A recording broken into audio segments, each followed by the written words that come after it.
All right, everybody. This is your host, Paul Gaither. This is going to be Madden NFL 2003. Great to have you here. Jason, Retro Football. This should be interesting.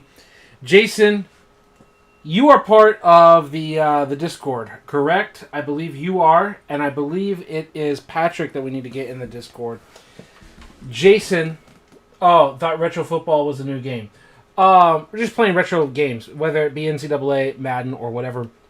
What I really got to do is I got to get a Retro Bowl going. I got to get my Nintendo Switch hooked up and ready to go.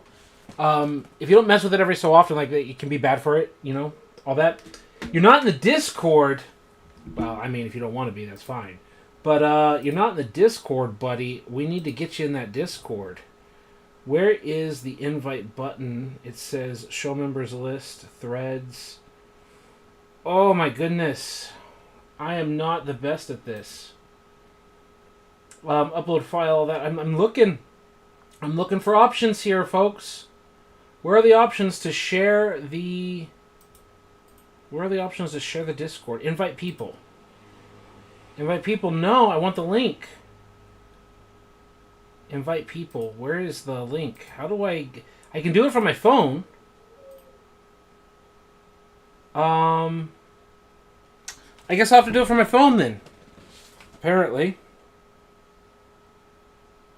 We're slowing down for this, but it's going to be worth it, right? More options. Invite. Copy link. Link copied. Go to here. And boom, that should be good. Discord's not your favorite app? I only use it to be in contact with people like you and my sister. I'm going to be honest. Denny, Retro Rewind Sports, Vix Vids, like a whole bunch of us are in the Discord. This whole community. We can keep in touch. Do not have to be in there. Not required at all.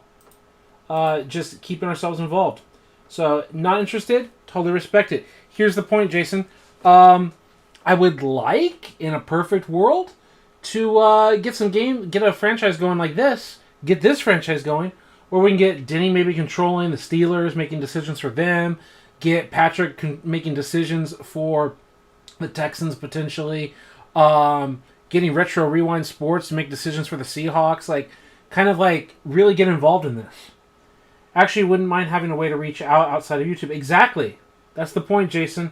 I'm not a big fan of this whole Discord stuff, but you got to use the platform that the people are using, right?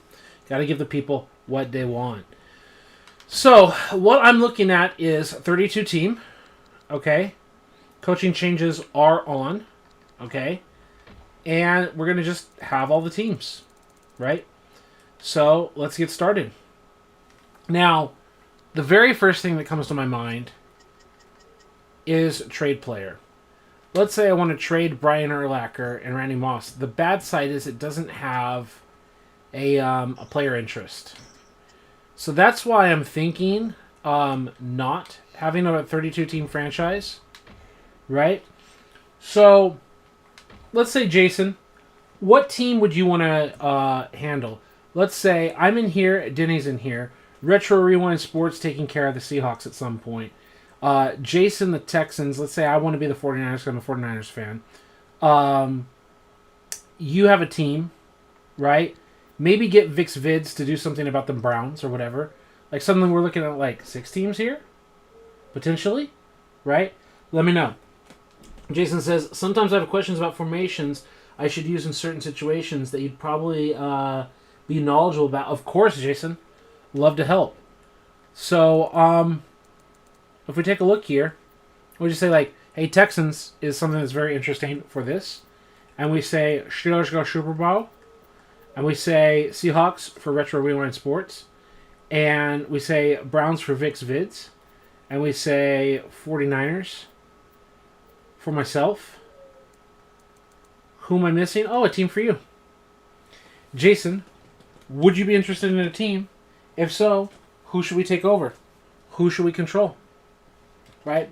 That's an idea for me. right? Making the trade decisions, making the free agent decisions, making the roster cuts, whatever, making draft decisions. Would you be interested? And if so, who would you like to have input with? Tell me in the chat. Okay? But I think it's pretty clear and pretty obvious who is already a fan of a particular team. And if people aren't around or aren't available, then I respect that, and we'll just try to move on auto-simmed. And you're thinking the Arizona Cardinals. All right. That's what you got. If you can't have the Niners, you know what? You want the Niners? You got the Niners, bro. But you got to be active. You got to be active. Don't make me regret it, bro. I got it. You got the Niners. I'll give you the Niners, bro. It'll be interesting to see. Chargers would be interesting. There's a lot of interesting teams in here. Right? Oof, that is fascinating. The Atlanta Falcons with Vic, but they don't... Because we're trying to let the computer control stuff. The Raiders. The Raiders, like, they're going to fall off the face of the earth because of their age, right? They got something right now, but they're not going to have something long term. It would also be kind of interesting to take over a team that is going to have a division rival, right? That would be fascinating too. Okay, you don't? You want the Cardinals. You got it, bro. Makes it easy. So, you got Arizona. Okay, you want the Raiders. Yeah, the Raiders. I think they're both like a good team now, and you got to manage the fact that they're going to retire a lot of players. It's fine, man. Take your time. Think about it, because Rich Gannon, not going to be around much longer. Tim Brown, Jerry Rice, not going to be around much longer. What is it? I don't know if they have... I think they have Bill Romanowski here. I don't know if they have Rod Woodson. Like, you know, in the 04 version especially, like, they got like a year or two. They're really great. Not much you have to control. How are you going to manage the fact that you got to, like, air quote, replace everyone? Can you manage the team better than Al Davis did off of that? They're already made rebuild. Exactly. Like, you can have early success, and then you got to deal with it. Plus, I think, like, the California situation here, like, I think it'll be interesting. I think we've got ourselves an interesting setup. Okay? So, let's go set her up. Denny, you like the idea? We're going to have each other make decisions. Now, here's my first thought, is I want little input in your number one. And by that, I mean, I like fire sales in week 6, the week 5, week 6, whatever, where you look at where we are as teams. You look at where teams are at, right? Like, oh, this team is like losing almost all their games. And they've got a star player that's like a little older or whatever that they want to fire sale. Like, not everyone is going to have a Minkah Fitzpatrick situation, right? But again, the real trades or movements are probably going to be close to the deadline, because that's the point. You get 5 weeks in, you know, are you like 1-4 or whatever, and you're a trash team, and you got a player that wants out. Like, we can have those conversations, but it's not like what we did last night, where it's like, can I trade all my first, second, and third round for Randy Moss? And no. It's like, bro, no. Like, Randy Moss wants out of the Vikings, potentially. What is it? He goes to the Patriots in 07. So, 06, 05. So, after 05, or into 05, right? So, we got 02, 03, 04. That's 3 seasons. So, after 3 seasons are up in the offseason to go into 05, before the draft and everything, we're willing to, in the offseason, potentially have Randy Moss on the board. Right? Like, we're willing to have certain players on the board at certain times that make sense in terms of frustration. And that's if the Vikings aren't winning a whole bunch. Because if the Vikings are winning a bunch and Randy Moss is happy, maybe it's off the table. Right? But let's make it make sense as a group. Right? So, for me, my personal opinion, I think we want to mess with depth charts. We want to mess with coaching options. And we want to relatively sim the preseason, because that's going to simulate injuries, and we don't really want to watch a bunch of preseason games that don't also play out correctly, and then jump into the regular season. So let me know, okay? But here's my first layer of thoughts. If we're the Texans, right? And I'm totally down with having Jason make any changes that he wants. But I personally like setting up, having David Carr be the backup quarterback, the understudy that's going to learn as a backup. Jonathan Wells being a third down running back, having Allen out there doing his thing, right? I really like having Gaffney, the third string guy, being the slot receiver, even though he's the better player. Miller here, all that. Defensive line. I really think what we want to do is what we were talking about before. Having first Hill come in there, and then switch out left end being Gary Walker. Okay. Back up here. Defensive tackle, Payne Hill. Okay. So that way, they're Gary Walker, nose tackle, Payne, then defensive end Hill, and then right end Posey. Left outside linebacker Kylie Wong. Middle linebacker here with Foreman and Aldridge and all of that. No, that's another thing. Let's have Aldridge down there. Then we're going to have... Oh my goodness. Whatever, Greg Jones. No, come on. I have to set it up. So Foreman is the other off-ball player. They can't both start. So if I have Aldridge there, and then I have Jones there, then that allows Foreman to start with Aldridge backing him up. And then Aldridge can back up Sharper. And Aldridge can back up here across the board. He's like our main backup player. And then Jones is the next backup player because not Foreman. Right? So Kylie Wong, Sharper, and Foreman were the real-life starters that won the job. And Aldridge, the veteran, backing up. I see the comments. It says, swimming through the preseason is a nice way to use some randomness to set the table. Exactly, for injuries and all of that. I know you meant simming, but it's the same idea. We're just like splashing through the water and getting through it, right? And Jason says, I'm looking at the Wikipedia entry for the 2002 Raiders. Jesus second. This team was ancient. Yeah, exactly. I told you, Jason. Like, you should have, as the Raiders, hands off, not have to do anything and them just be really good. But the point is, how are you going to manage? Really, are they bad? Are they accidentally bad and have big-time injuries and you're just going to fire sale them? What's going to happen through the season, right? Does that make sense? So it'll be very interesting. Okay. We've got that. We've got the bad safety situation. Okay. And then substitutions. Defense. So, yeah, we've got Posey, Hill, Payne, and Walker, like 3 down linemen, basically defensive tackles. But that guy's at end, so he doesn't even lose his abilities. And then we have Kylie Wong with Foreman and Sharper. In the 46 defense, you've got Wong and Sharper here. In the 3-4 defense, you can have Hill come in and play that position and everyone else is fine. And then you could potentially, like, Posey's only a 57 overall. Interesting. Sharper and Aldridge. Okay. 3-4 defense here. Again, we're going to be like that, which means, let's see here. What if... Yeah, if we had moved to the left, but I wanted it moved to the right. So what if I just put generically Sharper there just for the moment, Gary Walker over there, I put Posey over here, then I put Sharper and the other outside linebacker. Wait, is this supposed to be a middle linebacker? Like Kylie Wong and Foreman. Yeah, because Foreman is the outside linebacker. So I always liked kicking to the right instead of to the left. So yeah, the idea would be Walker switching sides. Plus it gives Walker a chance to play on one side and the other side.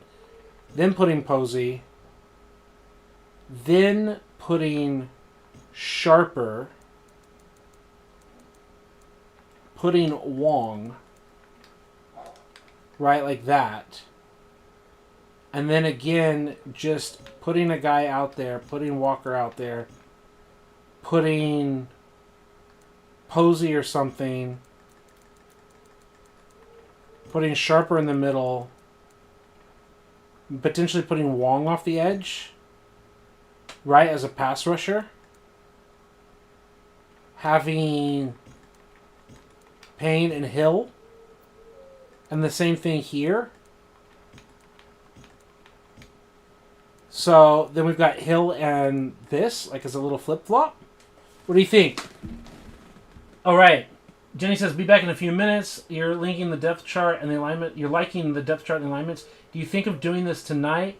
I'm not going to be able to stick around for a while. I want to watch Raw Netflix. Bro, enjoy it, Jason. I want to set things up, right? Like, you shouldn't have much to do unless we have big news. In which case, we can, like, pause it for people. But that's the thing, Jason.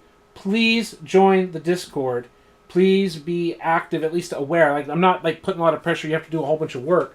But it's something I'd like to get started. It's something I'd like to look into. And season number 1 should be relatively, like, chill. Because the rosters are pretty much set and you're ready to go. It's what you do if there's injuries. It's what you do near the trade deadline. Those are the kinds of moments that we really need to make decisions, like in the week 5, week 6 range, okay? And we're not going to be week 6 tonight. We're going to sim a lot of games. We're going to watch a lot of football, okay? So, but being in the Discord, and we're going to keep you on your toes and keep you aware, okay? So, I'm going to keep broadcasting. I'm going to keep doing this. You guys enjoy it. I really like it. Having Walker playing on both sides, the official right end position, but also the left end position in the base defense. So he's in a few different spots here. Yeah, especially this 46 defense. Kind of like it. Yeah. I like it, I like it, I like it. Okay. Substitutions. Yeah. I like it a lot. Okay. The next thing is we're going to look at different teams, right? Coaching options. We're going to go to Dom Capers and go 4-3 defense. Okay, we're going to try to defend against the pass. We're going to leave it all like it is, but we're going to go 4-3 defense. So he's got his playbook. Right? Retro Rewind Sports, I got to get him involved. I got to, like, post it in the chat. Let's set this thing up. Retro Game Fan is here. See, Jason? You may not even be here right now. And Jason literally said, oh, Retro Football. Like, let's do it. And his name is Retro Game Fan. Let's go. Come on. All right. Let's go @. Let's go Gavin. 2000 Madden 02. Let's go Madden 2002. You control Seahawks as a GM as we sim games. You down? And then send that, and then we're gonna go to Vic's Vids, and said Madden 2003. Sorry, let's first correct this. Edit message. Madden 2003. Now let's go Vic's Vids. Madden 2003. You are the GM for the Browns as we sim games. You down? Great. And then we're going to Alright. And then, who else? Because isn't Patrick in here?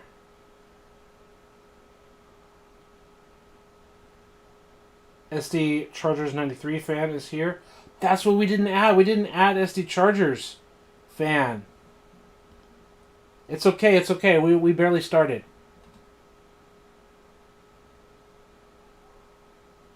Yeah, SD Chargers. At SD Chargers. Madden 2003.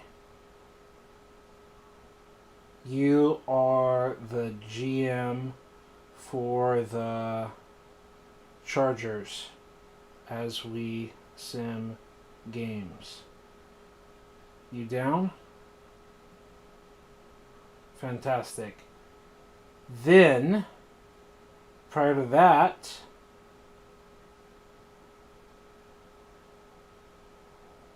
yeah, this is Patrick C. Nearest. Right? So at Newerest, Madden 2003, you are the GM for the Texans as we sim games. You down? So 1, 2, 3, 4, 5, 6 with Denny. Right? With Gavin, all of that. Okay. So no saves. Game modes. Franchise. New. We gotta have 7. Right? We gotta have a Texans. We gotta have a Steelers. We gotta have the Chargers. Folks, we gotta have the Chargers. We got the 49ers. We got the Raiders. We want to get the Browns up in here. Where are the Browns at? The Browns. Seahawks. Right? 1, 2, 3, 4, 5, 6, 7. Am I forgetting anyone? I think that's it. I think this is a good way to go. Right? 1, 2, 3, 4, 5, and 6 with Denny and I, and 7 here, right, with Jason. Let's go. Settings, save, new save, 7, team. Let's go. Okay. Now, again, first I want to get confirmation specifically from everyone. But until Patrick tells me otherwise, we've seen what we want to do in terms of the depth chart. So let's do exactly what I was just talking about here.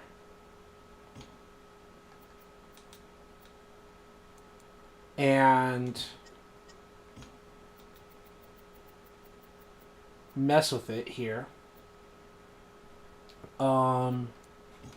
First we'll have Jones. So that way Foreman and now Aldridge and Jones. So for all of them. Gary Walker, like bottomed out. Left end, Gary Walker with Issa backing up. Right? Posey's at a 61 as a left outside linebacker, so he's getting use. Right? That's what we were doing. We looked at defense. And so that way, if we kick the line to the left and the linebackers to the right, we're fine, we're happy. Okay. We're fine with that. Correct? Yes, we're fine with that.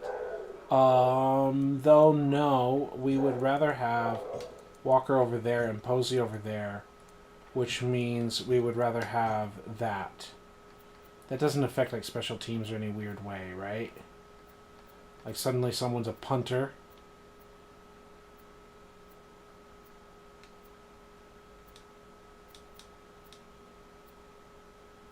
Yeah, that was so weird. Okay. Like that. Because now we've got linebacker, linebacker, linebacker, and linebacker, right? 3-4 defense. We wanted here the big hosses. Okay. The nickel, that's where we were going to make a difference as well.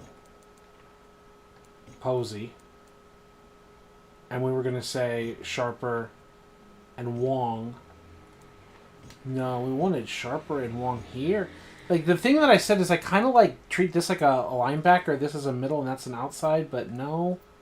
I think that's better the other way. Right? I think it's better like that. And then we were doing Payne and Hill like that. Right, I think that's good. I think that's good. And then the dime, we were doing the same thing. I think I actually kind of wanted Wong there.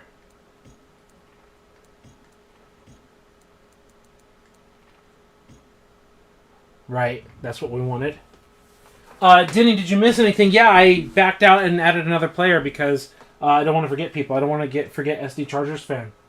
Right? So we have a 7-team franchise going on.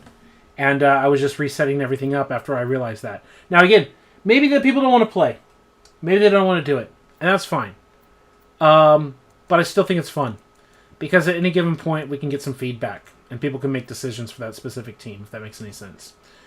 So, with that in mind, we're doing the settings, save, 7-team, boom. Okay. So, coaching options. Bill Callahan's already the 4-3 defense. You've got the 3-4.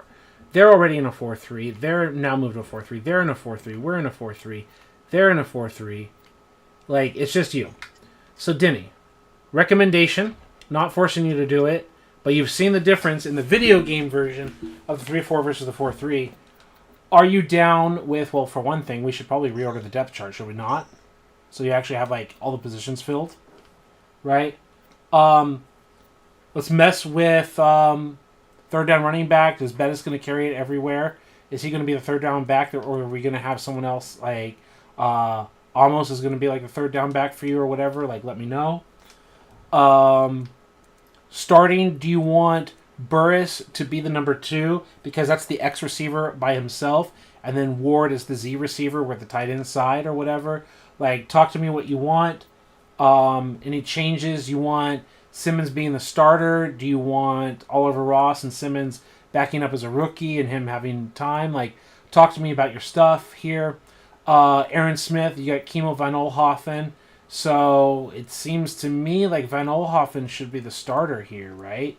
But at a higher degree, I recommend also trying to set up a 4-3 defense, the 3-4 out of the 4-3 defense.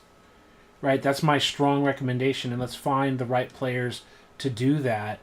For example, having Joey Porter like just staying as the off-ball linebacker, right?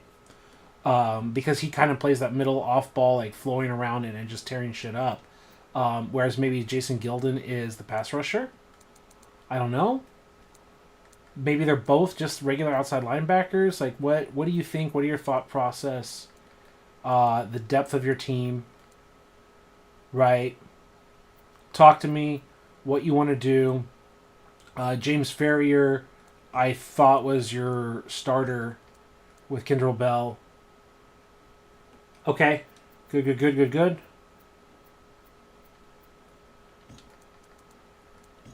Okay. Right, Charlie Batch is your backup. And Tommy Maddox. Right, the other guy, Martin. Like, let me know all the little things we want to do. But especially what you've seen The video game does in terms of the 3-4 defense. Hines was always the X. Okay. Van Olfen should be starting. Absolutely. And he is. Are we going to do the 4-3 style thing? 87 strength, 84 strength.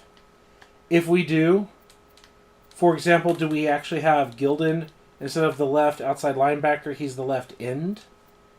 And then we put Aaron Smith as the number 2 defensive tackle. So, in this case, like what do we want to do? If it's off the edge, then we're kicking to the TV right ish, and the linebacker's weak off of that. I don't know. Like, thoughts and ideas.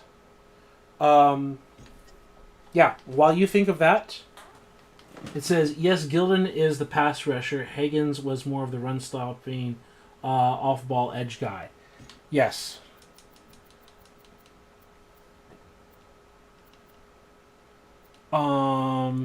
Yes. So, should Higgins at 52 be starting anything? Should it be Ferrier? Should it be Ferrier and Higgins? Should it be Bell? What do we want to do there? Right? And do you want Gilden to be left end? Do you want him to be right end and kicking the line the other way? Like, what's our thought? He wound up as a starter, but Batch is fine. Okay. Right. Exactly. Okay. So, let's just imagine, and you can tell me as we go through. We say Higgins, right? And then Gilden, and then Gilden, and then I don't know, whatever. We can figure that out in a minute. And we say left end, Gilden, and then since he's a starter, we just say randomly, I don't know.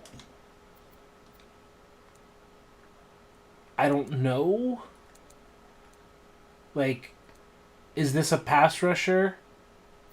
So, do we say, like, the backup is this guy? Like, Gilden and his backup? I mean, just a thought process here.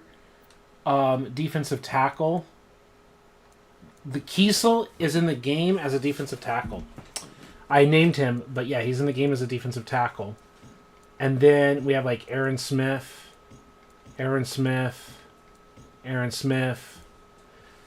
But if that's the case, then that should be fine. No, it should be like this, right? Because substitutions, we're going to see what it looks like on the screen. Yeah, then you're looking at Gilden, correct? You're looking at Gilden, you're looking at Aaron Smith, and then you're looking at nose tackle, and then you're looking at chemo. So you're kicking the line to the right, and you're kicking the linebackers to the left. And he's one of the 2 middle linebackers, Clark Higgins, and all of that. Or do we want James Ferrier to be the outside linebacker, to be the middle linebacker, if you know what I mean? What's the thought process? Do we want something else where Gilden is here as an edge rusher and Joey Porter is kicking to the right as a middle linebacker? Like, what do we want? So, I'm going to look here. It says, I would make Van Olhoffen, okay, the second defensive tackle. That's fine. Leave Aaron Smith at the end. Shift the line to the right. Linebackers to the left. If we're shifting the line to the right, that means Gilden's here, correct? Like, ideally, we're shifting the line to the right, so Gilden is as an edge. And then Aaron Smith is here? On this edge? The opposite edge? Alright, let me just follow up with that. And it says, Ferrier is a middle linebacker. Bell can be the weak side linebacker. Higgins and strong side. So, the left end... So, I'm just trying to read it through. And it says, the guy the game has starting at right end didn't cut it in Pittsburgh. Okay. But that's Kimo von Olhoffen. I thought he did cut it. I thought he was pretty good. I mean, you would know better than I did. Okay, so... I'm trying to follow all of this. Okay. Hagen's at strong side, but you're talking about Bell at the weak backer, Hagen's at the strong side. Yeah, Smith, Hampton, Van Olhoffen. That's what I have. I have Smith, Hampton, Van Olhoffen, right? Kick to the side. Hagen would be the strong side middle linebacker, and Kindrel would be the weak side middle linebacker, and then Joey would be that. That's correct, right? If you want me to make a change, tell me if I'm all wrong or whatever. But I think that's what we want, because we can't control if the computer kicks to one side or the other. We really can't control that. But that's what it is. Yes, letting Gilden rush with Hagen's behind him. Yeah. Okay, you got it. So I guess not a fan of having Farrier out there. Okay, interesting. Very interesting. 46 defense. Same thing. We've got Hagen's behind him. And we've got all that. Not him, the Bailey guy. Oh, okay. Okay. Okay. Got it. So in the 3-4 defense, we're going to have Casey Hampton, Smith, Van Olhoffen, the normal route, Gilden. We're going to have Hagen's and Bell. Right? Like when they come out in a 3-4, we have them looking like this. Right? Is that the ideal like light up? And then we just have the 4-3 look like that. Hey, it's all good, Denny. It's all good, man. That means here, if the line kicks to the side, right, I would assume we will want Bell out there more than Hagen's in the nickel. Okay. Okay, I see the comment. You left Porter out of that, but you have it good. I would assume Hagen's would come off the field, and we would keep Kendrell Bell on the field. Obviously, he would eventually go to Kansas City and all that. But this way we have kick the line to the side and Gilden rushing off that edge. We're just basically taking Hagen's off the field for the corner, correct? If you get a chance to listen to that. And we would then take Bell off the field to keep Porter on. And again, have this and like kick to the right. And just kind of have that, and you're taking Bell off the field potentially. I think is like the situation. And if you want to make any changes, let me know, especially even as the season goes on. And we're going to go 4-3 defense like that. Stopping the run kind of defense. Okay. Yeah, perfect. Sorry, I kept getting distracted. Hey, it's fine. It's all fine. That's what we're here for. Let's take a look at them Chargers. Roster. Depth chart. Chargers, we're going to have Drew Brees starting, Tomlinson. Let's auto reorder. Let's have Tim Dwight as the number 3. So Conway, Tim Dwight, all that. They don't have any backup running backs at all. Left guard, centers, right guard, right tackle. Marcus Wiley, left end. Johnson, right end. Williams and Fisk. Donnie Edwards. Polk, right. Sayal. Jammer McNeil. I'd rather have McNeil Jammer for right now. It is what it is for the rest. So that way, when we kick to the left, we've got Jamal Williams as the nose and Jason Fisk as the end and a pass rusher, and we kick the line to the right. Yeah, we kick the linebackers to the right, line to the left. I think is fine. Eventually, Donnie Edwards becomes a middle linebacker for them. But right here, he's kind of like a middle linebacker for us. Here, Marcus Wiley and all that. We can have Jason Fisk out there. Right. Um,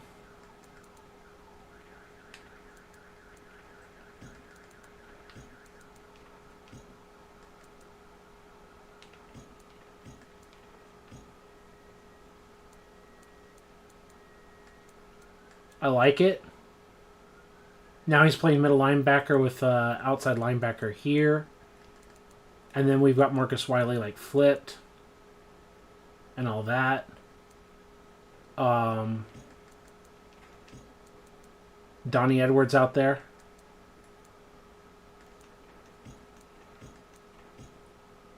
Like all that. I kind of like it. Okay, it says, yes, Higgins becomes the first backup when Ferrier comes off. Bell goes inside. So Hagan becomes the first backup. When Ferrier comes off, Bell goes inside and Higgins goes outside.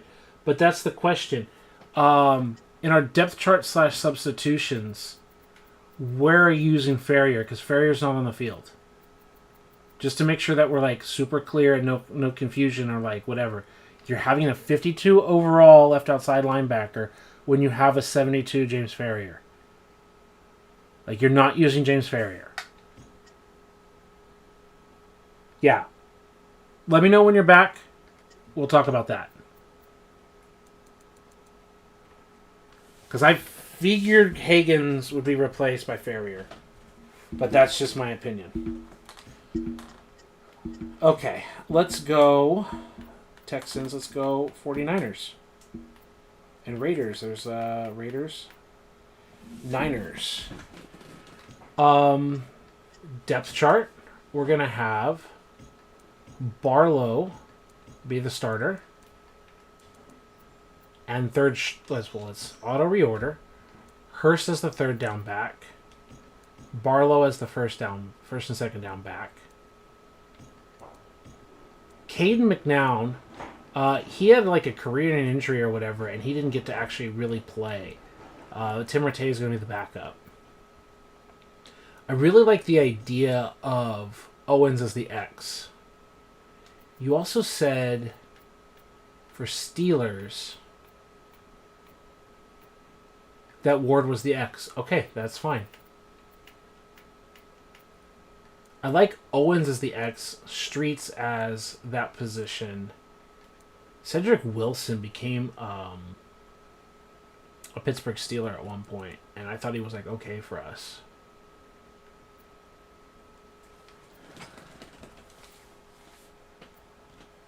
Okay. So left in Engelberger, right in Carter. Yeah, like a linebacker. Young and Stubblefield.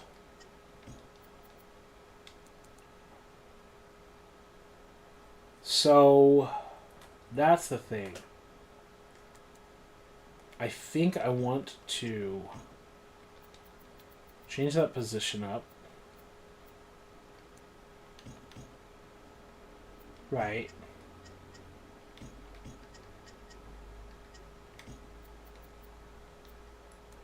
The biggest thing is Bryant Young played, like, if we kick the line to the left. No, we'd have to kick the line to the right. That's where it gets all super weird, is this was the edge, and then Bryant Young played here, and this was the nose. Like, yeah, if we kick to the left. Yeah, we'd have to kick to the left.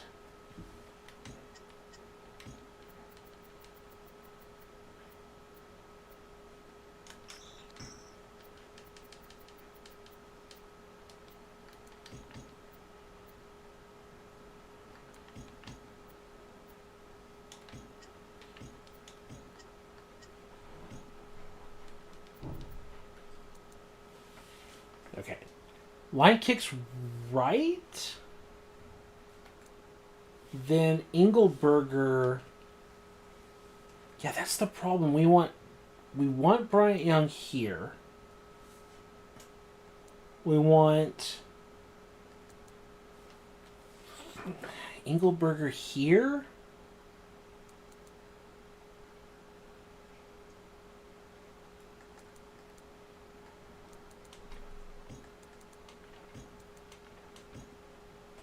as a linebacker.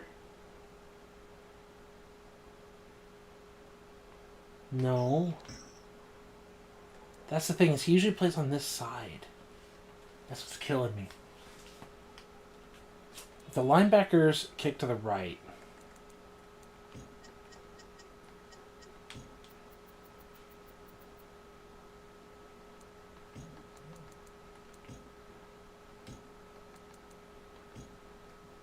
Like, Ulbrich really won the starting job.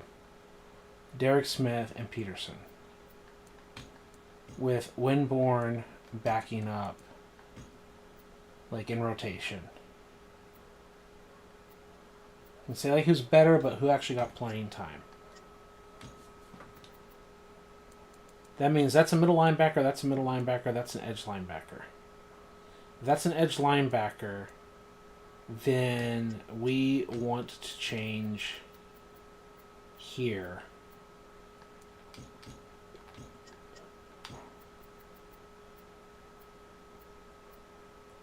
So that's nose tackle, defensive end, outside linebacker. Right? And then that is why we have Carter, Engelberger, Young. No? Yes? Yes. Yes, like that.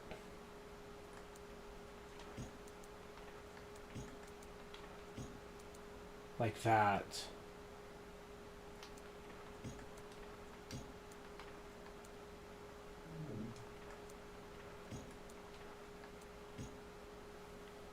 Right, like that. Middle out, two middle linebackers, outside linebacker, edge like that. Right.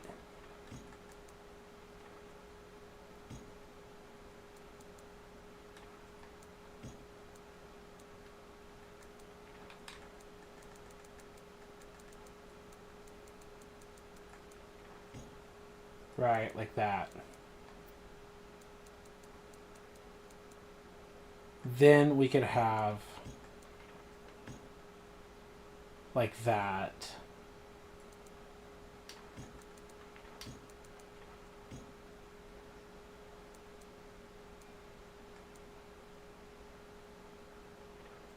Winborn could be in the nickel. Peterson starting.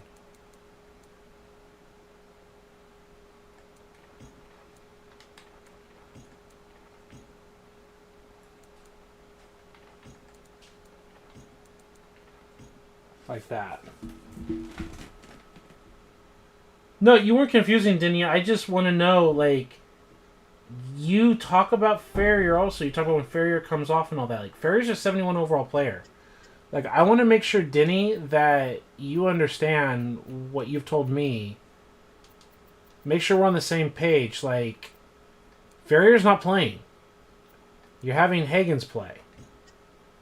Like, Higgins is a 52 and Ferrier's a 72. Okay? Like, when we look at this, Ferrier could be a 71 out here, but you want Higgins behind him. Right? Like a 52 overall Higgins. So, do you want the 71 overall Ferrier, or do you want the 52 overall Higgins? Regardless of his name, like, who do you want actually on the field? Does that make sense? So, and then Fiala, I don't know who this guy is, but he's also rated a lot higher than Higgins. So, like, let me know so we can make any changes that we need to make.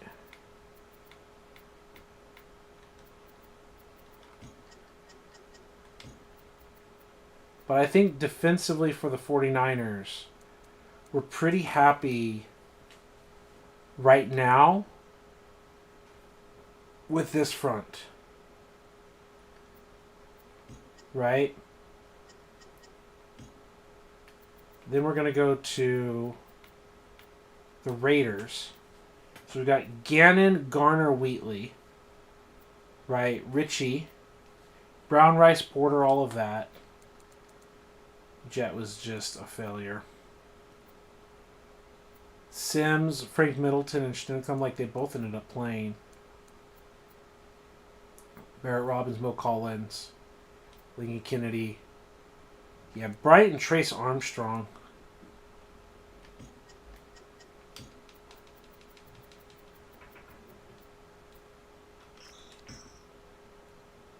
Pretty sure Trace Armstrong was the player.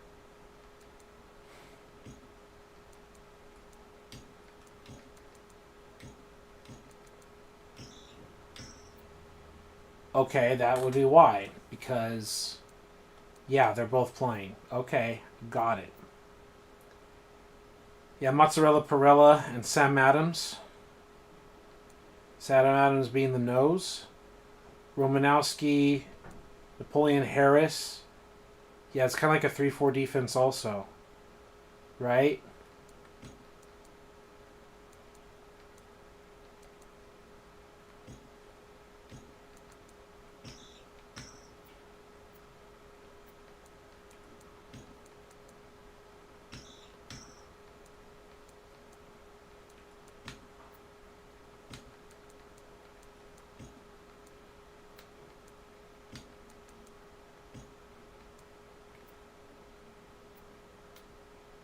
Yeah.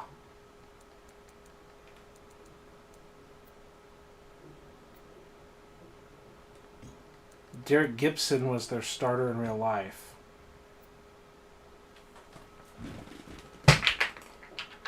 When you say you have no idea who Finala is, okay, great. I mean, that is what you would like. Then I will not argue. I don't know why we don't want 71 overall player versus a 52, but that's the point of this. Let's go. Brown as a punt returner to this day. Like, yeah, he was an excellent punt returner. Let him return those kicks. Let him return those punts. And then substitutions again go on defense. So Sam Adams, Perella. Yeah. Let's have that.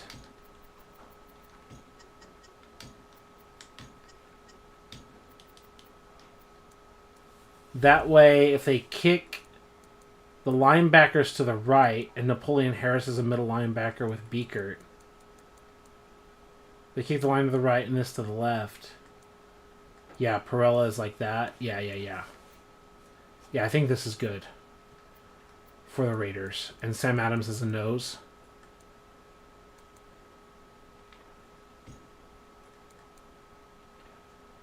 '81 strength. Yeah.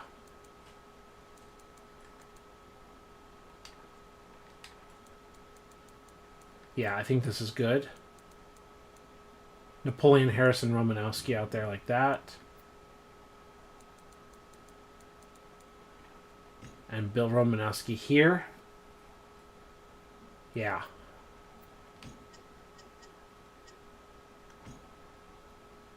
Okay. Raiders. Seattle. So Hasselbeck starting. Let's have Alexander starting, and let's have third down running back Ricky Watters for the moment. This is fine. No, let's do that. Let's reorder so everything gets ordered. And let's have Ricky Watters get some playing time. As an old player on third down. He can come in on third down.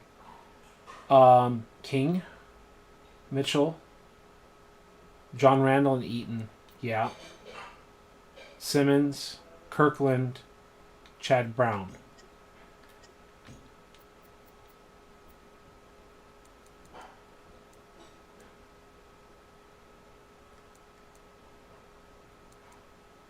It feels like it should be like that. Right?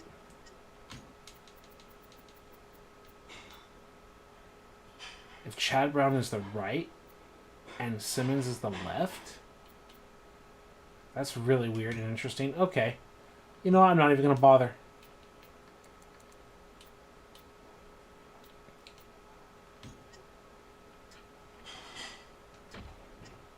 And let's go Seahawks, Steelers, Texans. Let's save.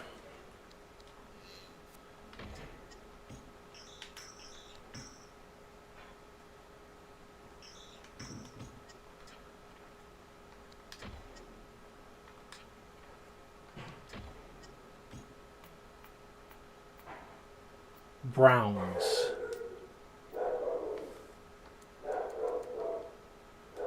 Dennis Northcutt actually got some play, but maybe he's losing the job for a reason.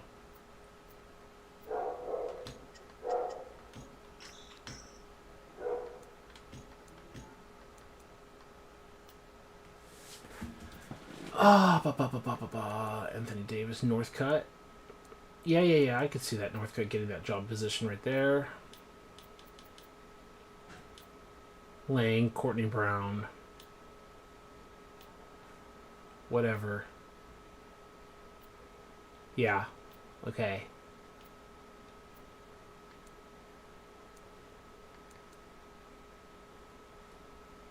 I can definitely see them playing Henry, but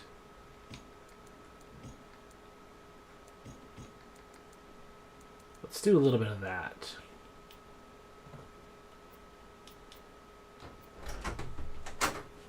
Babe? You ready? Okay. Okay. Bucks, Cardinals, Chargers. We've already done with the Chargers. 49ers. Raiders. Seahawks, Steelers, all that. I think we're good to go. And then we're going to go to schedule. And we're going to say team schedule.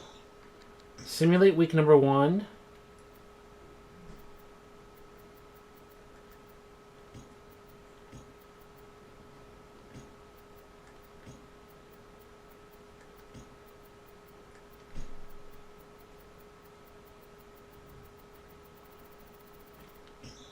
Simulate week number 1.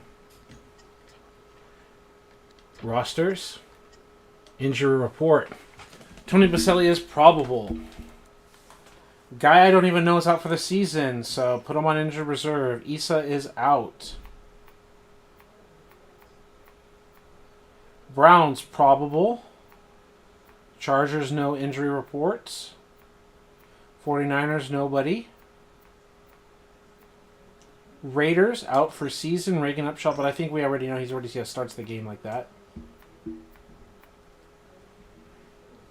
D.D. Lewis, the linebacker. 4 weeks of regular season and all that. I don't know if we need to put him on injured reserve. No Steelers out. So we're good to go.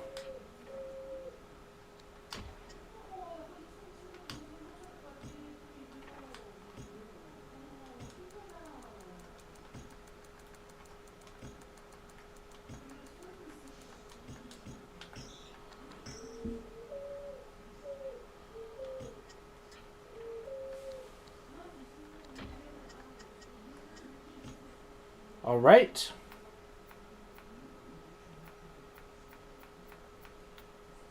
Probables. Out for 5 weeks. No, out for season. Wow, that sucks. That sucks for the Chargers. Losing Donnie Edwards, a starter. Tim Dwight. Oi.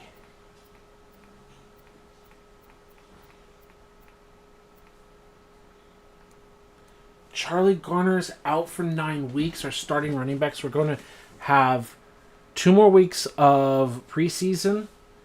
And then we're going to have like the first 7 weeks without Charlie Garner. Ouch.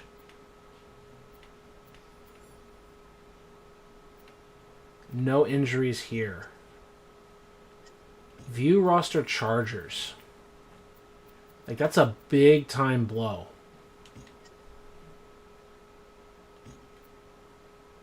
Especially without any other depth.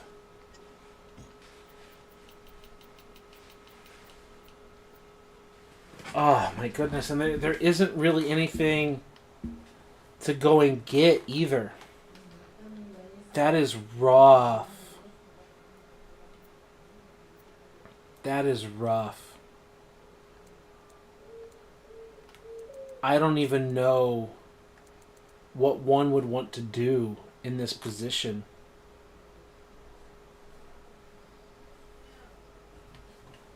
That is really rough. Donnie Edwards out. Like, he was key to that defense, having Edwards and Seau together. That was going to be an important part of the season. I don't know what SD Chargers fan would want. He's not here yet to make a decision. I don't want the whole franchise to come to a grinding halt because of that either. Wow. If you set aside a certain time and day to participate in this, it would work a lot better for me because I don't always use Discord or YouTube. Yeah. Yeah. I'm in the chat. Yeah. The idea is to to go live and sim most week nights.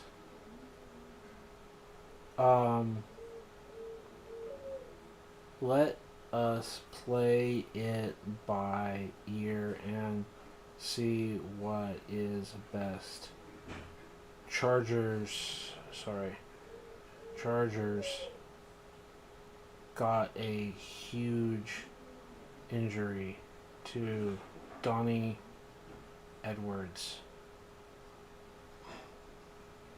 for the season.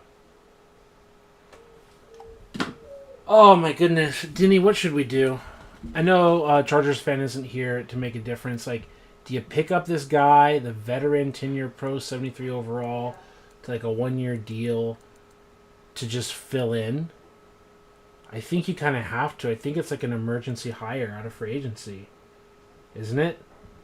There's no one that should be like on the trade block at this point. Like, I'd love to get like a third person perspective here. But I think we got to do something, right?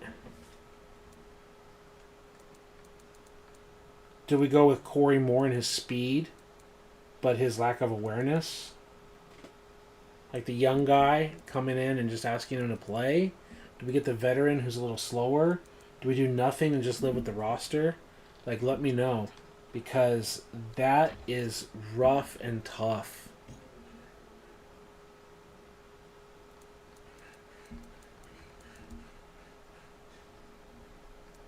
Oof.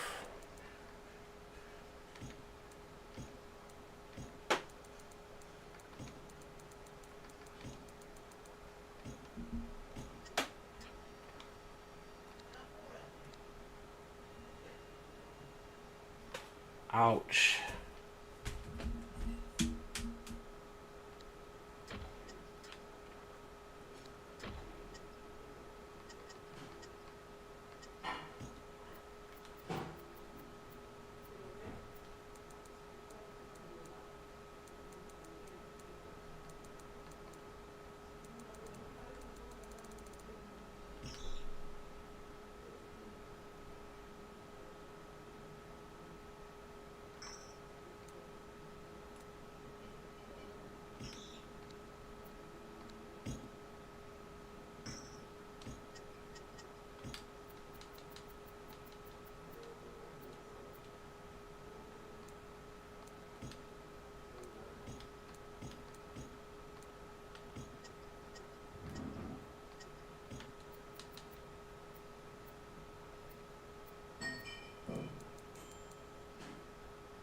Yeah.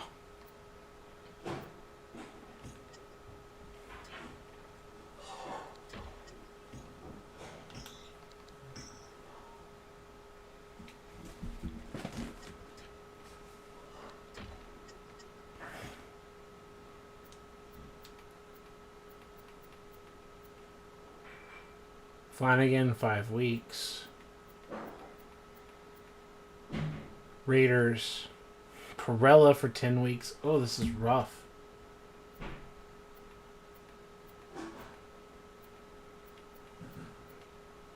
Charlie Batch. Cordell Stewart. Wow, Denny. your starting quarterback and your backups, you literally have to go with Tommy Maddox at this point, right? At least for like a week. Ouch.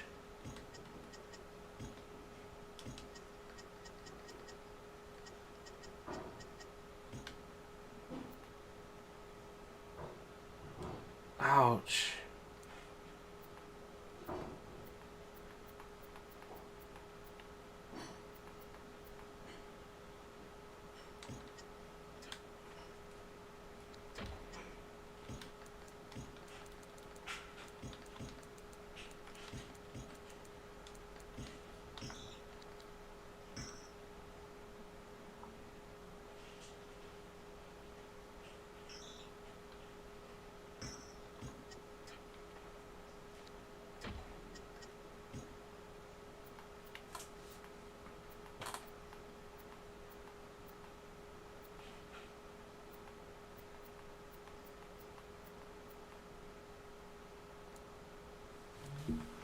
Dorsett, Perella, Garner, Chad Brown is out, and D.D. Lewis is out.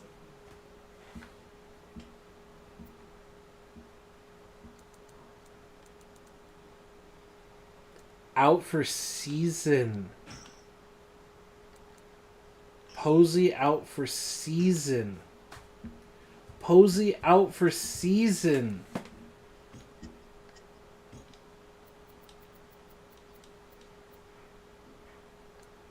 And now Greg Jones someone needs to take over.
.60 speed, 78 strength.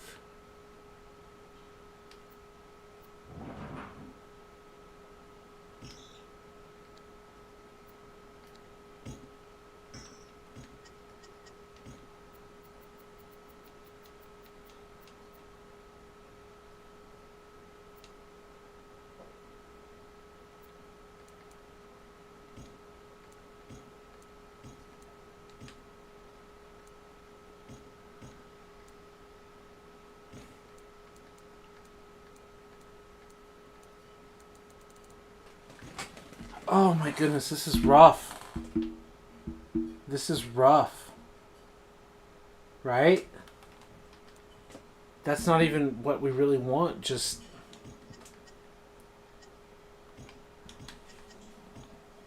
This is rough.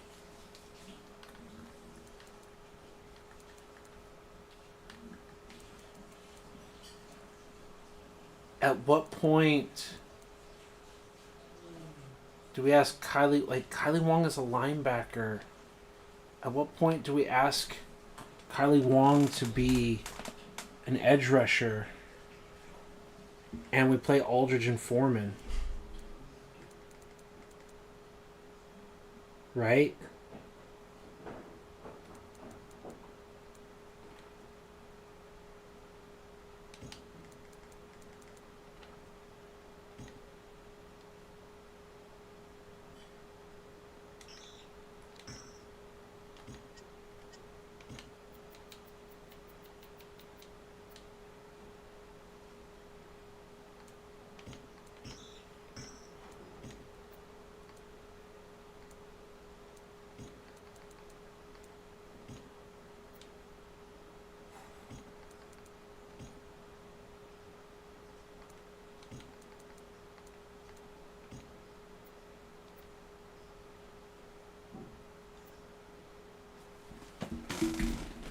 Oh my goodness.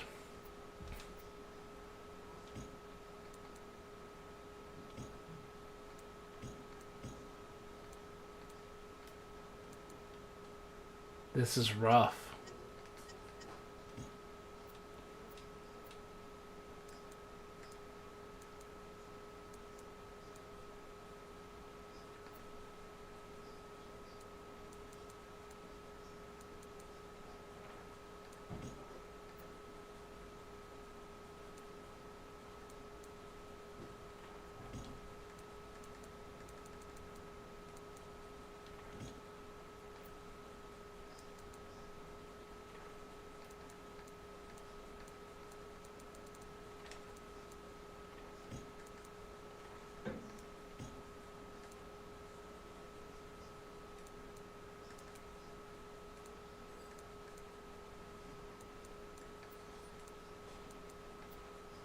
Ouch.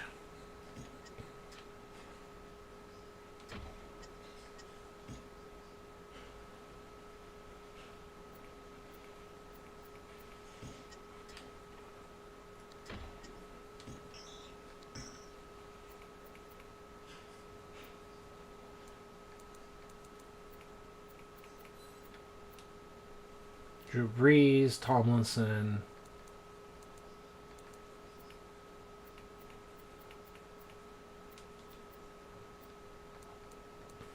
Barlow getting better.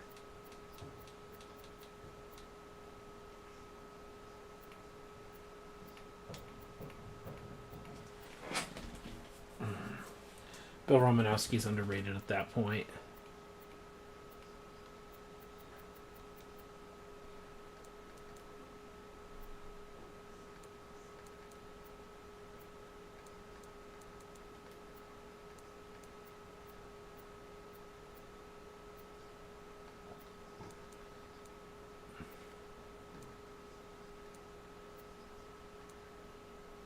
Hagen's got better, huh? By playing him.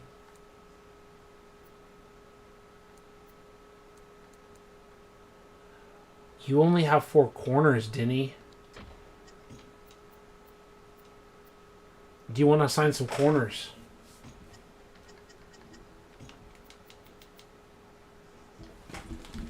Do you want to spend some money on some corners, Denny? You only got 4. Usually you want like at least a 5th, if not a 6th. And your number 4 is a 58 overall.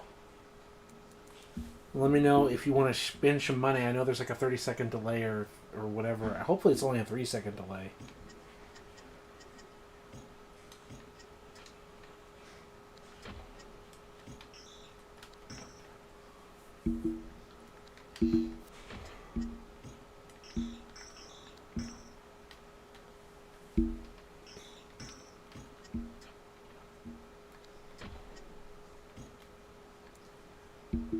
Washington, Arizona, not so interesting. Falcons, Packers, super interesting.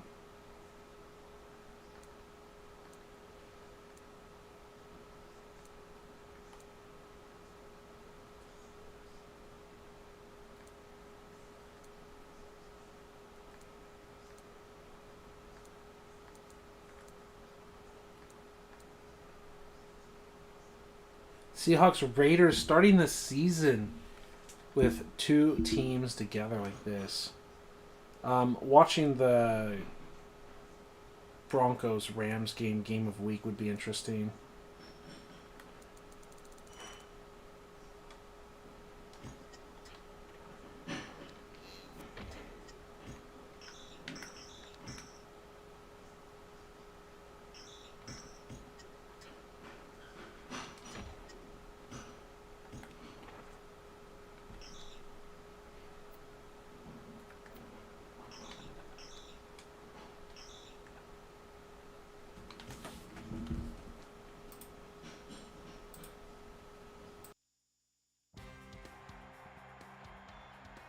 Here we are at Giant Stadium in East Rutherford, New Jersey for this contest. We're looking forward to another great year of football. So thanks for joining us for tonight's first game of the season as the San Francisco 49ers square off against the New York Giants. Hi again, everyone. It's almost time for the kickoff. Al Michaels here to bring you this one with my partner, John Madden. Boy, you talk about a quarterback who can light up the scoreboard. This guy can do it all. And the scary thing is, he's getting better with each game. I think some of that has to do with his receivers, because he's got some good ones to throw to. Terrell Owens makes a great target for him every game. I think most people in the league like to think that he's deceptively fast. That allows him to sneak past the defense for big gains.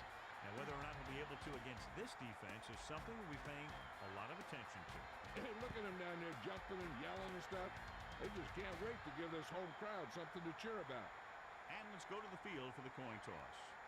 Both teams have taken the field, and the season is about ready to get started.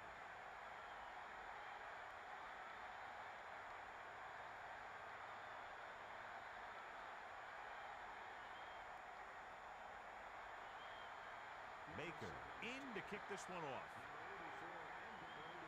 He gets the kick away. Dixon fields it cleanly. The Giants will start the drive from the 19-yard line.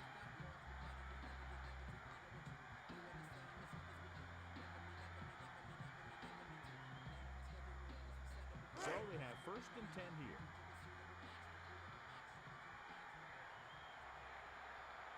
Nickelback in this time. Looking to pass. Rolling right. Collins lets it fly. And the defender brings him down at the 30.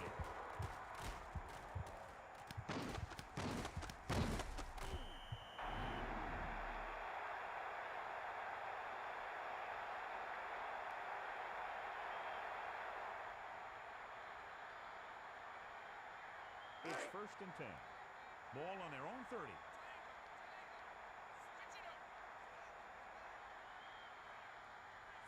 Using motion.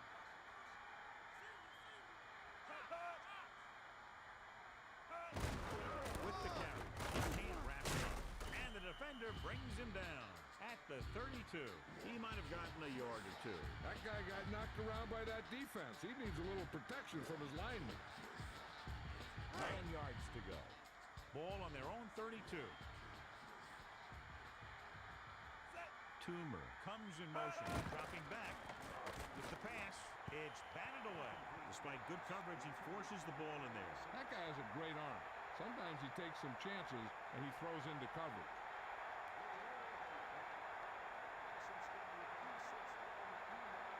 It's 3rd down and 9 to go.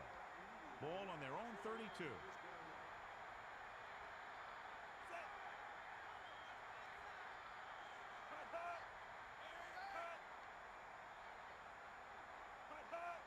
He's looking to pass.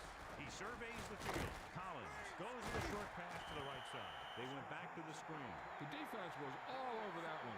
They need to do a better job of mixing things up.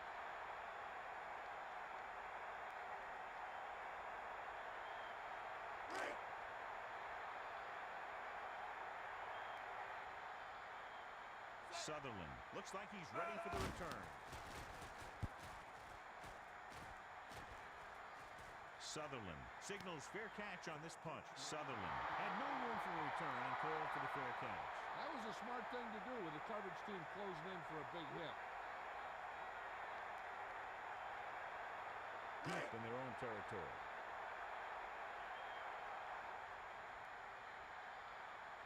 Four-man front this time. Looking to throw. Garcia passes to his left. Number 23 stops him at the 26.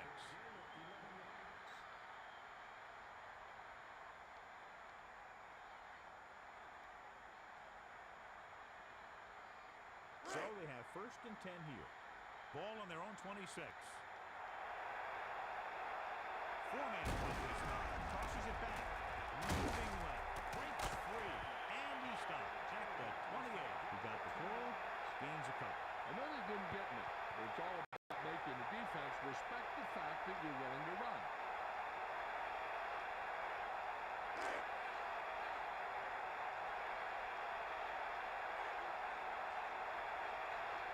Four-man front this time. Man in motion. Garcia gives the ball off. He'll try to shake the pursuit. Pickup of about 7.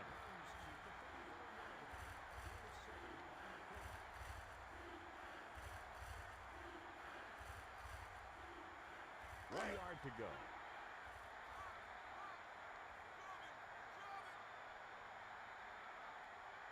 Looking downfield, steps up into the pocket, throws it out over to the left.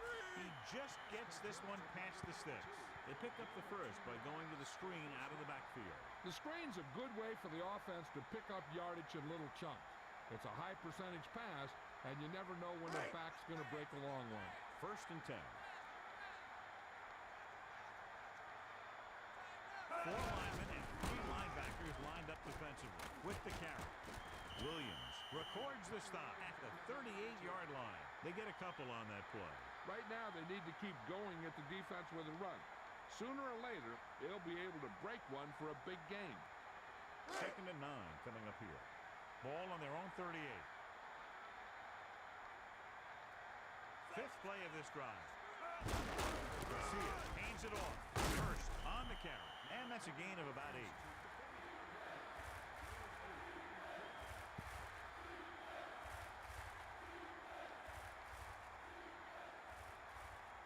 About 2 to go. Ball on their own 45.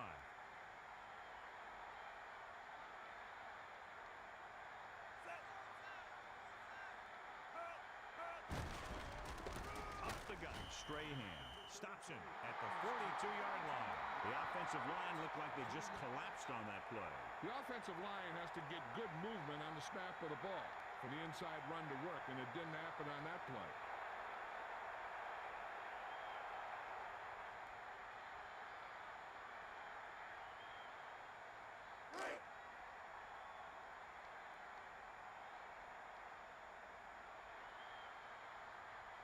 Baker will come into this game to punt. Dixon lines up deep for the punt return. Dixon looks this punt into his hands. The defense did a very good job against them the last time they had possession, forcing a punt.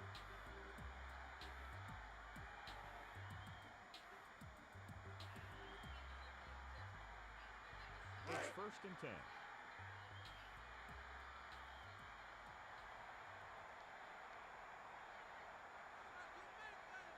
The Giants line up with 2 tight ends. Just won't go down. Smith pulls him down at the 34-yard line. Not much on that play. Yeah, you talk about a defensive line winning the battle, and this is what you mean. The running back gets to the line, and there's nowhere to go after that.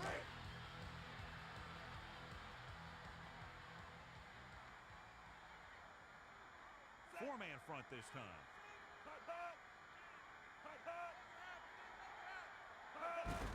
He gets the kick. Plummer stops him at the 34. Dane went nowhere, John. Went nowhere fast.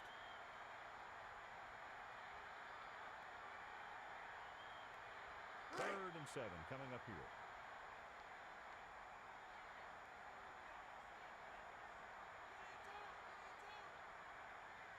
Nickelback in this time. Looking to pass. Collins looking for something on the right.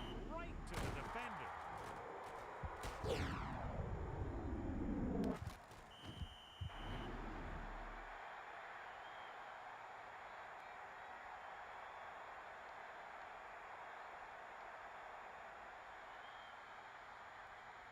Let's go to Melissa.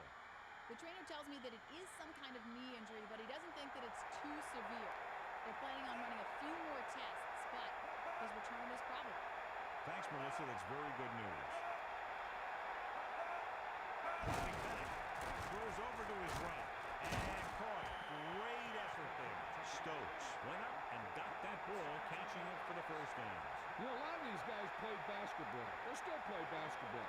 And you can really see why when you see them jump down high. So we have 1st and 10 here. Ball on the 31-yard line.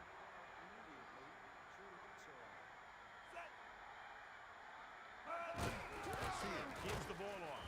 Number 54 with the stop at the 31-yard line. Couldn't find much of a hole, and he's brought down after a gain of what looks like a couple. Yeah, you talk about push. This line got no push at all, and there was nowhere to go.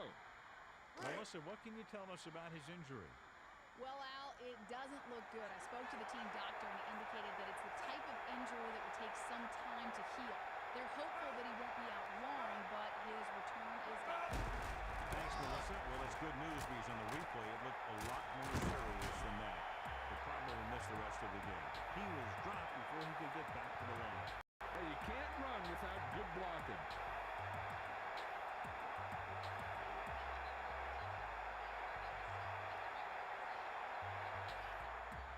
And he'll face a long third down here.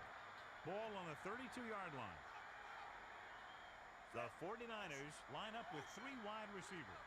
Sutherland in motion. He's going to throw. He's looking with the throw. Nice reception. Number 23 makes the stop at the 20. He's starting to make his presence felt out there.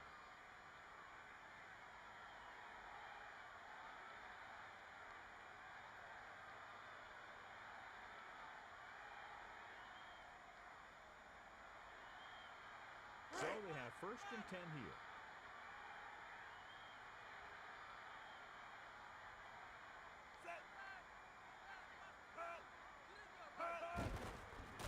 Passes it out to the left. Knocked away.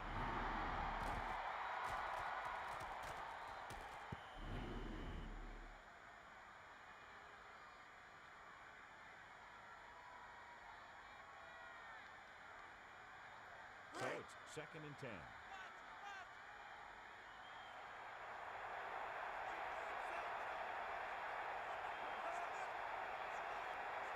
Looking for room. A little juke there. Slips the tackle. Barrow records the stop at the 7-yard line.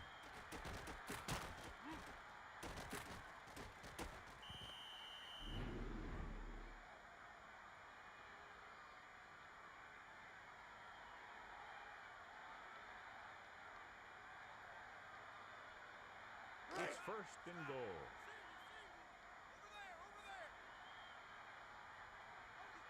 Garcia under center. Back to pass.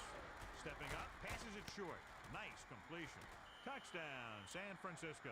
Penalty marker down. Holding offense. That's a 10-yard penalty. A team has to show discipline and execute properly out there. If they don't, they'll find it's much harder to overcome the other team and get a win. First down and goal to go.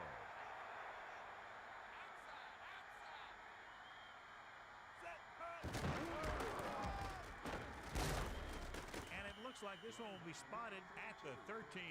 He might have gotten a yard or two. That guy got knocked around by that defense. He needs a little protection from his linemen. 2nd and goal. Ball on the 13-yard line. Looking to throw. Steps up. Throws it out over to the left. Great catch. And he ducks out of bounds at the 1-yard line. Perfect spiral on that pass. With an arm like that, there isn't a pass that he can't make. 3rd down now and goal to go.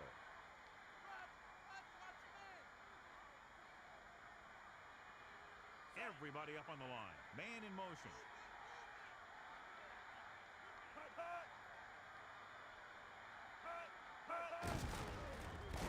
And he stopped at the 6. The offensive line didn't get much of a push on that play, and the runner is stuffed. As soon as he got the ball, there was a defender in his face to knock him down.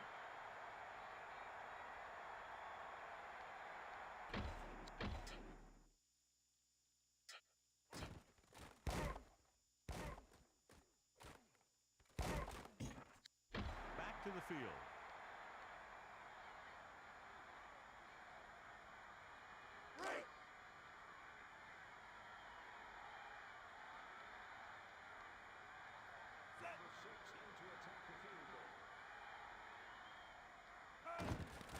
And it's on its way.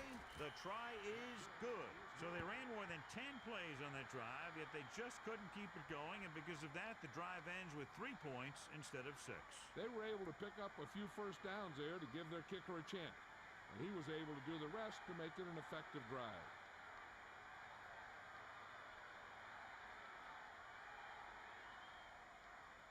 Baker is back and ready to put this one in the air. He kicks it off. Carter is looking for a nice return. An interception brought the last drive to an abrupt end. They'll do a better job, I think, of protecting the ball this time around. It's 1st and 10. Ball on their own 26.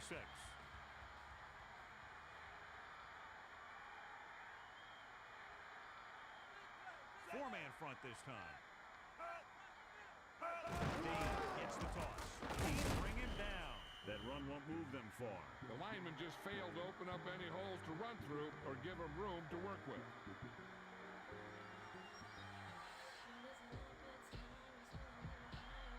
7 yards to go.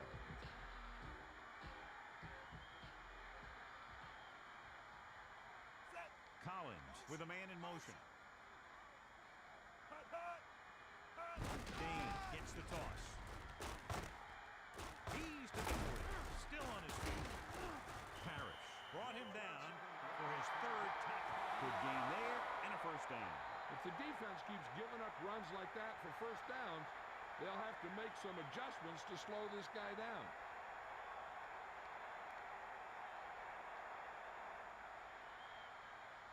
So they have 1st and 10 here.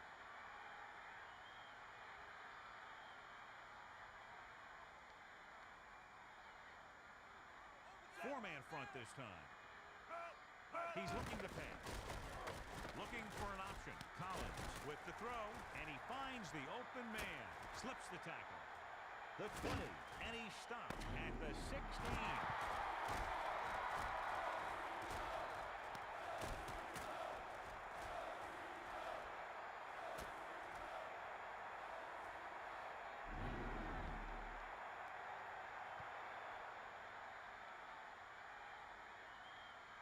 So we've reached the end of the 1st quarter. We've got a close one underway with the San Francisco 49ers ahead of the New York Giants 3-0. The teams have switched sides, and we'll start the 2nd quarter. 1st and 10. Ball on the 16-yard line.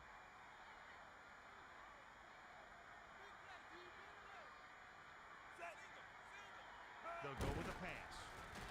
Tosses it right. And he drops the pass. He had good awareness and got a finger on it. And he did a nice job of catching up with that one and breaking it up.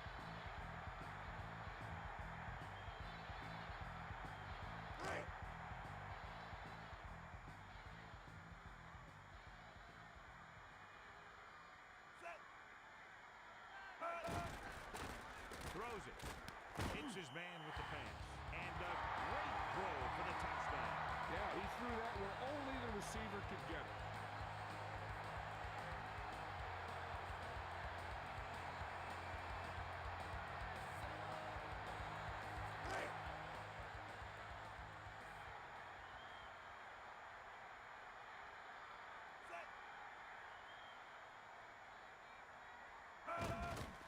And it's up.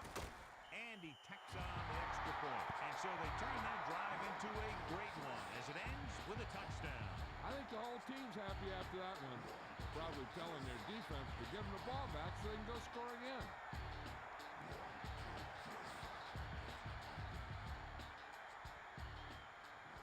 Williams is back and ready to put this one in the air. He sends this one toward the end zone. The returner looking to make something happen. On their last position, they came away with a field goal. Let's see what happens this time around.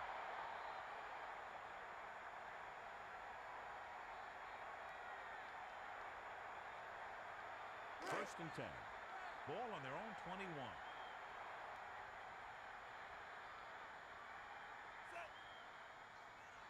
Looking to pass. Steps up into the pocket. The defender's got it.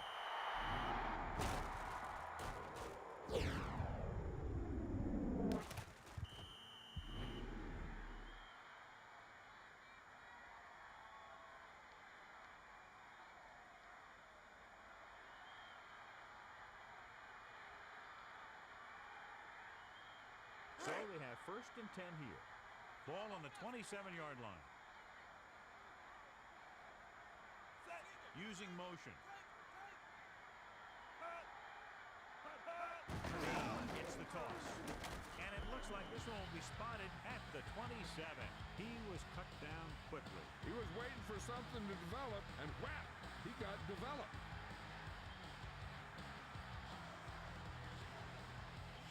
Second and 10. Ball on the 27-yard line. He's looking upfield. Moving outside. And the defender brings him down at the 26. So a gain of about 1.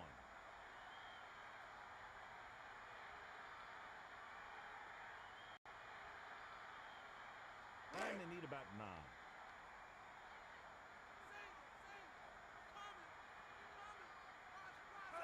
Looking downfield. He surveys the field. Steps up. Bryant Young got the quarterback.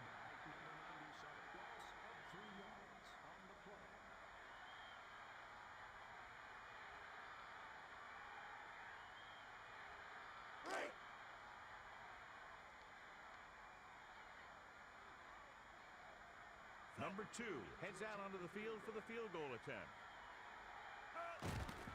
Here's the long attempt. And the kick sails wide.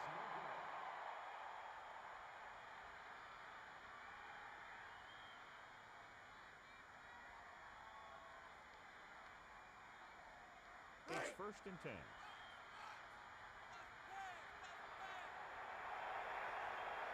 Garcia gets set. Goes over the pass. Steps up into the pocket. Gets rid of it. Hits the target with the pass. He never hesitated on that pass. That was quite a throw. This guy's been blessed with a golden arm.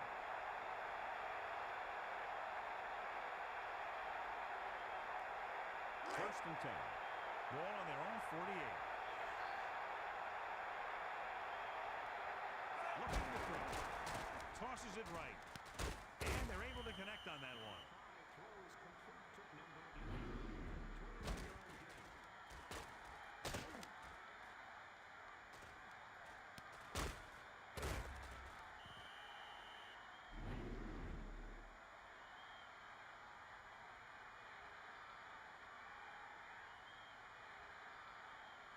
They're in field goal range.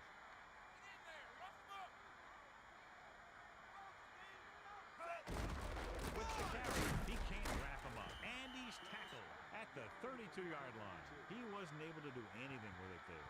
He was looking for a place to run, but all those places were filled up with guys waiting to tackle him. They're within striking distance here.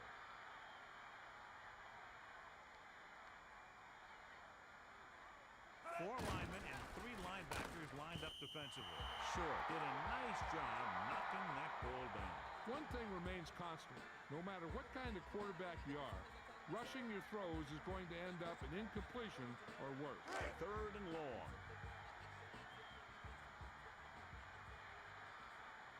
The 49ers line up with 4 wide receivers. And they're able to connect on that one. He didn't make it thanks to some great defensive work. These guys know what they have to do on third down. Seems like that call was just a give up.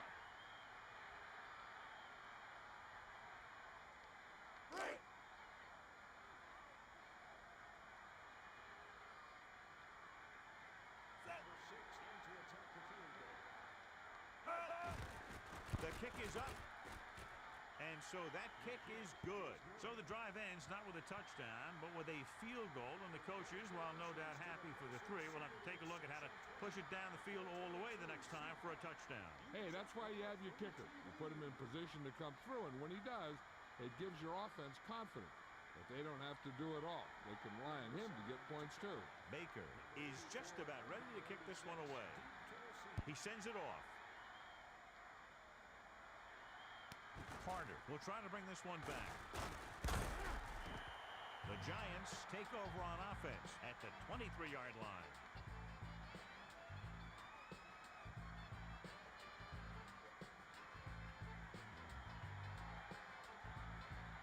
It's first and 10. Ball on their own 23. The Giants holding on by less than a field goal. Collins with a man in motion. And he gets the toss. He shakes the defender. Spin around. And it looks looks like they'll mark it at the 25-yard line. The defense did a good job stopping the run on that play. Yeah, that's an important part of this team's offense. 2nd and 8 coming up here. Ball on their own 25. Lining up with their big set this time. Stepping up, passing right. Great catch. He was there again for the 5th time.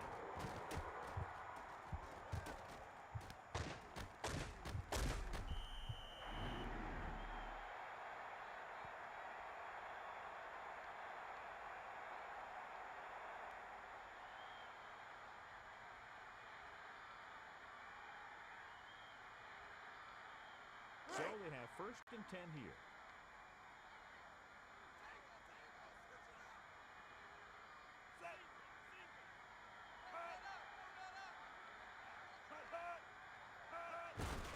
Looking for blockers. Looking for an opening. Breaks free of the defender. This kind of running game allows the offense to control the clock.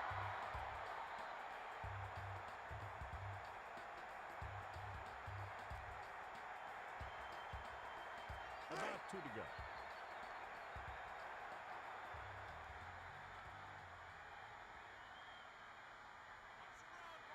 Four linemen and 3 linebackers lined up defensively. The Giants use motion.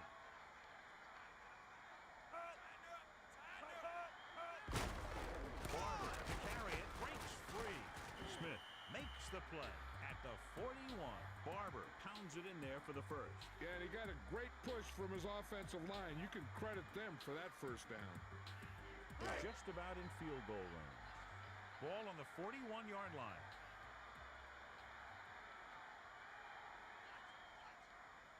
Four-man Collins hands it off. Puts on the juke.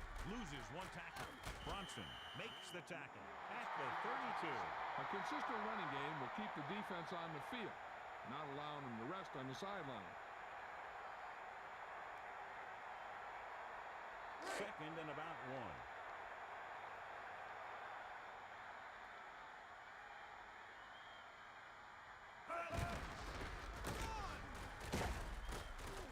And it looks like they'll mark it at the 31.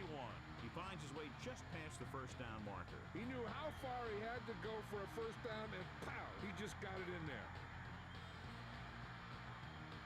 Let's check in with Melissa. I was able to talk to the team doctor, Al, and he indicated that it's a minor injury. They expect that it'll take a series or 2 off, then return to the field. Melissa, thanks for the update. Sounds like he'll be back very soon. A run up the middle, but the defense was waiting right there to make the stop. Yeah, he saw a little seam there, but it closed up before he had a chance to take advantage of it. They're in field goal range.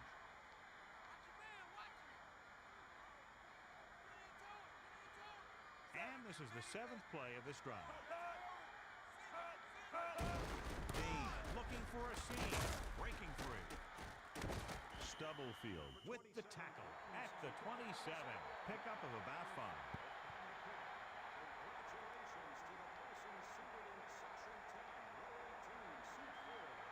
They need 6.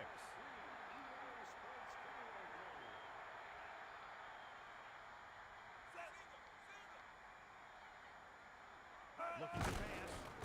Throws over to his right. He finds his man. Number 53. Stopped him for his 3rd tackle so far.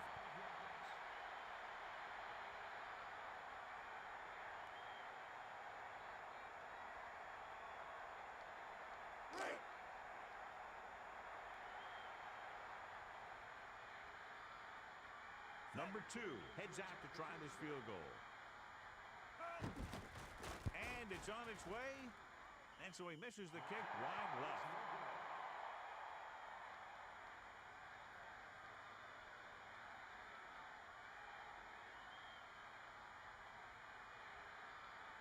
So they have 1st and 10 here.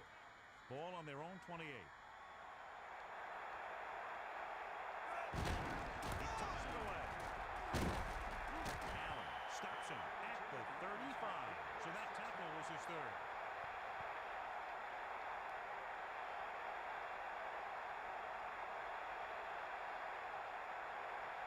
A little over 4 to go.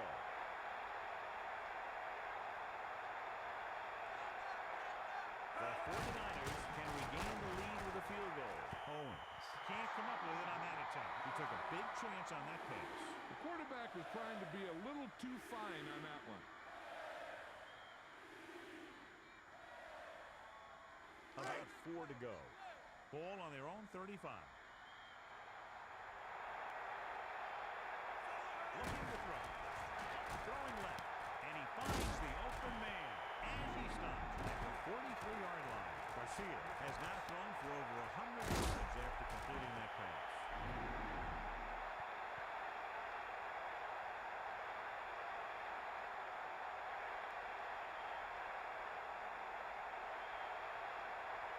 First and 10.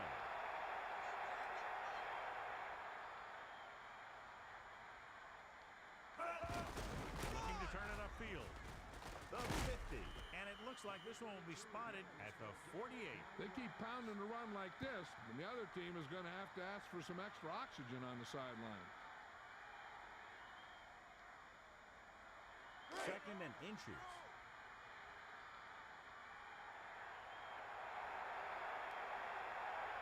He's looking to pass. He goes to the left side. Owens, the intended receiver. Allen did a nice job of breaking up that pass play. Whoop. And they're lucky that one fell incomplete. A lot of these tips get gobbled up by the defense. Ball at about midfield.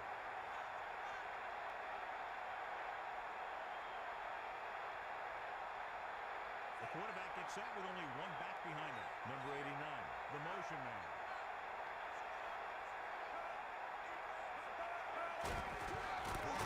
Looking upfield, just won't go down.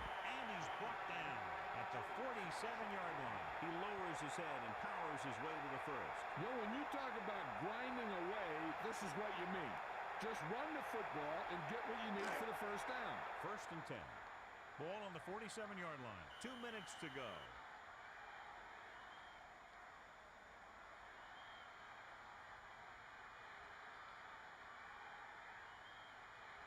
So they have first and 10 here.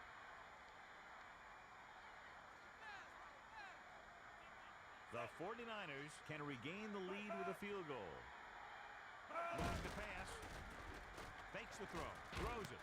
And this pass is completed. And he's tackled at the 43. It's second down and 6 to go.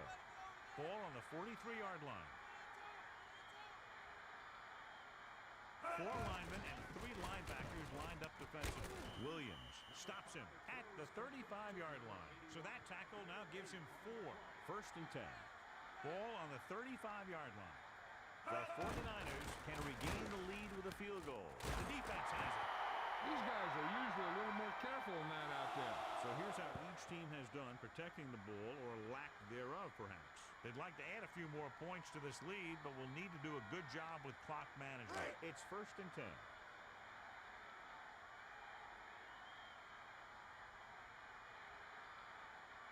Four-man front this time. They'll go with a pass.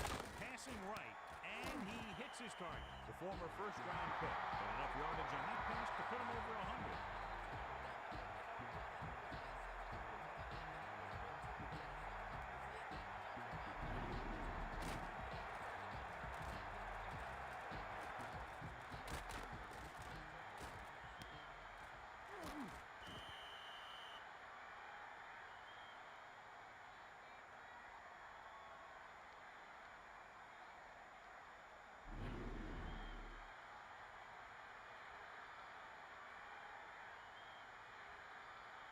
So they have first and 10 here.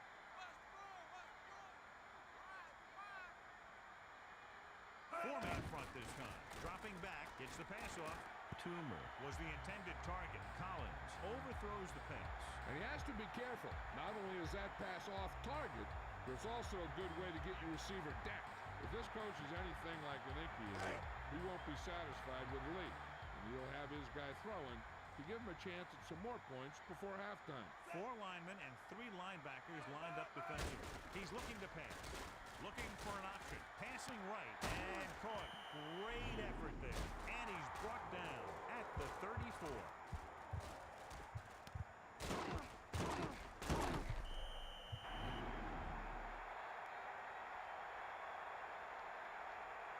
They'll probably run it here because they still have a couple of timeouts. The offense can show run, but go with a pass because they might get a favorable matchup. Now within their kicker's range.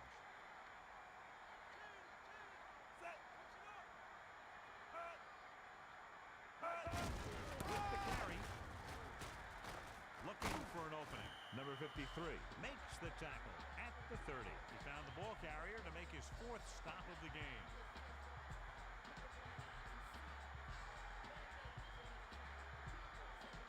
Within scoring distance.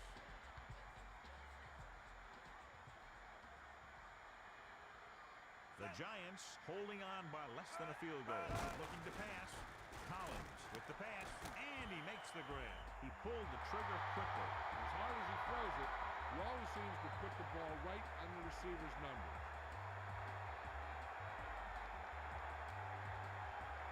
It's 1st and 10. Ball on the 23-yard line.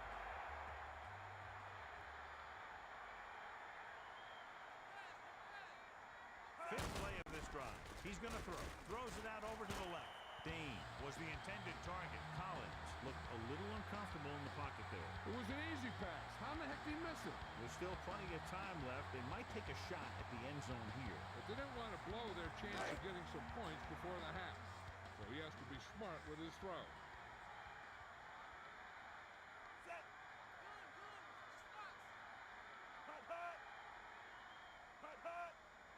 They'll go with a pass. Pump faking. Rolling right. Surveying the field. Throws it out over to the left. So a big hit on the quarterback forces the incompletion. Yeah, he had to get rid of the ball in a hurry. We need to watch the guys up front on this play. They're going to be passing. And the best thing the defense can do here is to get some pressure on the quarterback. Either throw a pick or take him down for the sack. The Giants line up in the shotgun. He's going to throw. Passing to his right. Toomer could make the catch. He overthrew the target. I wonder if that one slipped out of his hand. It was clearly off target.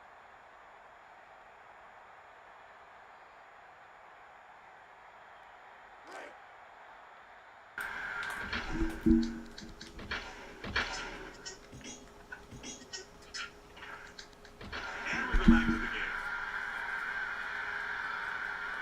Number 2 and the kicking team come on for this field goal attempt.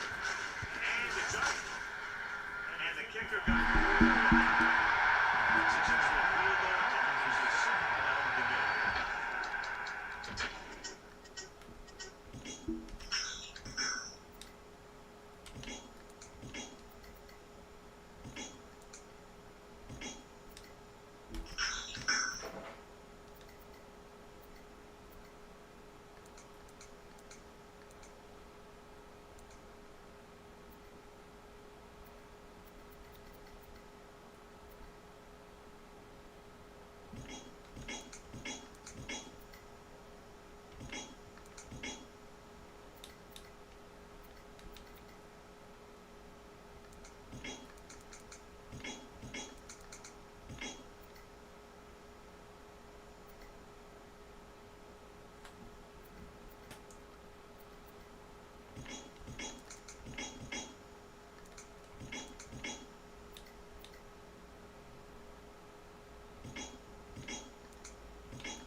He gets the kick away. Sutherland will bring this one upfield. It's the end of the second quarter with the score, New York 10, San Francisco 6. Here are the halftime stats as we get set for the second half kickoff.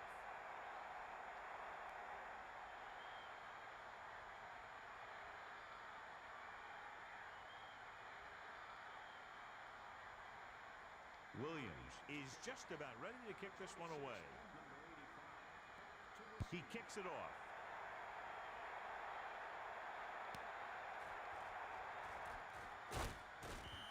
You need a field goal or a touchdown right here to respond to that score.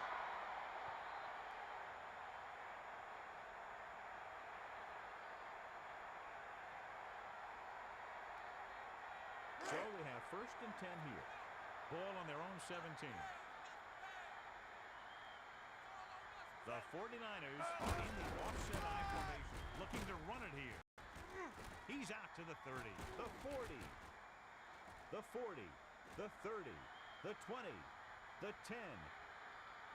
He took the handoff and did the rest for the score. Yeah, that guy just turned on the Jets and outran everybody on the field. The 49ers find themselves up by a small margin.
Let's get back to the play on the field.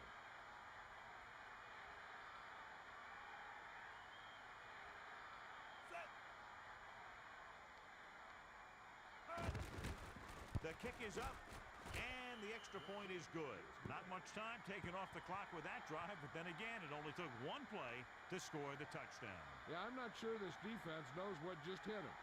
Give some credit to the offensive coordinator. He knew just where the soft spot was, and he hit it hard.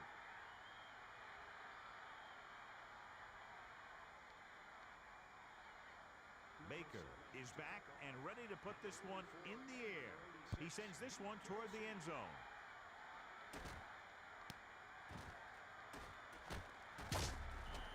The Giants take over on offense at the 19-yard line.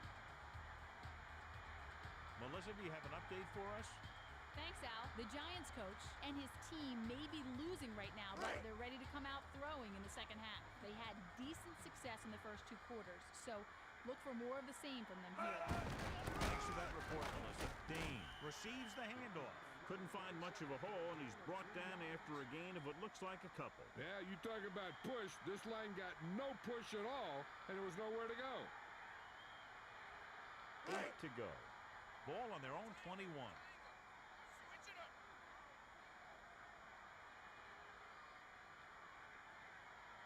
The quarterback lines up with 2 backs behind him on the run. Bronson records the tackle at the 31-yard line. He did a great job moving the ball on the ground there, John. This guy has great speed. It allows him to outrun the defenders if he can get around the corner. So they have 1st and 10 here. Ball on their own 31. 4 linemen and 3 linebackers lined up defensively, using motion. Collins gives the ball off. Bronson is starting to make his presence felt out there. He keeps pounding away in the ground, and he closes in on 100 yards.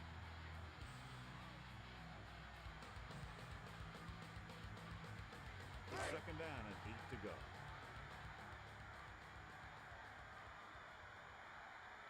Dane lines up behind his fullback in the I. Hands it off. Rumph records the tackle at the 39, and he's now closer to 100 yards rushing.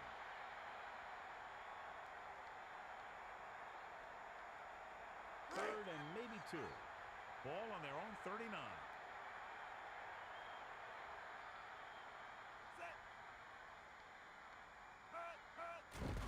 Looking to run it here.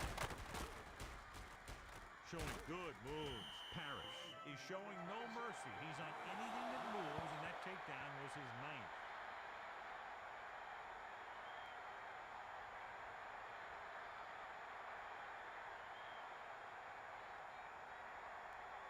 First and 10. Ball on their own 44.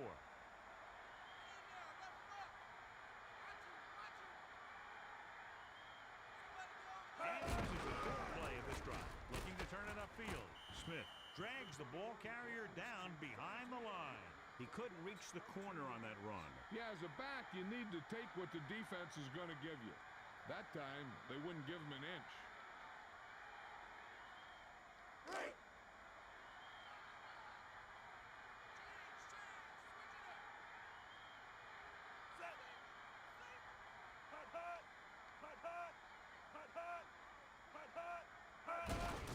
He tucks it away. Breaks free. Carter stopped him for his 3rd tackle so far. So that's a gain of about 5.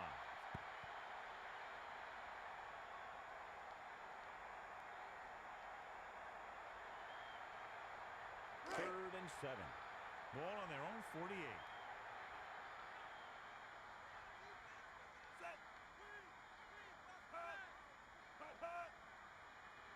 Looking to pass.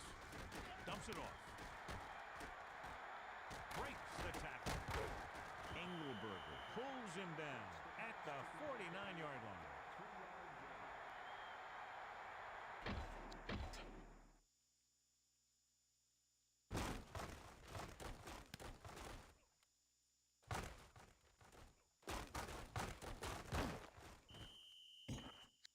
We'll go back to the play on the field. Ball right around midfield.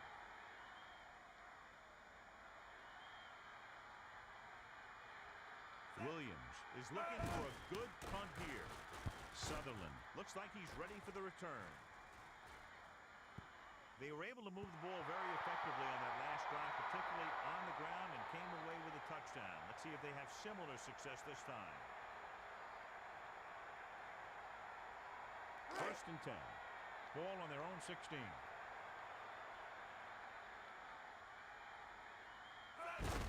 First, looking for a seam. Strahan records the tackle at the 18. And it looks like there's a penalty on the play. Personal foul, face mask on the defense, number 54. The defense is hurting themselves with penalties. The defense looks a little anxious out there. They need to do a better job of concentrating to prevent dumb penalties like that one. So they have first and 10 here.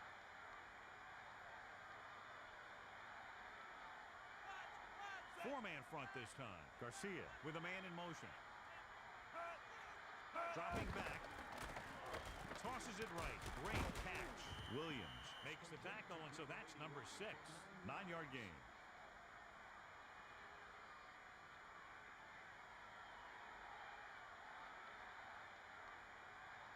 1 yard to go. Ball on their own 42.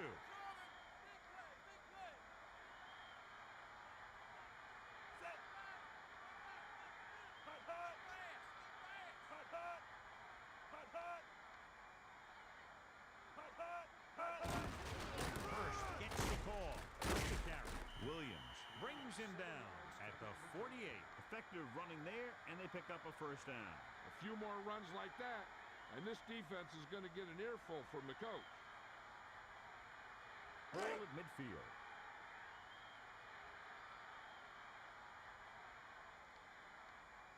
Only one man in the backfield. Garcia throwing it to the left. And it's complete. Allen makes the stop at the 34. He does a nice job bringing in the pass. That one was thrown so hard, I think it took the air right out of the receiver. they have 1st and 10 here. The 49ers line up with a 3-wide receiver. Hurst tucks it away. He might have gotten a yard or two. That guy got knocked around by that defense. He needs a little protection from his linemen.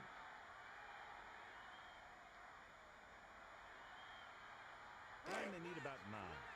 Ball on the 33-yard line. 4-man front this time. Showing good moves. And he's brought down at the 32-yard line. When they sat down and discussed the running game this week, I'm sure they never thought it would go this way.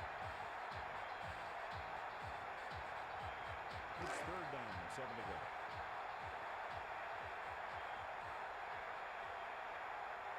And this is the 6th play of this drive. Looking to pass. Steps up. And he stopped at the 30-yard line. That run didn't get them much. Yeah, there was a defender in every gap ready to make the tackle on that play.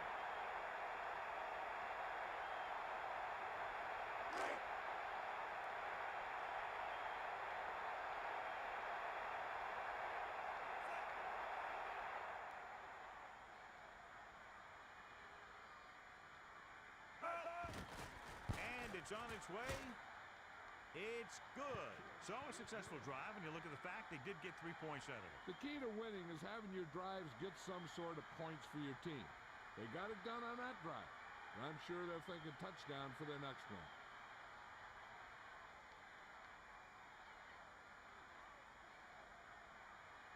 Baker looks like he's just about ready to kick this one off. He sends it off. The kick returner heads upfield. These teams are very evenly matched today. What a great game so far. Only one score separates them, and there's still plenty of time left. 1st and 10.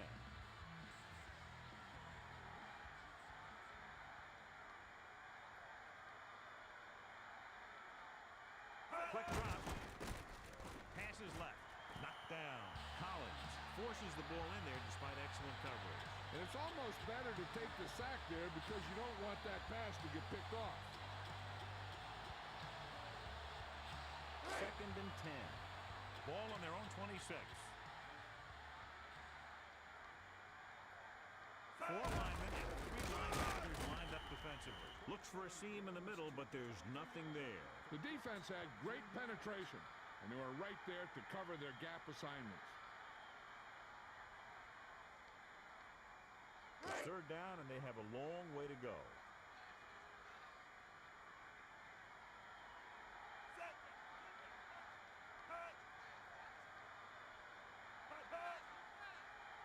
He's going to throw.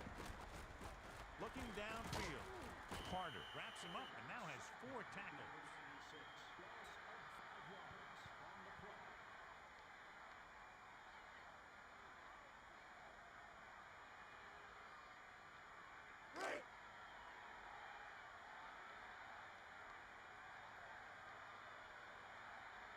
Williams will come into this game to punt.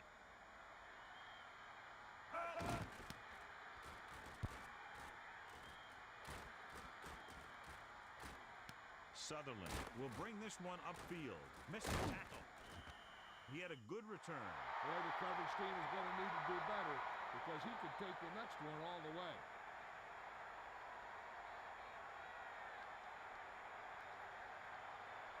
So they have 1st and 10 here.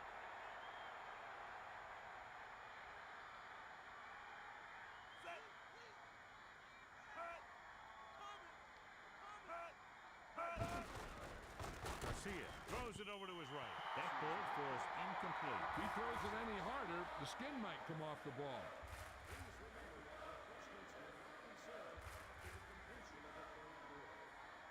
Melissa, what can you tell us about his injury?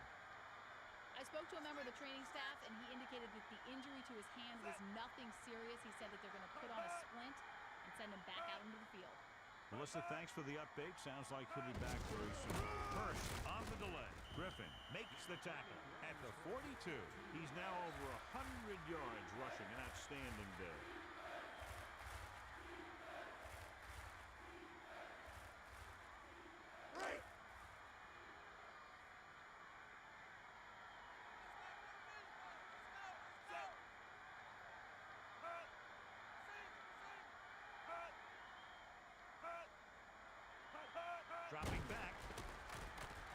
Garcia sends the pass away.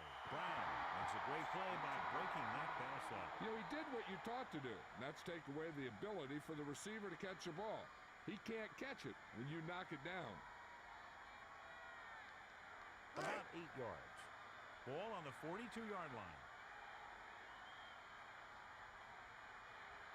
Baker lines up in the backfield for the punt. Dixon sets up, waiting for the punt. Dixon signals for the fair catch. Their last drive ended with a 3-and-out as the offense comes out onto the field again.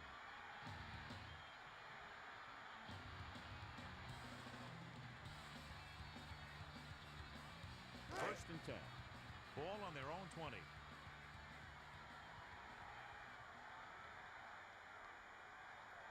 Four-man front this time. And it looks like this one will be spotted at the 16-yard line. The offensive line looked like they just collapsed on that play. The offensive line has to get good movement on the snap of the ball for the inside run to work, and it didn't happen on that play.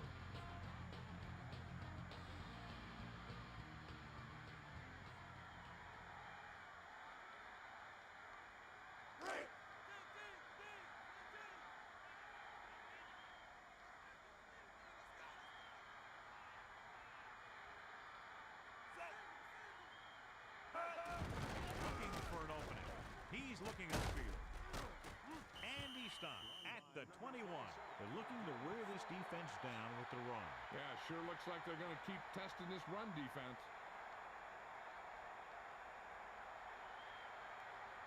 Third and long.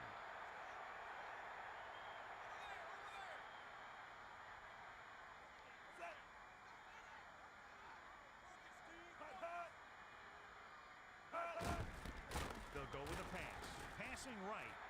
And he hits his target. The former first-round pick finds the open receiver again and is now thrown for more than 150 yards.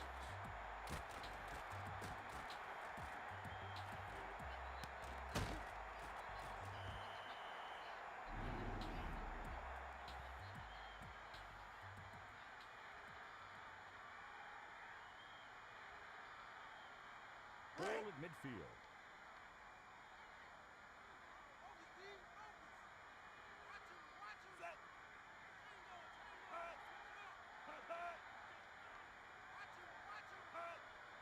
Dropping back. Collins throws. Nice reception. The quarterback showed you his great arm on that pass. Not only does this guy have a strong arm, but his quick release makes him very tough to sack.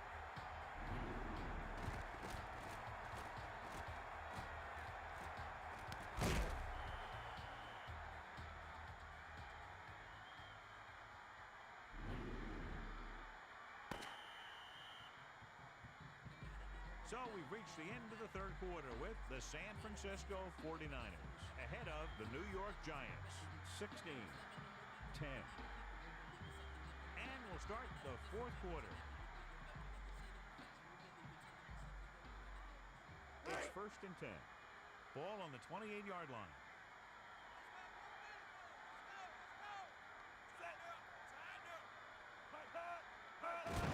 He's looking upfield. He's inside the 10, and he's in for the touchdown. That's the long run they've been waiting for him to break, and it goes for the touchdown. Yeah, he moved this way and that way, all the while keeping his head up and watching where his teammates were creating room for him to run.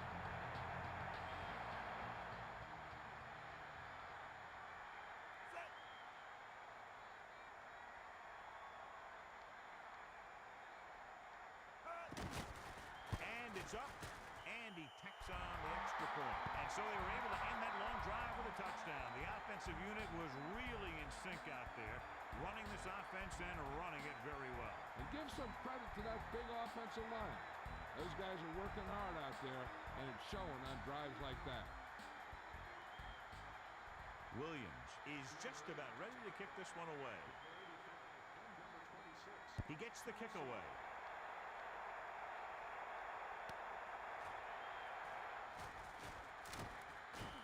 The offense couldn't get anything going on their last drive, going 3-and-out.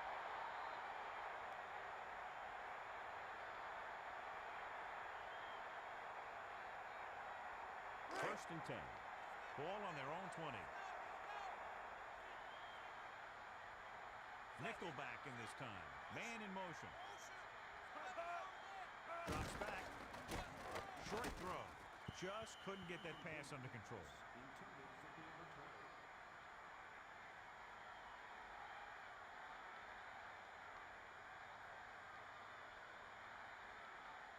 So it's 2nd and 10.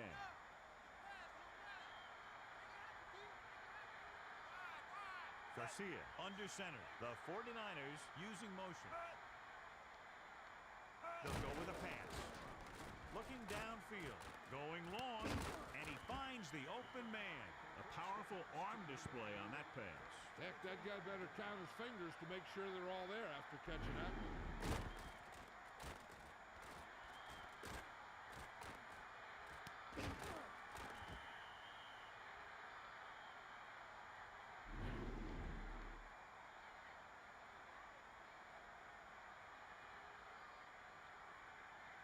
So they have 1st and 10 here. Ball on the 47-yard line. The 49ers can regain the lead with a field goal. Seymour knocked it down. Yep, nothing fancy there. Don't even give the receiver a chance. Just knock it down.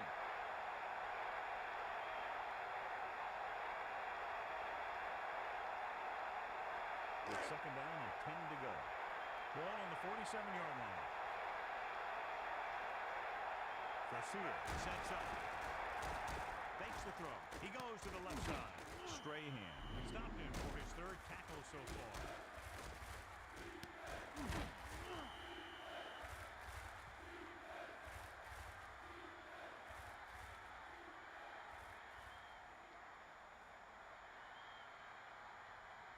Third and 5.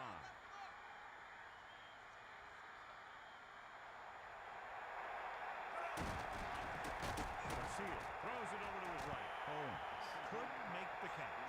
Garcia couldn't get it to him. He's got to be careful with throws like that. There's a good chance of hurting his receiver or throwing a pick. It's 4th down now, 5 yards to go. Ball on the 42-yard line. 5th play of this drive. The 49ers use motion. Looking downfield, passing right, and the catch is made. A display of good concentration by the receiver. If he can make catches like that regularly, he can expect to see more passes thrown in his direction.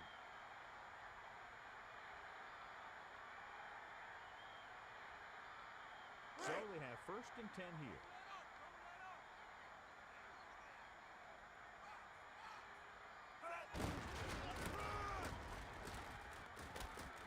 Number 23 takes him down at the 17.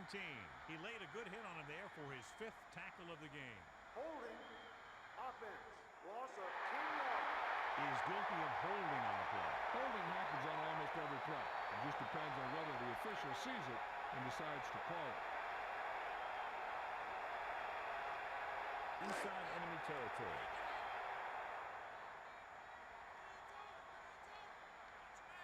Dimebacks in for this play. Dropping back. He's looking. Keith Hamilton records his 1st sack on that play. The last thing you want to see is your quarterback take a shot like that, especially from that guy.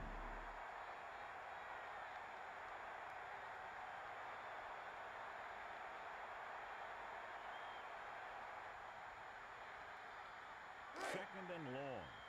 Ball on the 35-yard line. Only one man back. Looking downfield. Garcia passes it right. Gain of 5 on the play.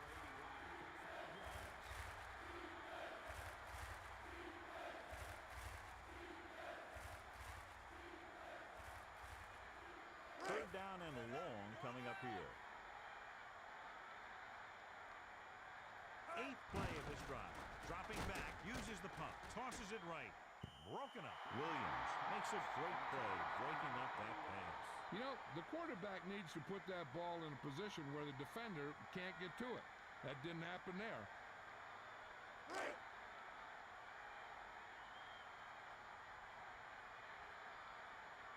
This kick is for the lead. The kick is up. He kicked it off the side of his foot and it hit wide right.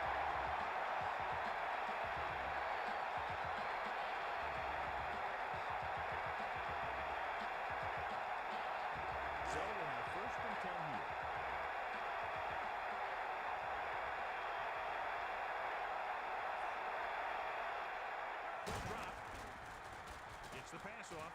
Hits his man with the pass. Collins has just broken the 200-yard mark with that pass.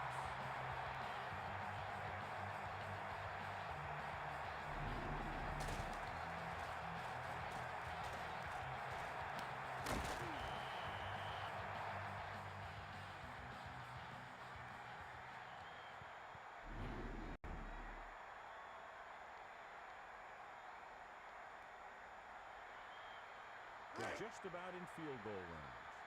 Ball on the 43-yard line.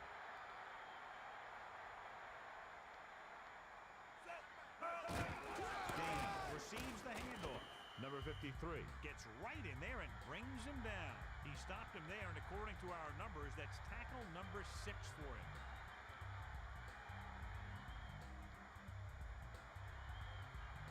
They're just about in field goal range. Ball on the 43-yard line.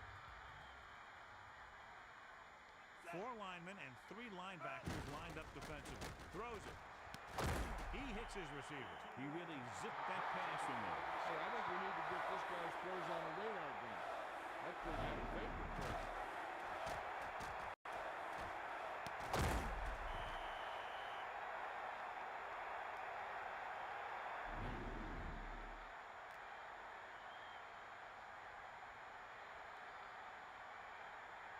So they have 1st and 10 here.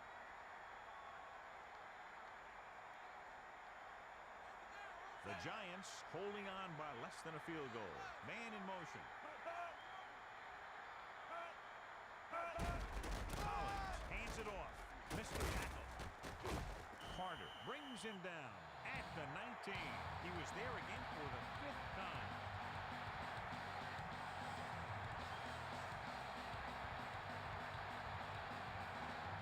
Let's see what they can do in the red zone.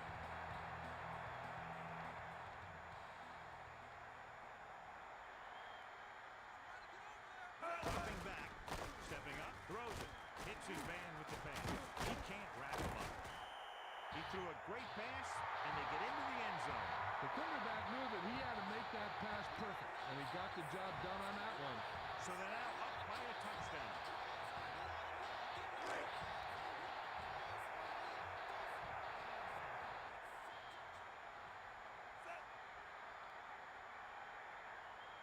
And it's on its way, and the extra point is good. And so the offense puts together a very nice touchdown drive. John, I think that drive is exactly what the offensive coordinator was looking for and hoping for. They did everything they had to on that one. And the end result was a trip across the goal line and a TD on the board. Williams is just about ready to kick this one away. He kicks it off. The returner fields it cleanly and is looking to give them good field position. We've got a good one going here today.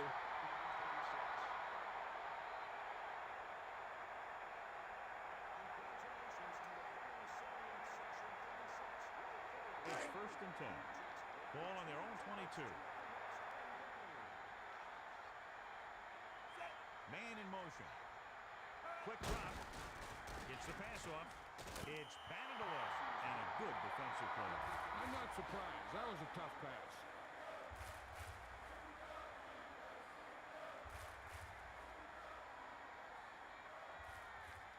So it's 2nd and 10. Ball on their own 22.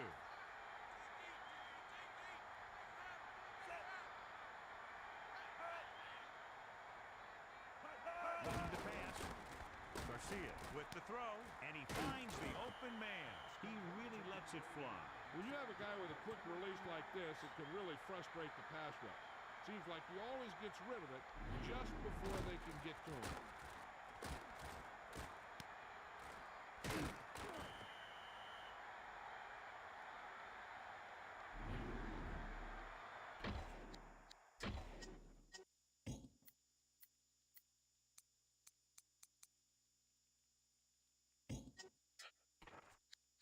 Back to the game. So they have 1st and 10 here.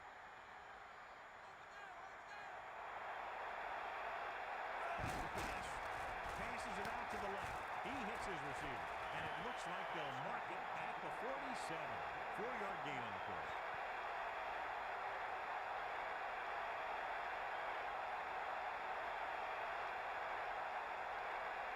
Second and 5 coming up here. Ball on their own 47. 4-man right this time. Breaking free. Searching for a save. And he's brought down at the 44. Beautifully designed play there, John. Anytime you can get a run like that for a first, it does a lot for your whole offense. I wouldn't be surprised to see some sort of play pass to build off that big gain. First and 10. Ball on the 44-yard line. With the pass, and he finds the open man. Short makes the stop at the 31-yard line.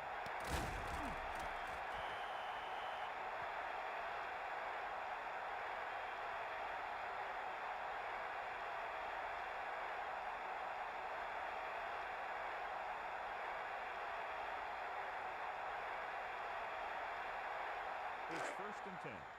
Ball on the 31-yard line.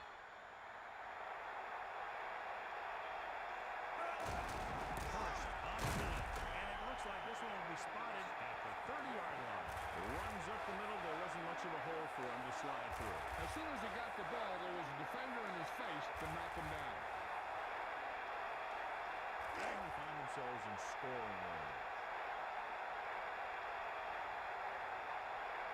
Nickelback on his cover. On the run.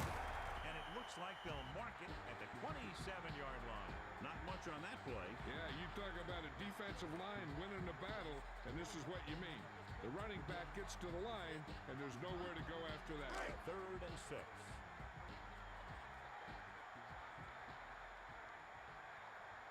He's going to throw.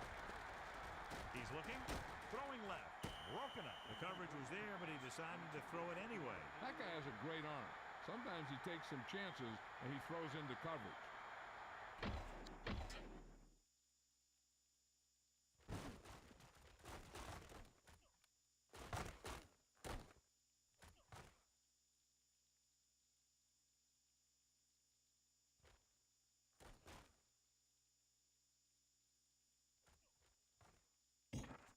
And welcome back.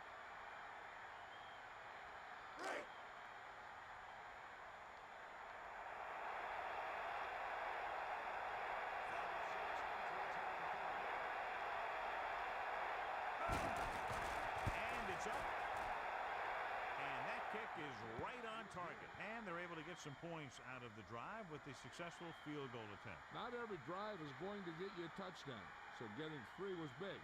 Now they got to go over what worked and what didn't, so the next drive will get them a TD.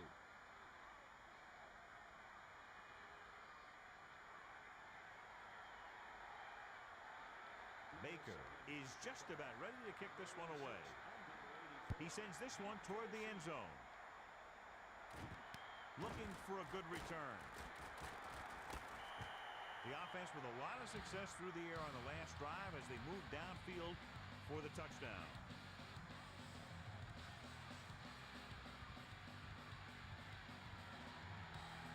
First and 10.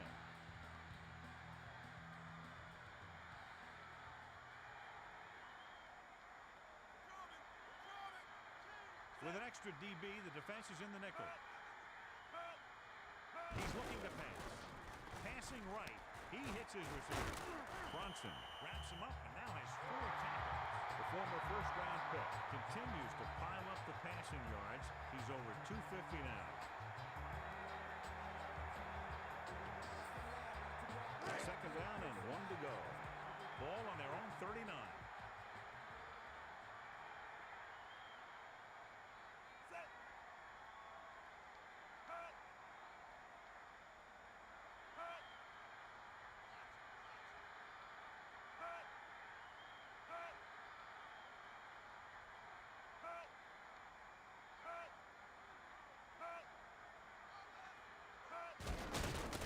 Looking to turn it upfield. Tries the middle.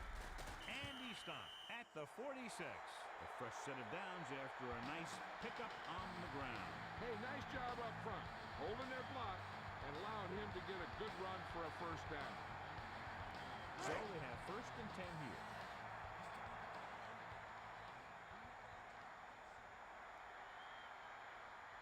Four-man front this time.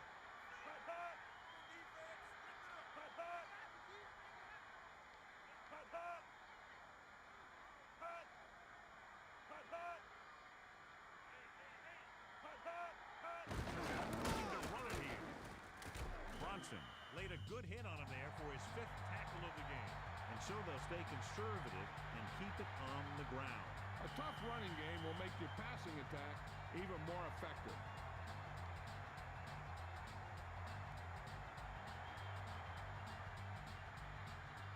Second and 3 coming up here.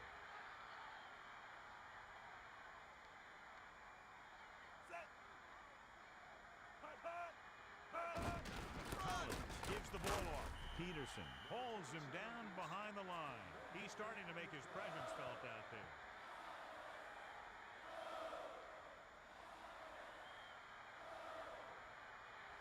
It's 3rd down with 3 to go.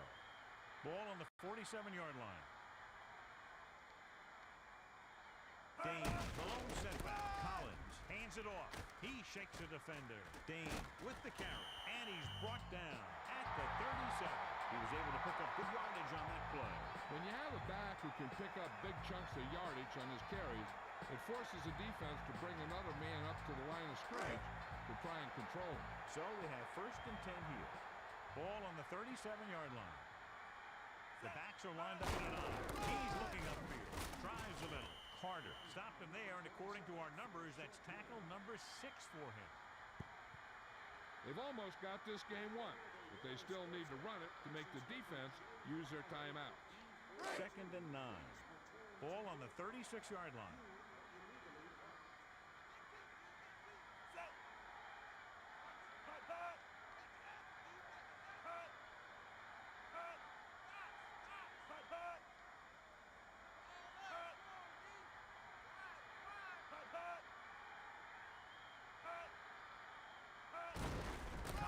Gives the ball off, looking for an opening. Parrish brings him down at the 31-yard line. He is certainly no stranger today to the tackle of the stat sheet. That's number 11 on that play.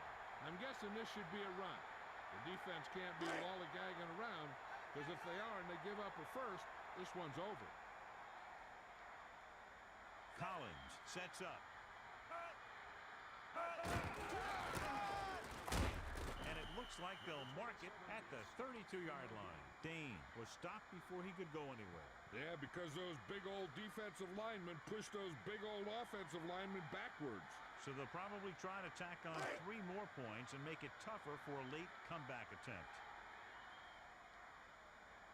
Number 2 is heading onto the field for this field goal attempt.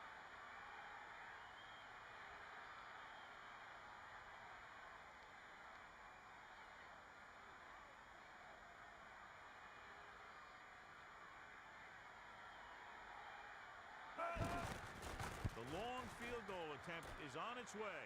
The attempt is good. That successful field goal attempt is his 2nd of the game.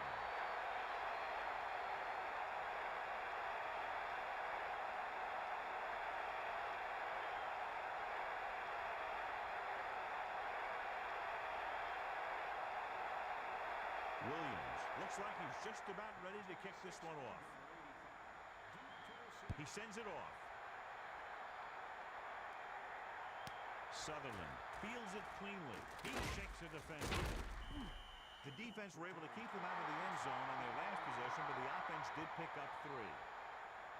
They have to get closer and get a fresh set of downs because time is running out. So they have 1st and 10 here. Ball on their own 22.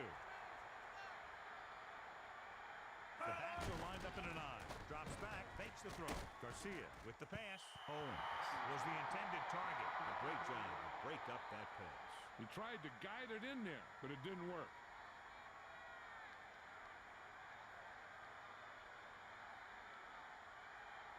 It's 2nd down and 10 to go. Ball on their own 22.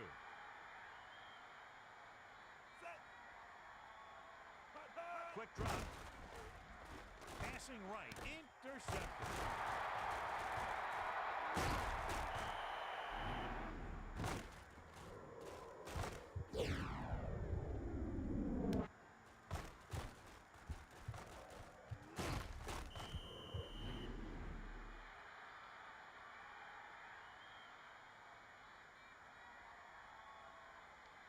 With the defense not having all of its timeouts, they'll probably come out and take a knee here on first down. 1st and 10. Ball on the 26-yard line.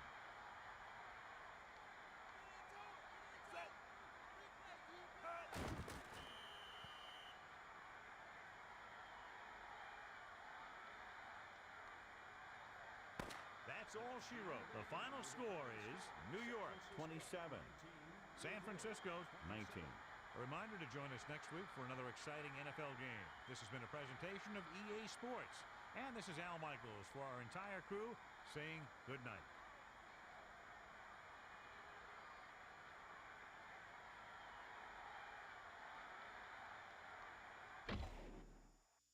Well, we literally got a report that it was 58 plays by the Niners and 59 plays by the Giants.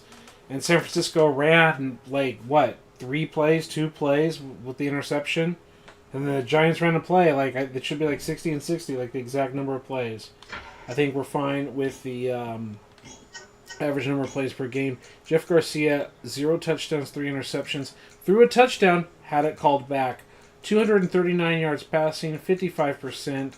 Sacked once. 2 touchdowns, 1 pick, so 4 interceptions on the game, 65% passing completion. The 49ers just do not have a pass defense, and the Giants do have a pass defense. That's one really big thing, is he was just able to connect with Amani Toomer like over and over and over again. 6 catches, 118 yards. 7 catches, didn't break 100 yards. Right? Like, Owens actually had 1 more catch than Toomer, and I felt like Toomer was the one having the bigger game, and he did, because he had nearly 20 yards more. 19 yards more. And then just really throwing to Hurst. Like, Owens was the only one he was even trying to. Like, Eric Johnson, I think, was even targeted twice. He had the 11-yard completion, and then the touchdown that was taken off the board. Not really targeting much else.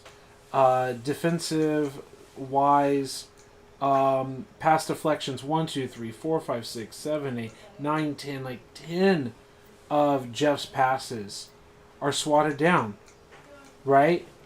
Otherwise, if they're not swatted down, it's like potentially 10 more completions, like 30 out of 36 in an elite day. But the coverage is there, right? Like, all the credit to the Giants. And 49ers, 2 pass deflections versus the pile here, right? And you can't say anything about Jeff Garcia's, like, ratings, his numbers, whatever you want to call it. He's like a 95 overall quarterback or something like that. It's not for a lack of ability. Right? Okay, 92 overall. 89 awareness. Giants don't even have 80 awareness, and he's able to play better football. Throwing power 90-95. 90-85. Like, he's got the higher accuracy. I blame a lot of it on the playbook. I give all the credit to the Giants defenders. Right? Do we even have management, job openings, ratings? Yeah, we don't have the feature in this game to pick the offensive playbook. That's really interesting. Okay, we're going to go to the next game and then go to bed, most likely, is the call here. And then the Giants team isn't that far from Super Bowl appearance. Exactly. And if you remember, this year, the 2002 season, if I remember correctly, the Giants in real life lost the first game, 16-13, and then they went to San Francisco, and the 49ers had like the second biggest comeback at the time it was happening in playoff history. Only behind the Bills-Oilers game. And we were just getting smashed. And we had a defensive pass interference on the blown field goal attempt that wasn't called. And so we got the victory. But we should have lost in the playoffs. Right? And then we proceeded to lose to Tampa Bay, who would eventually go on to win the Super Bowl. So, I mean, yeah, it is what it is. It is what it is. Let's go to the substitutions and depth chart.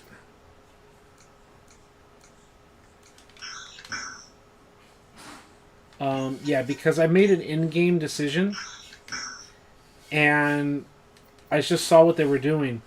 One of the core things that I saw that they were doing Let's go. Yeah, Owens here, I guess. One of the core things that I saw that they were doing is they were just kicking the line to a specific side. I saw that they were kicking this side out. So we're going to go to left and right end.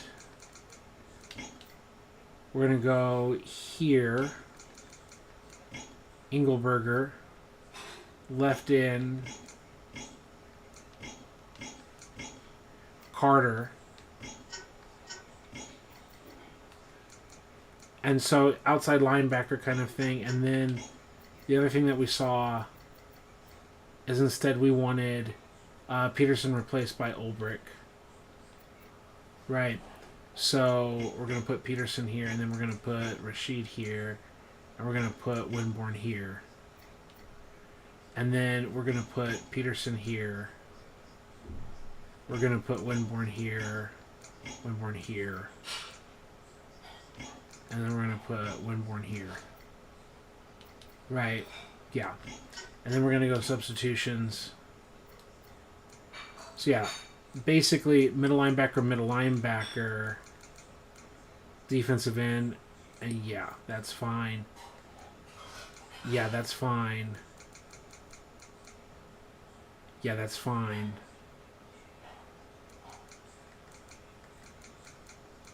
That's all fine. Yeah. So let's save.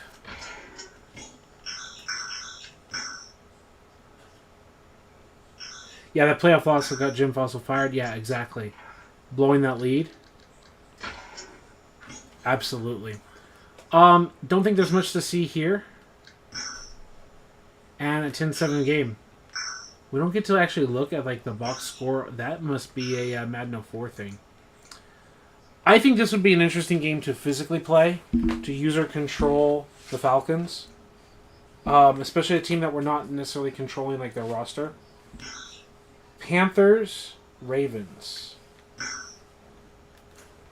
Lions, Dolphins. Colts, Jags. Chiefs, Browns.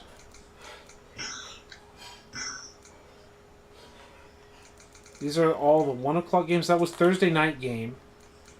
This is Sunday at 1 p.m. Jets, Bills. Chargers, Bengals. All Sunday 1 p.m. games.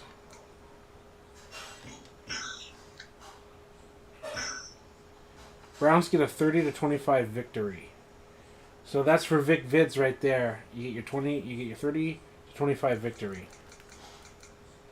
Chargers, Bengals. Well, we've got SD Chargers fans. SD Charger fan that has been a part of his channel, and while not available tonight, definitely worth having here. And then just seeing Vic Vids, because sometimes he's like super available and sometimes he's like super busy.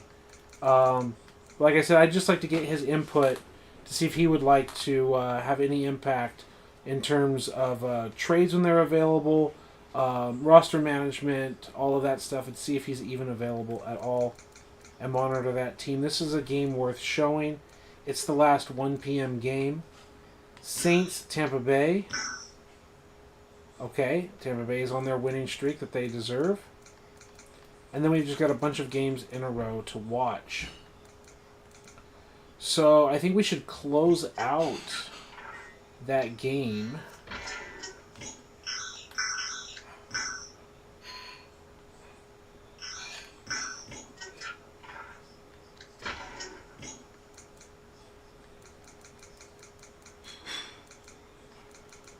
Seahawks, Raiders. Jason, you're controlling the Raiders, right? Their idea.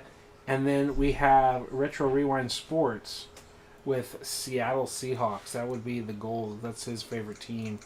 I think this game is just interesting to watch. Marshall Faulk and Clinton Portis. TD, all of them. Dallas and Texans is an interesting game. And Steelers at Patriots Monday night. That's going to be a great way to end it. We literally start the week off with Thursday Night Football with my Niners And we end the week with Steelers Patriots. The Patriots.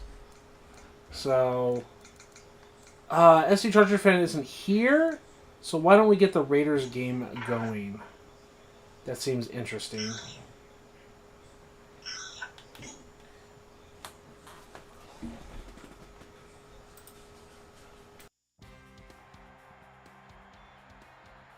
Sports welcomes you to another great NFL matchup. We're just about ready to kick off another year of NFL football. Thanks for being here to enjoy today's season opening game as the Seattle Seahawks square off against the Oakland Raiders. Welcome to the game. Al Michaels and John Madden here to bring you this one, sponsored by the fine folks at EA Sports. When you look at how good an offense is, it all starts with a quarterback. They can do a lot more things with this guy throwing the football for him. He can make the touch passes or just fire one of the old breadbasket if he has to. Sean Springs and the rest of the defense will have to be at the top of their game in this one. He has to expect to see a lot of passes thrown in his direction, and it'll be largely up to him to cover the best receiver on the other team. We'll have to see which defense is able to control this game from start to finish. Those guys got to be careful not to get all tired out doing that. You got to save some of that intensity and energy for the game. And let's go to the field for the coin toss. Well, the teams are out on the field, the crowd in full throat as we get this new season started with the kickoff.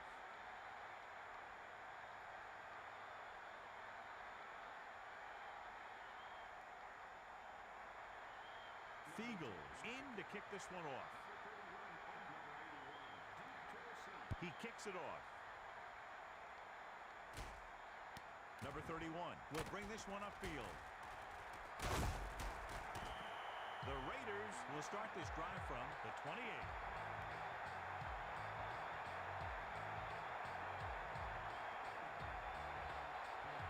It's 1st and 10.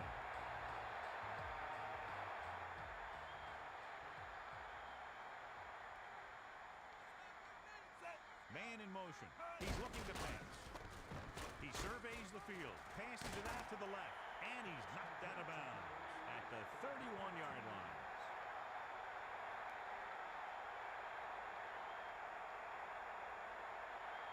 It's 2nd down and 8 to go. Ball on their own 31.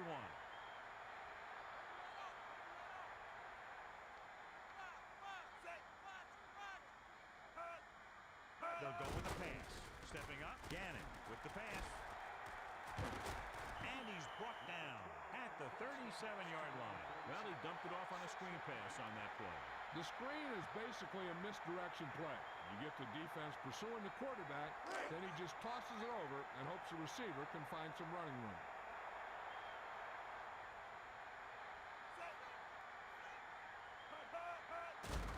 Weaver searching for a seam. Running left. Beautifully designed play there, John. Anytime you can get a run like that for a first, it does a lot for your whole offense. I wouldn't be surprised to see some sort of play pass to build off that big game. It's 1st and 10.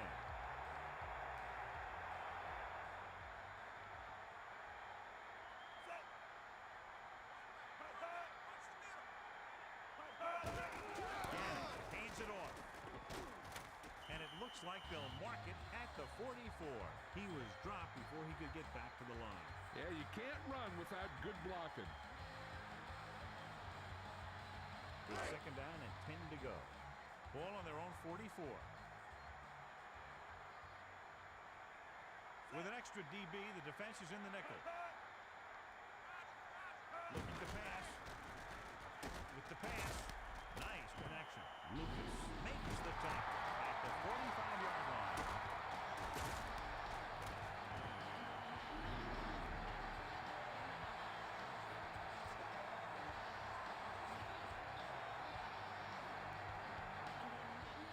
First and 10.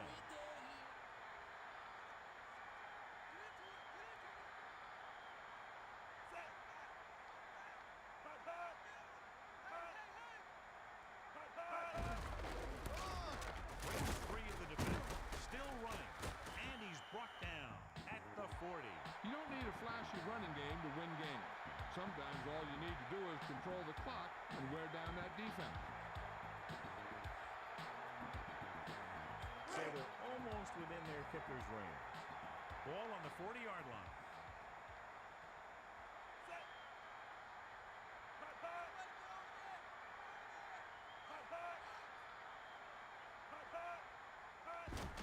Looking to run it here.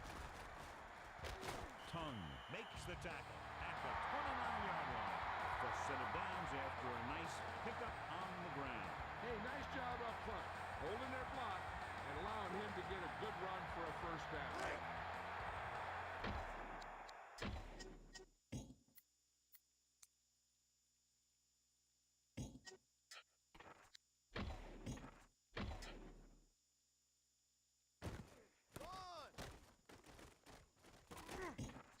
So let's pick up the action. The Raiders are in the offset I formation, dropping back, rolling out to his right. It's broken up. A hard, tight spiral, but it falls to the ground incomplete. Well, he slung it in there, but the receiver just couldn't come up with it. Second and 10.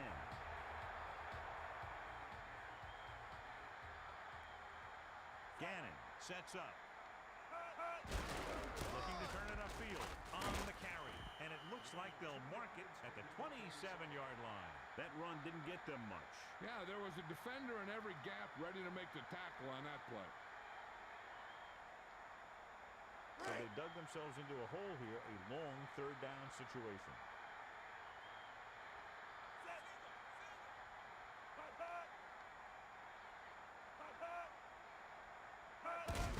Looking for room. Weak on the call. Bell pulls him down at the 24-yard line.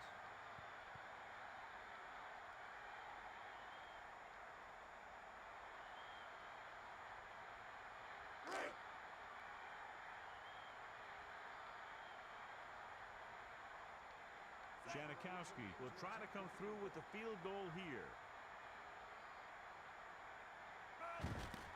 And it's up. And the kicker got all of that. A number of plays running that drive is enough to get them close enough for a field goal. Each play you run on offense tires out the defense a little more. And when you put together that many plays in a row, it gets you in the scoring position. This time, it got him through.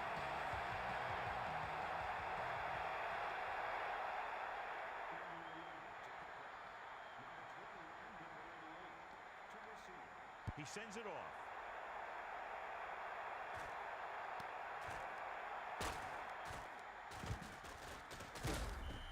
The Seahawks will start the drive from the 20-yard line.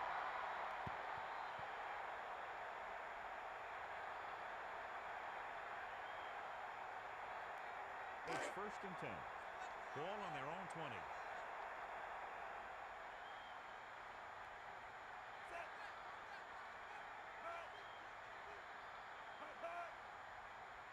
Quick drop. Surveying the field. Tosses it right. And he's brought down at the 40. He throws a perfect strike. That was one heck of a throw. You could see him setting for the pass, then boom, it was gone.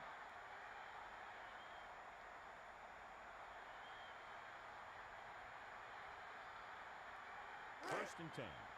Ball on their own 40. The Seahawks line up with two backs behind the quarterback. Stevens comes in motion. Alexander looking for a seam. Adams takes him down at the 42. He got the call, gains a couple. I know they didn't get much, but it's all about making the defense respect the fact that you're willing to run. About 8 yards.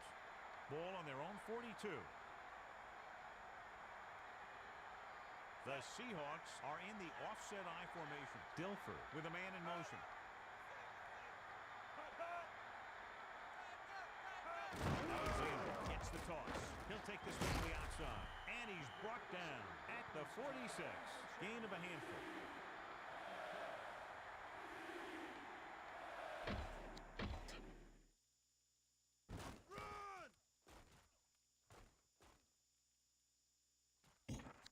And welcome back.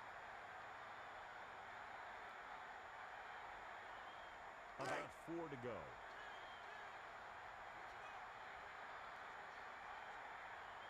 Go with a pass. Dilfer passing to the right. Nice this one will be spotted at the 48, and they come up short after the catch. On a pass play, there's no excuse for a play that doesn't carry the receiver past the first down mark. 4th and about 2. Ball on their own 48. Brown looks like he's ready for the return.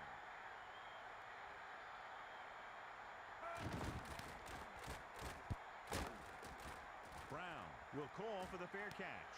Brown saw them closing in fast, so he signaled for the fair catch. He did the right thing, concentrated and caught the ball.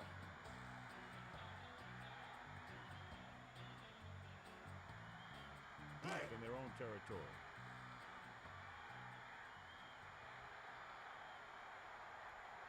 The quarterback gets set with only one back behind him. With the pass, Lucas takes him down at the 20. He zipped that ball to his receiver. That quarterback was really special. Not only does he have the arm, but he can also guide it in there with some touch if he needs to. A little over 4 to go. Ball on their own 20.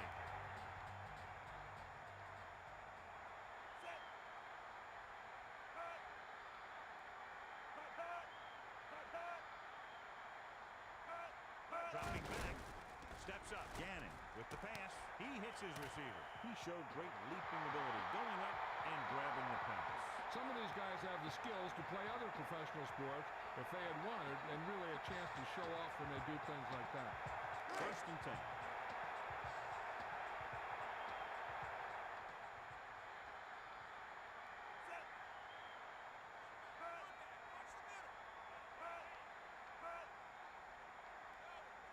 Looking downfield. Passes it out to the left. And this pass is completed. 9-yard gain.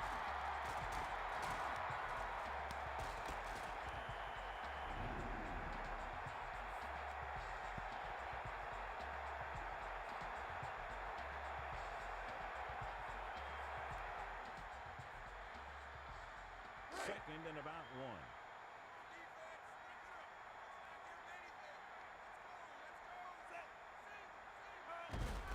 Looking for room, can't bring him down. Even if your running game isn't over-effective, running consistently with your big guys will tire out the defense because they're always taking hits and getting banged up. 1st and 10. Ball on their own 44.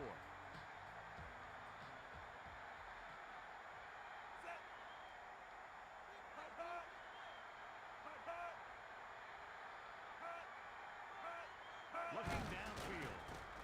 Throws it. He hits his receiver. Gain of 7.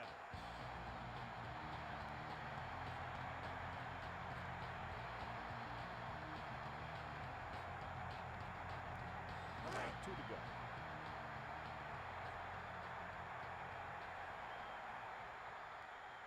The quarterback gets set with only one back behind him. Looking for an opening. A little juke step. Tongue with the stop at the 45-yard line. He just needs to keep pounding away. He's going to get his 100 yards today.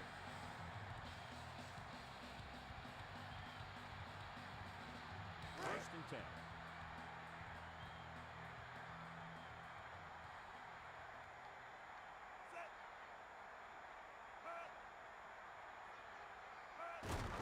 Gannon hands it off, and he's brought down at the 45-yard line. Wheatley went nowhere, John. Went nowhere fast.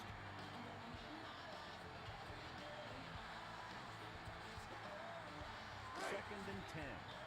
Ball on the 45-yard line.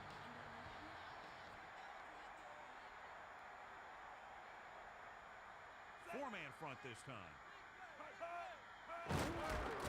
Losing one tackler. And it looks like this one will be spotted at the 31-yard line. Good gain there and a first down. If the defense keeps giving up runs like that for first down, they'll have to make some adjustments to slow this guy down. It's first and 10. Ball on the 31-yard line. Looking downfield. Gannon lets it fly. And he's stopped at the 24-yard line. 8-yard gain.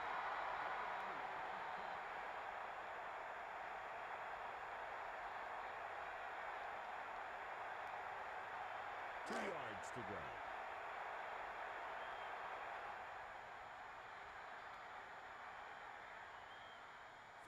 The Raiders using motion.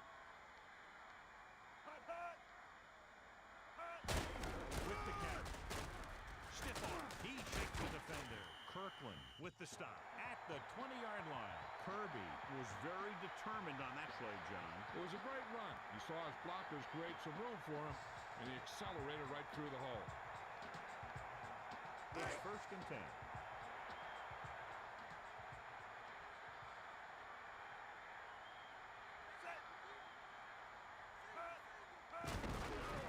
Wheatley runs up the middle, and it looks like this one will be spotted at the 19-yard line. Right up the middle. Not much there. The defense had great penetration, and they were right there to cover their gap assignments. And we're ready to start the second quarter. It's 2nd down and 10 to go. Ball on the 19-yard line. Gannon sets up. Looking to pass. Throwing. The defender broke that play up. He got his hand in there to knock it down. One thing remains constant. No matter what kind of quarterback you are, rushing your throws is going to end up an incompletion or worse. So they dug themselves into a hole here, a long 3rd down situation. Ball on the 19-yard line. Porter, the man in motion. Looking to pass. Gets the pass off. And it's complete. And he's tackled at the 6-yard line.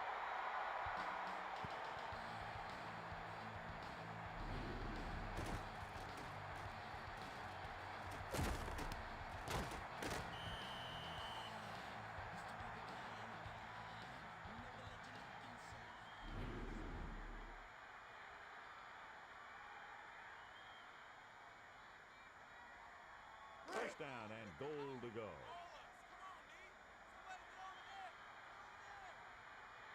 Four linemen and 3 linebackers lined up defensively. Jolly moves in motion. On the run. Robertson brings him down at the 4-yard line. Wheatley couldn't find much running room on that play. Yeah, that's an important part of this team's offense. 2nd down, goal to go. 4 yards to the end zone. Gannon under center.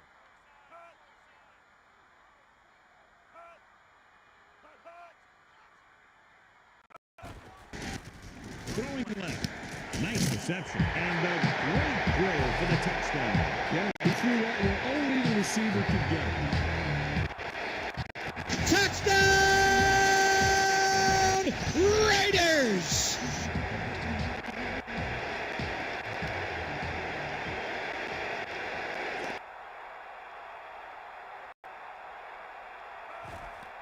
The kick is up. The point after is good. So over 10 plays were run on the touchdown drive, and it seemed that with each play they were able to get positive yardage and finally get it into the end zone. And they have to be very happy with the methodical way they were able to move the ball on that series. Anytime you drive down the field and you've used a lot of plays, it tires out that defense. Each play keeps getting you closer and closer, and finally you get the one that puts you in for 6. Janikowski will be kicking off. He sends this one toward the end zone. Williams returns this kick. So the offense takes over, still trying to figure out this defense.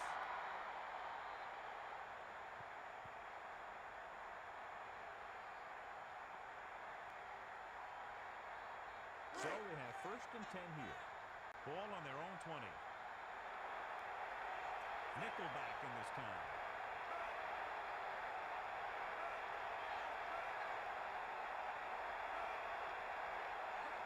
He's going to throw.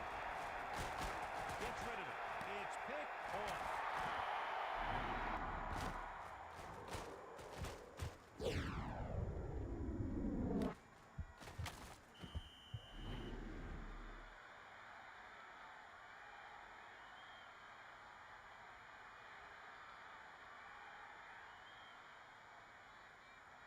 It's 1st and 10. Ball on the 24-yard line. four-man front this time. Looking for room. Runs up the middle. He records the tackle at the 24-yard line.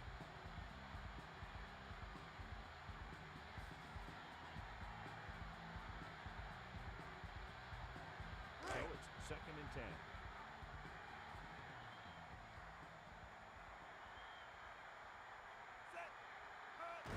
Looking to run it. He shakes a defender. Kirkland with the tackle at the 19-yard line. They went with the running play. You never know when you're going to find some room and break loose into the secondary. 3rd and 5. Ball on the 19-yard line. Gannon sets up. Looking to pass. Gets the pass off, and he hits his target. The quarterback showed you his great on that pass. Not only can this guy make all the throws, he also rarely makes a bad decision out there.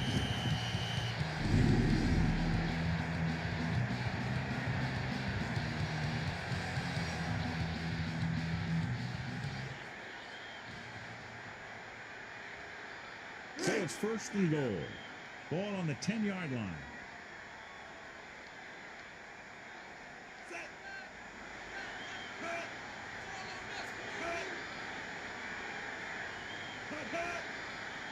Quick drop.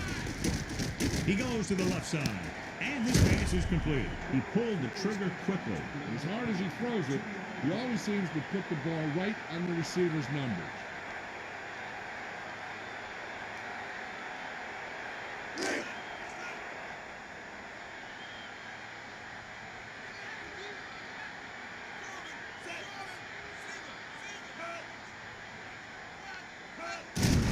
With the carry. Runs up the middle. He might have gotten a yard or two. That guy got knocked around by that defense. He needs a little protection from his linemen.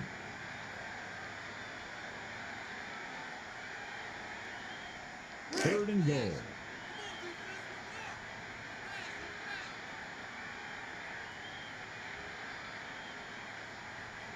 Dimebacks in for this play. Dropping back. The quarterback is hauled down.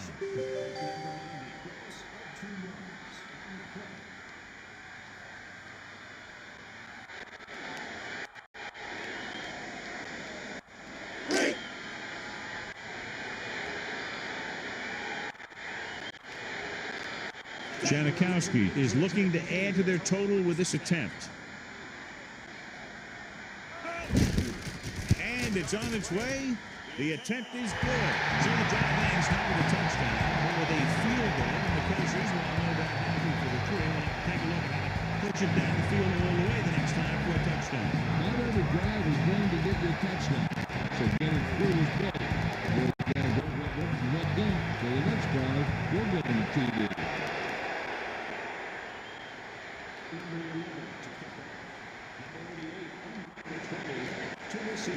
He gets the kick away. So the rest of the league may not like it, but the hell with it, because the Raiders are going to light them up. The last time he... The defense did a nice job the last time around, forcing the interception.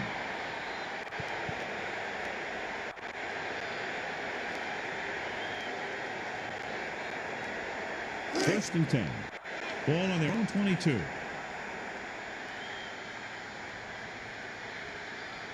Dilfer with a man in motion.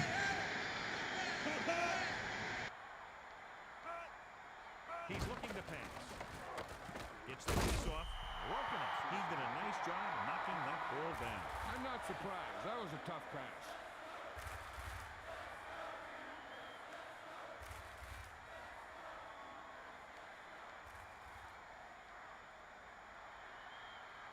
It's 2nd down and 10 to go. Ball on their own 22.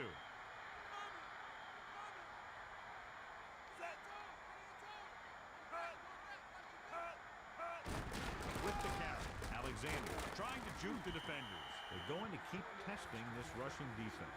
Now they got to keep going at it. They can get that defense tired and on its heels. These games will get longer and bigger as the game goes on. It's 3rd down and 7 to go. Ball on their own 25. Looking to throw. He's looking. Dilfer sends the pass away. He really felt pressure there. Yeah, he felt those guys closing in and gunned the ball out of there.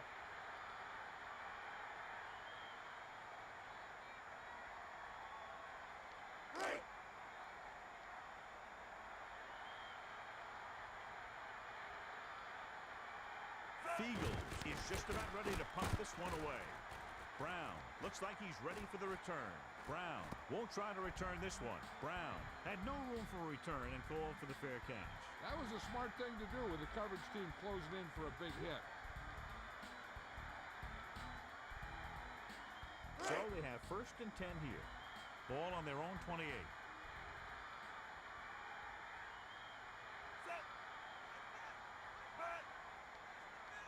Dropping back. Passing right. It's broken up. He tried to fire that one in there. If he throws it any harder, the skin might come off the ball.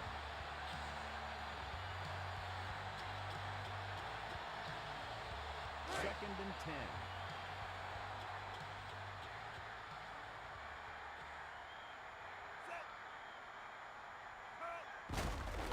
Searching for a seam. He was in on the play for the first time. Couldn't find much of a hole, and he's brought down after a gain of what looks like a couple. Yeah, you talk about push. This line got no push at all, and there was nowhere to go. 8 to go.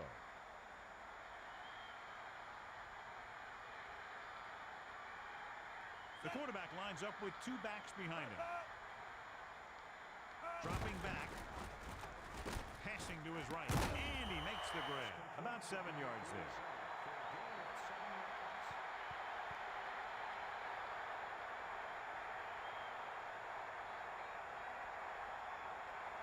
One yard to go.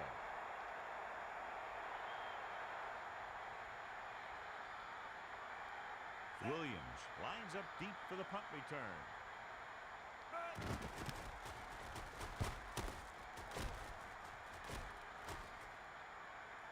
Williams will bring this one upfield. The offense couldn't get anything going on their last drive, going 3 and out.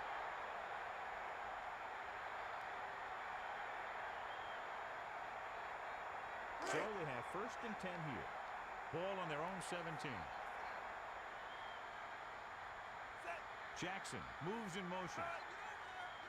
Drops back. Dilfer with the throw. And he just can't hang on. The pass does not find its target. It was an easy pass. How in the heck did he miss it?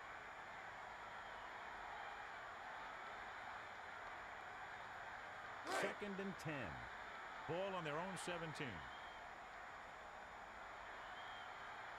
4-man front this time.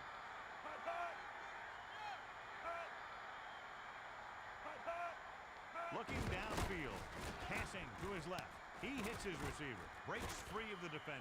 And he steps out of bounds at the 33.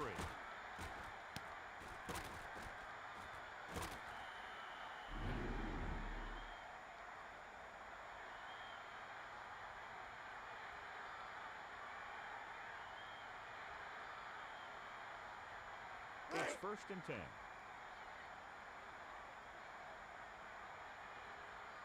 Looking to throw. Looking for a receiver. Gets rid of it. The pass is picked off.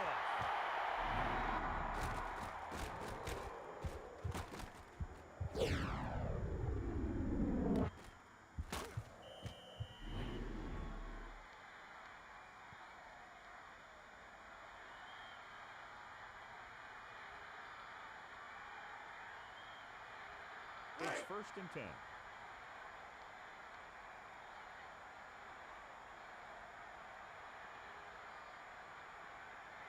Gannon sets up. He's looking to pass. Kirkland makes the play at the 44-yard line. Flag down. Holding offense. Loss of 10 yards. Well, they caught him holding. Holding happens on almost every play. It just depends on whether the official sees it and decides to call it.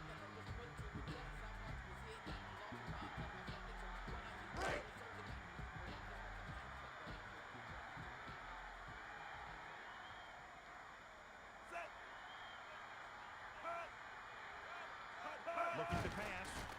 Passing right. He hits his receiver. A powerful arm display on that pass. What a throw.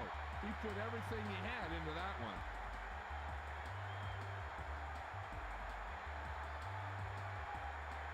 The ball is right at midfield.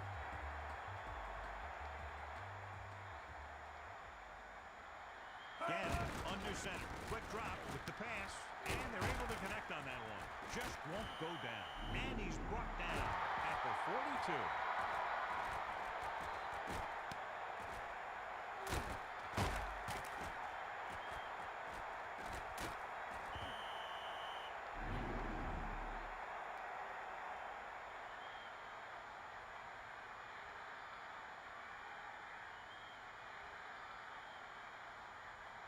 They're just about in field goal range.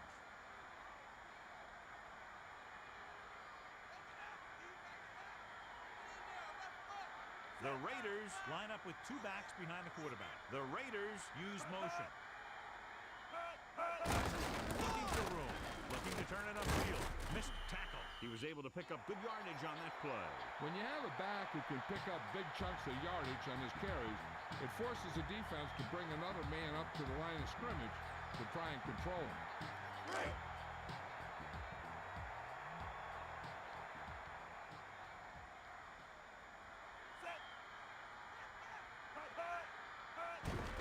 Looking to turn it upfield. Bell with the tackle at the 31-yard line. And he picks up about 4.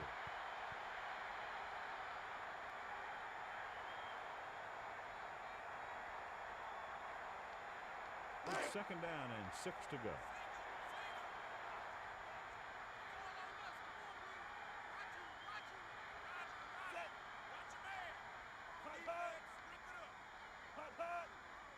Looking to pass. Steps up into the pocket. Throws over to his right. And he makes the grab. Tongue found the ball carrier to make his 4th stop of the game.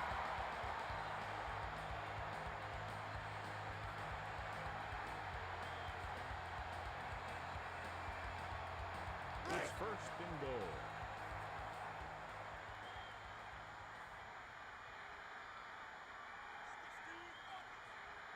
The quarterback gets set with only one back behind him. Jolly, the man in motion. With the carry. And he's brought down at the 3-yard line. 2 minutes to go.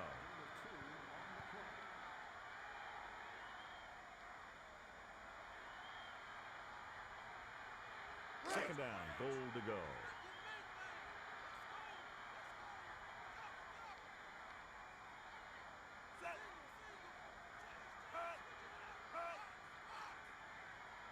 Looking to pass.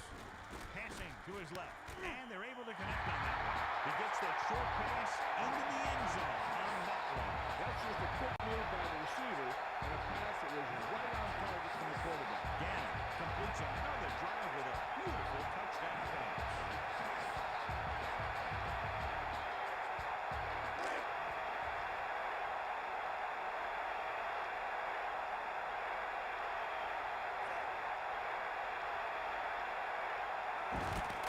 And it's up.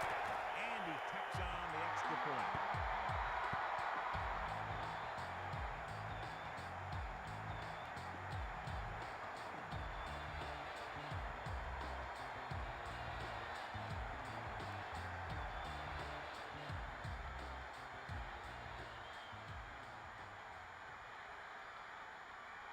Janikowski is back and ready to put this one in the air. He kicks it off.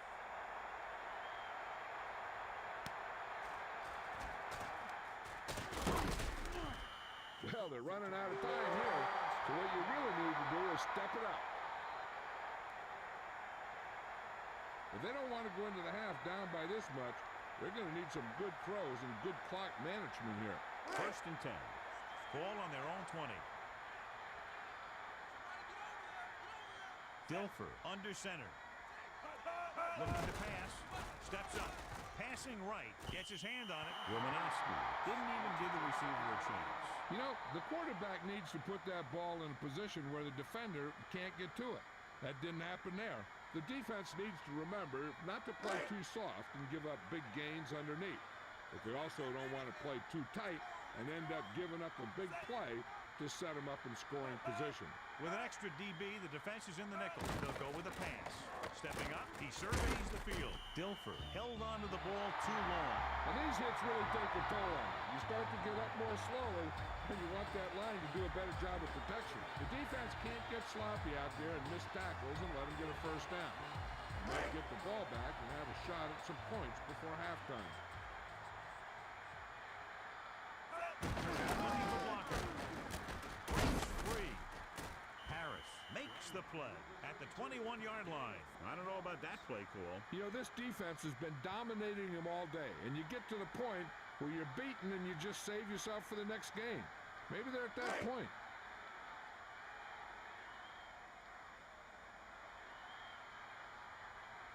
Fiegels lines up in the backfield for the punt. Brown looks like he's ready for the return. Brown signals fair catch on this punt. They were very effective the last time they had the ball, picking up a lot of yardage through the air as they moved down the field for a touchdown. They'd like to add a few more points to this lead, but will need to do a good job with clock management. It's 1st and 10. Ball on their own 44.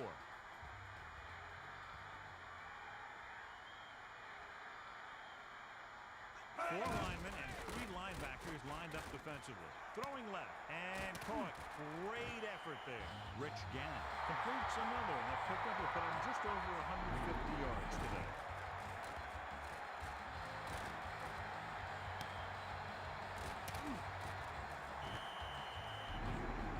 They're right where they'd like to be, and that's in position to change this score before the half. They're probably going to take it easy and mix it up a little. It's 1st and 10.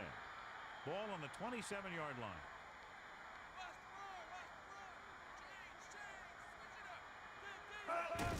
Wheatley to carry it, loses the defender. Randall records the stop at the 25. They keep it on the ground. When you run the ball in the first half, you're trying to keep the defense on it. But if you're only getting gains like that in the second half, then it puts more pressure on your passing game. About 8 yards.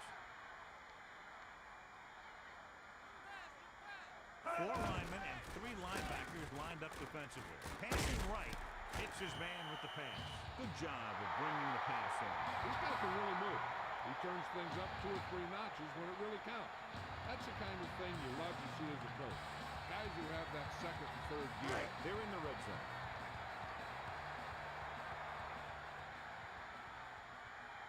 They'll go from the I formation, hooking the throw. Gannon with the throw. Nice. He loses it. The Seahawks grab the live ball, so the defense is able to get the recovery. Maybe someone got a helmet on that ball to knock it loose.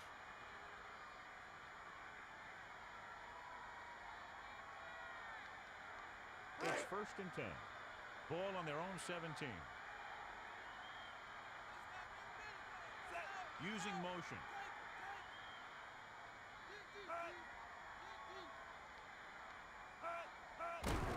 Alexander looking for room, and it looks like they'll mark it at the 20-yard line. That run didn't get them much. Yeah, there was a defender in every gap ready to make the tackle on that play.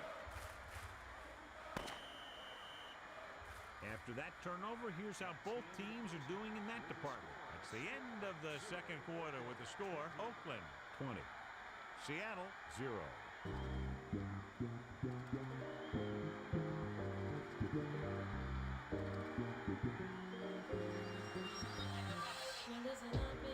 Seattle needs to rebound as the third quarter gets underway.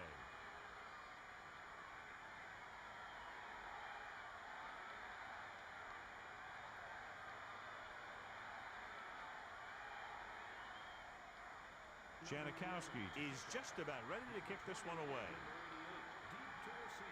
He sends it off.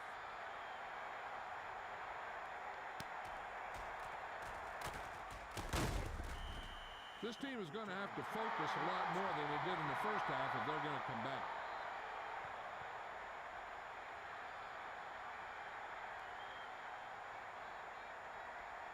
First and 10.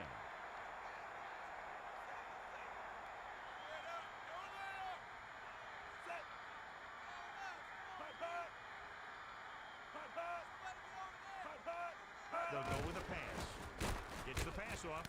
Nice reception. Harris pulls him down at the 31-yard line.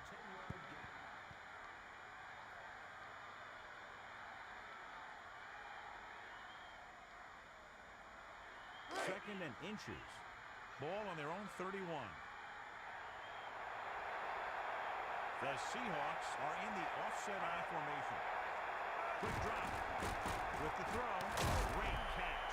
The receiver found a hole in the secondary, and the quarterback found him with the pass. The defense could never let up out there. This guy can make some incredible catches. First and 10. Ball on their own 40. Dilfer under center. Drops back. Gets rid of it. The defender's got it.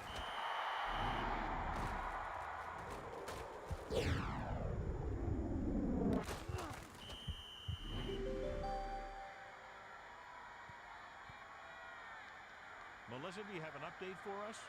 Hi, Al. The Raiders coach is really pleased with what he's seen from his rushing offense so far. He told me that everyone is doing his part, and he expects this success on the ground to continue, Al. Thanks for that report, Melissa. Split back this time. Looking to run it here. Can't bring him down. Bell stopped him there, and according to our numbers, that's tackle number 6 for him.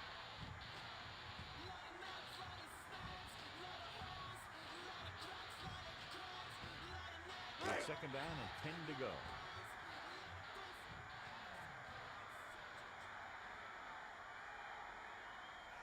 Gannon sets up. He's looking to pass. Steps up into the pocket. Passing to his left. Lucas makes his 5th stop of the game on that play. He made a quick read and got rid of it in a hurry. The quarterback delivered that pass right on the mark. There's no defense for a perfect pass. They need about 3.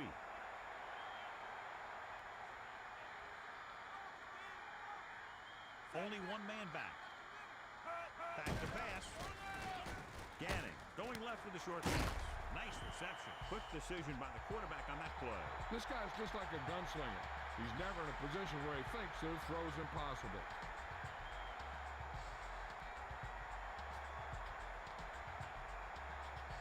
So they have first and 10 here.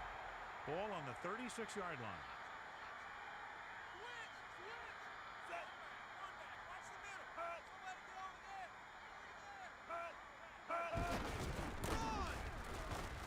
Loses the defender. And he's tackled at the 23-yard line. So he got the carry and makes his way toward the 100-yard mark on the ground.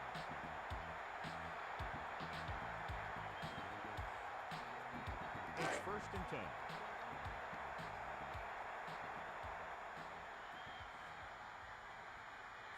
Jolly goes in motion, looking to throw. Gannon throws.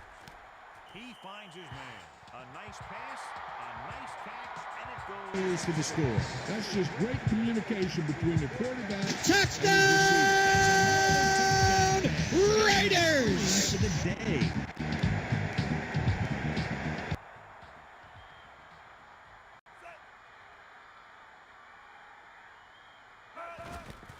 The kick is up.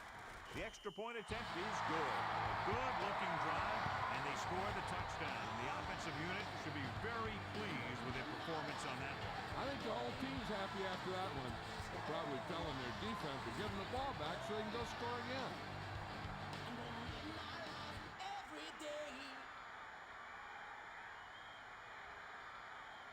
Janikowski is back and ready to put this one in the air. He sends this one toward the end zone. He'll choose to just down this one and start at the 20. The Seahawks have their work cut out for them as they take over at the 20-yard line.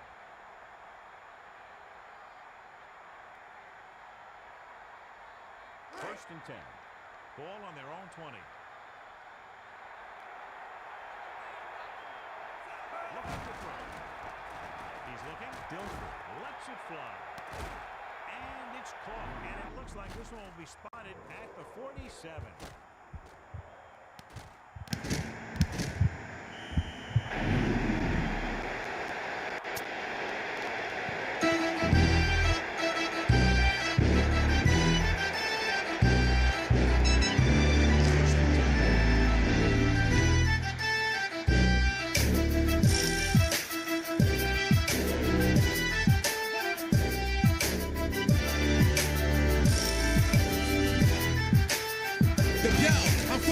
Land of the players, slick talkers and collar poppers, narcotics and boss ballers, pit bulls and the rock rollers, niggas with gold teeth, old schools on gold feet, killers and OGs, task force and the police, Mac Arthur, Quid Hill, East 14, Sobrani Park, Brookfield, Plymouth and Walnut Street, from the Ville to Seminary to the rolling 20s, we ghetto celebrities like Big Feet and Little D, you see the East Bay Rackers, it's the home of the Panthers, with niggas like tons of crack and fans catch it on camera, throw you in the slammer, it's the home of Showman Hammer, off rollers moved to Atlanta, niggas stole our grammar, that's my vocals, that's my nephew, that's my weeples, that's my nizzle, please believe me, go for cheesy, off the hizzle, do your tizzle, with my niggas riding dope, beat rentals, rock residentials, like crack, pack pistols, every track I sizzle, I'm a raider, Oakland Raider, from the Bay to LA to Las Vegas, cause I'm a player, a boss player, and if you make me pop your collar, shake my haters, I'm a raider, Oakland Raider, from the Bay to LA to Las Vegas, cause I'm a player,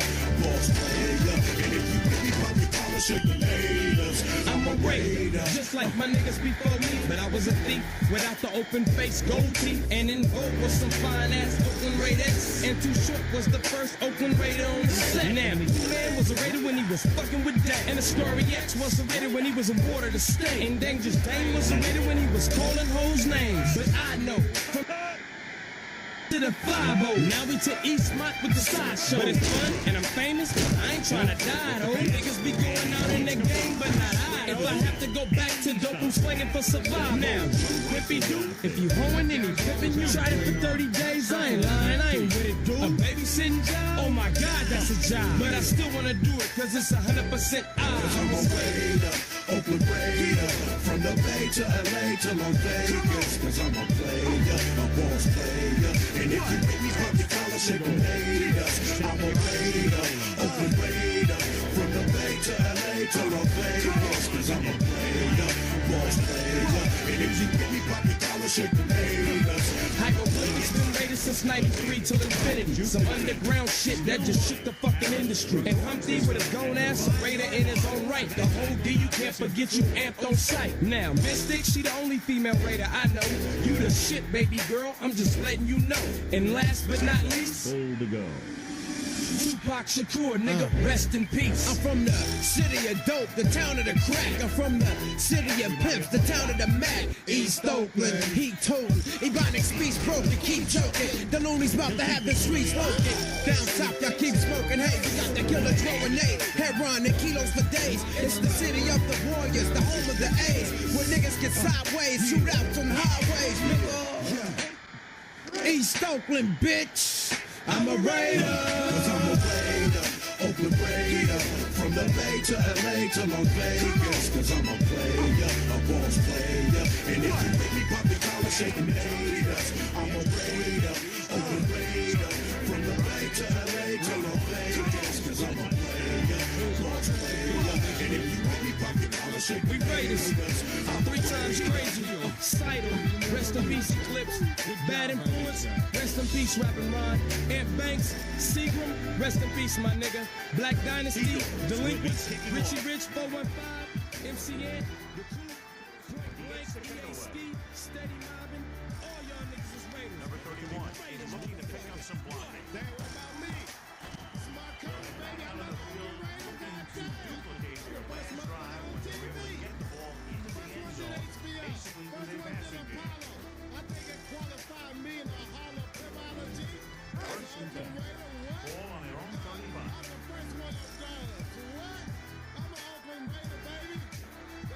Representing the town, East Side Oakland, you know how we do it. East Side, oh, nigga, straight up take your hoe. Looking for room, breaks free of the defender, and he's brought down. And it's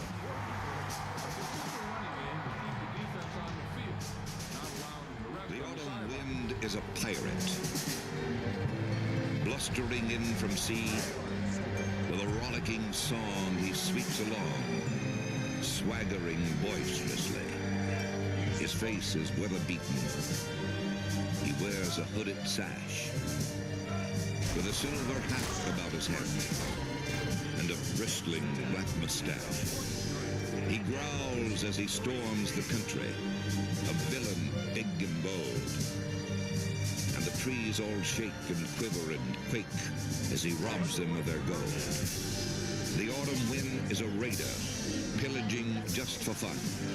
He'll knock you round and upside down and laugh when he's conquered and won.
It's 1st and 10. Ball on the 13-yard line.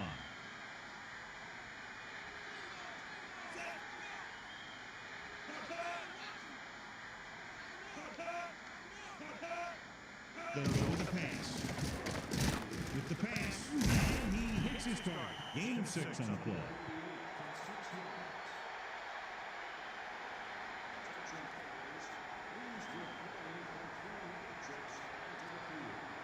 Second and 4 coming up here.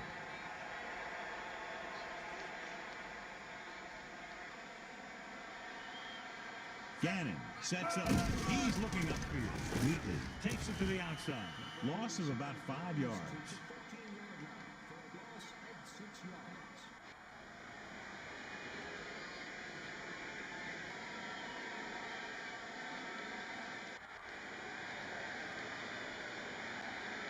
Third and 10 coming up.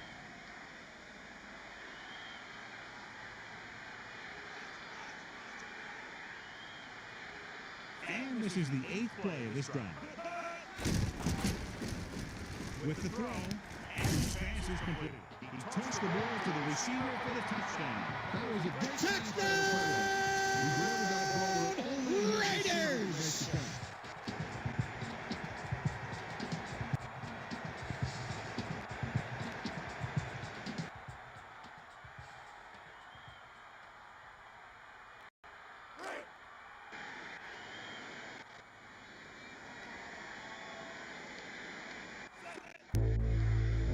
Raider Nation, stand up. I tried to tell you we were coming this year. This the Oakland Raider anthem, let it pump in your ear. Derek Carter MVP, man, he wanted this clear. Khalil Mack got... All right, everybody in the NFL, I have a dream of making it in the NFL. I got a dream of winning a Super Bowl. I got a dream of being in a Pro Bowl. I'm really not into dreams. I'm into nightmares. Yeah. Raider Nation, stand up. He kicks it off. King of music. We back. We ain't in the dreams, we the nightmares. Oakland Raiders beat the squad and we right here. Mad Max, yeah, that boy having a nice year. Derek still clutch, he been doing it for 5 years, yeah. Gruden got these boys out here killing dreams. Jacobs out here trunking dudes and killing teams. 16, he be doing Ty William things. 16, I was doing Ty William things, yeah. Spider 2, I banana though. This rookie class sick, need an antidote. The refs always hating, it don't matter though. Even in Vegas, I'ma rep the Oakland banner though, yeah. Salt and pepper be the combination. We got the rookie of the year, no need for nomination. A great catch without a pretty good pass. And they had both on that play. It's 1st and 10.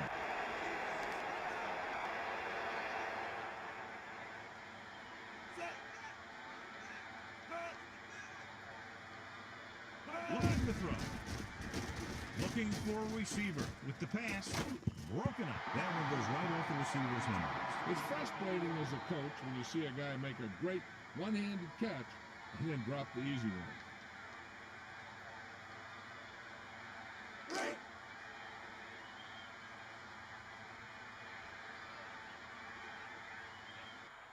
Four-man front this time.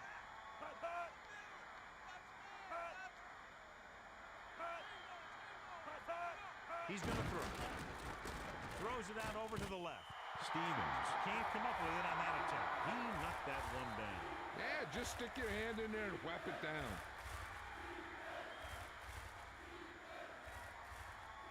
And they'll face a long 3rd down here.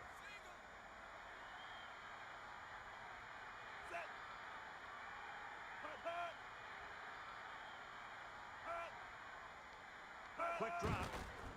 Dilfer passing to the left. And it's caught. And he's brought down at the 39. Terrific athleticism there. Leaping up, catching the pass. This receiver has great body control. It doesn't seem to matter where it's thrown. He always seems to come up with it.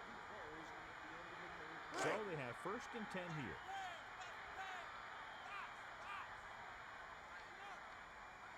Four-man front this time, using motion. He's going to throw. It's the pass-off. It's broken up. Great play by getting a hand in it. Great position and great reaction made that play happen.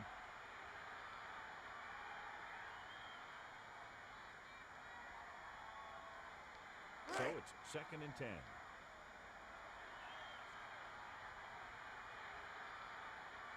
They line up in the I formation.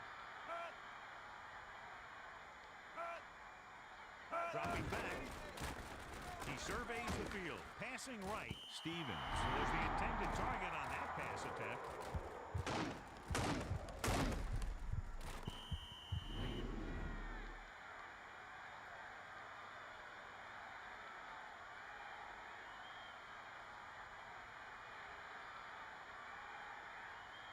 It's 3rd down, and they have a long way to go. Ball on the 39-yard line.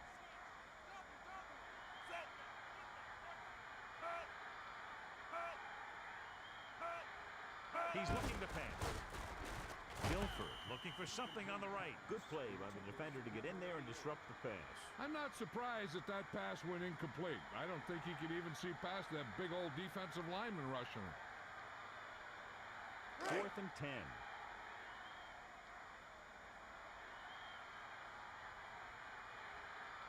Fiegels lines up in the backfield for the punt.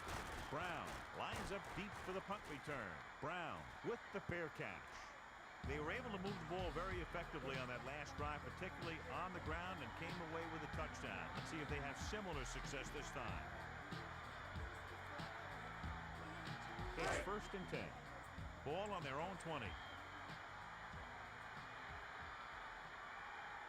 Nickelback in this time. With the late hand, and it looks like this one will be spotted at the 23. Not much on that play. Yeah, you talk about a defensive line winning the battle, and this is what you mean. The running back gets to the line, and there's nowhere to go after that. 7 yards to go. Ball on their own 23. Gannon gets set. That's the end of the 3rd quarter. The Oakland Raiders are well ahead of the Seattle Seahawks. 34-7. And we'll start the 4th quarter. 2nd and 7 coming up here. Ball on their own 23. Four-man front this time. Dropping back. Tosses it right. Brown was the intended target. He overthrows his intended receiver. And he has to be careful. Not only is that pass off target, but it's also a good way to get your receiver decked. They need 7.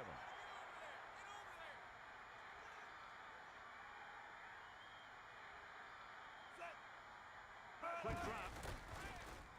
Throws it over there. Batted down. He's lucky that one wasn't picked off. I'm no quarterback, but even I saw that he was covered.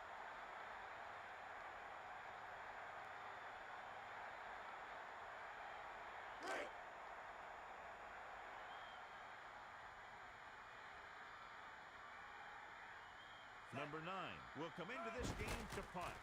Williams looks like he's ready for the return. And they're about ready to get this drive started after the last series ended with a punt.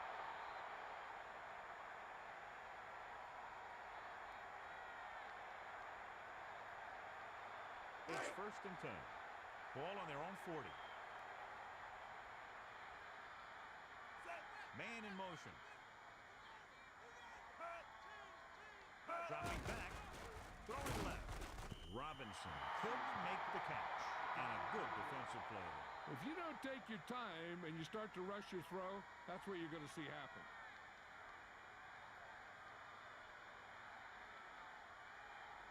So it's 2nd and 10.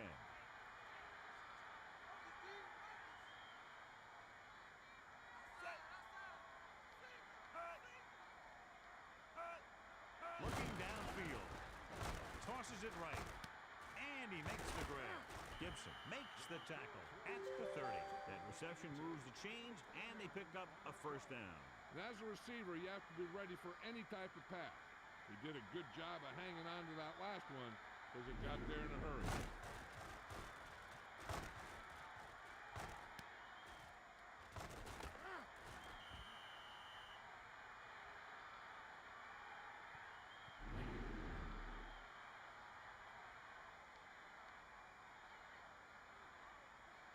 So they have 1st and 10 here. Nickelback in this time. Back to pass. Pass is left. And he fails to hang on to that one. He saw the coverage, but he thought his man had good position. He's taking a big chance by throwing it into a crowd like that.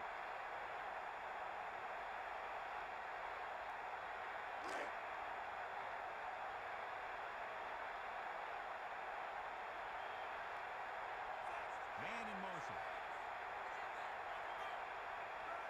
He's going to throw. Dilfer passing to the left. And he finds the open man. He's had a good day thus far, picking up over 200 yards through the air.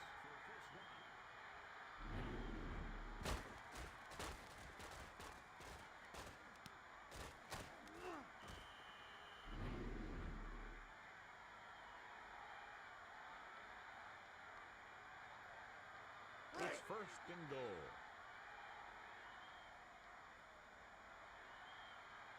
Everybody up on the line. Alexander gets the call. Touchdown, Seattle. So they get in on the ground. He was like a locomotive with a full head of steam. And that's his 2nd rushing touchdown of the game.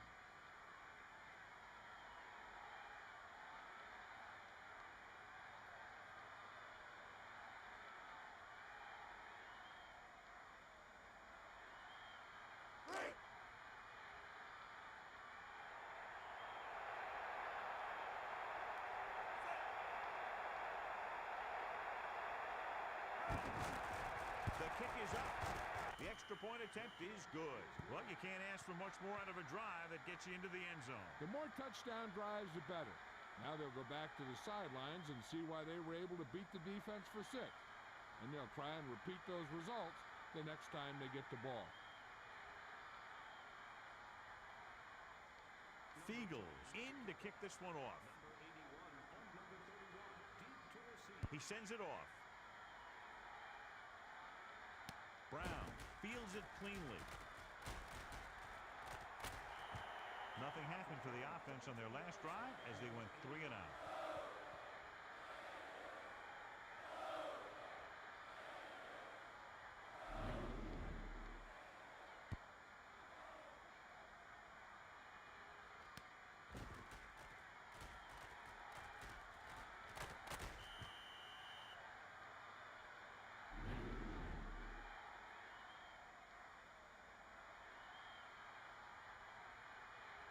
So they have 1st and 10 here. Ball on their own 45. Gannon gets set, drops back, steps up into the pocket, sends this one out of play. He had to unload that pass in a hurry. Getting pressure on the quarterback is the easiest way to disrupt the pass play. The defensive line should take full credit for that play. 2nd and 10. Ball on their own 45.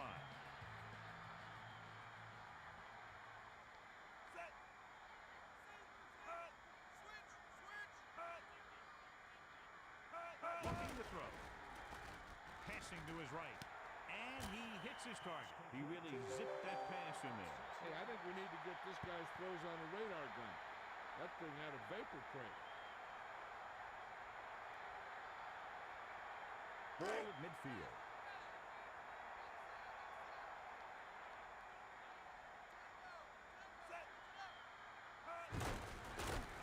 Throwing.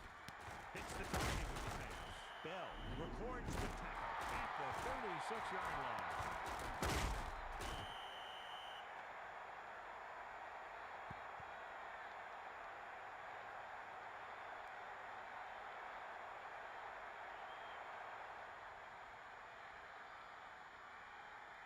It's 1st and 10.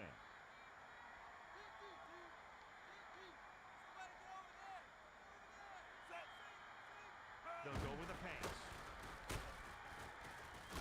Gannon took a hard shot on that play. Yeah, and he'll throw it a little quicker next time.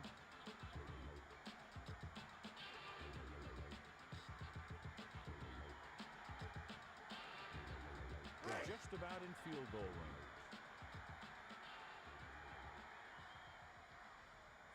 Jolly in motion.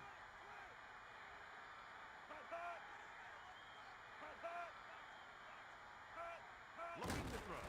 Gannon passing to the left. Batted down. The defense really put the pressure on. I'm not sure how they got through, but the defense really wanted the quarterback.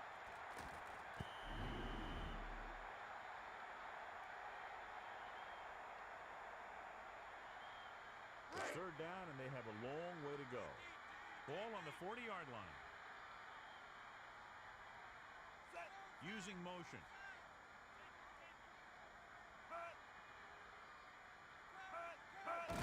Looking for room. Lucas makes his 8th stop on the play.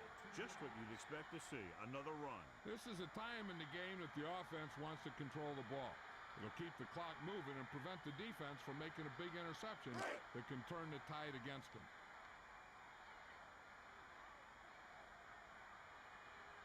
Number 9 is looking for a good punt here. Williams looks like he's ready for the return, and he signals for the fair catch. The offense with a lot of success through the air on the last drive as they move downfield for the touchdown. 1st and 10.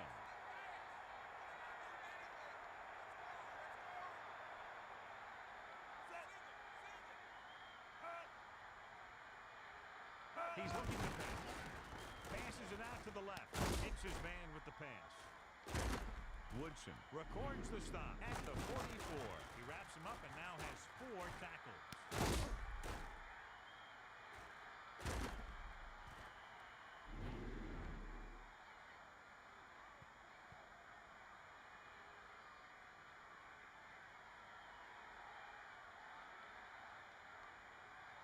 So they have 1st and 10 here. Ball on the 44-yard line. Dropping back. Dilfer sends the pass away. Missed tackle. Woodson makes the stop at the 25. He makes his 5th stop of the game on that play.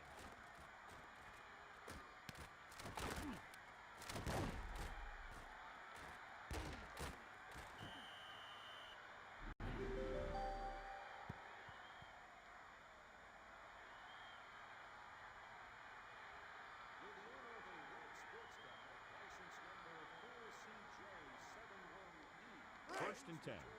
Ball on the 25-yard line. Dilfer sets up. They'll go with a pass. Passing to his right. He hits his receiver. And he's tackled at the 16 with another great pass. This quarterback is closing in on 300 yards. see what they can do in the red zone.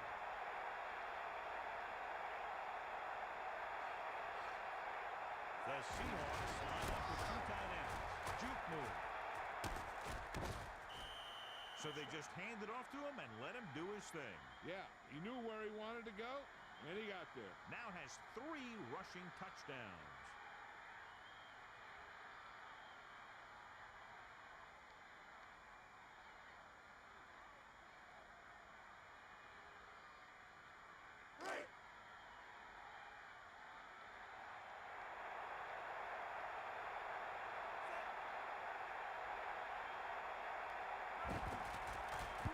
It's on its way, and he tacks on the extra point. And the coaching staff is happy after that drive. Touchdowns against this defense aren't easy to come by. Hey, these guys deserve to feel good about it.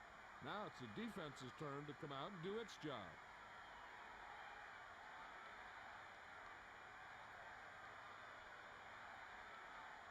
Fiegels in to kick this one off. He sends this one toward the end zone. Number 31 is heading upfield. The offense takes over after they were unable to get any points on their last drive.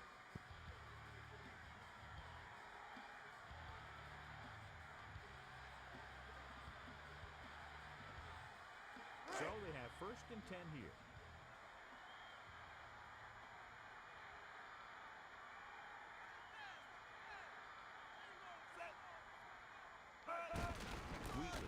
The call. Still running.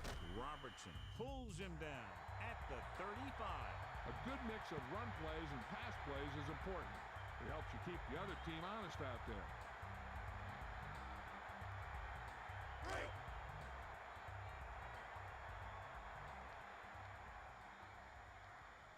The Raiders line up with 2 backs behind the quarterback. Looking to throw. Passing right. Batted down. He just knocked it down. He tried to guide it in there, but it didn't work.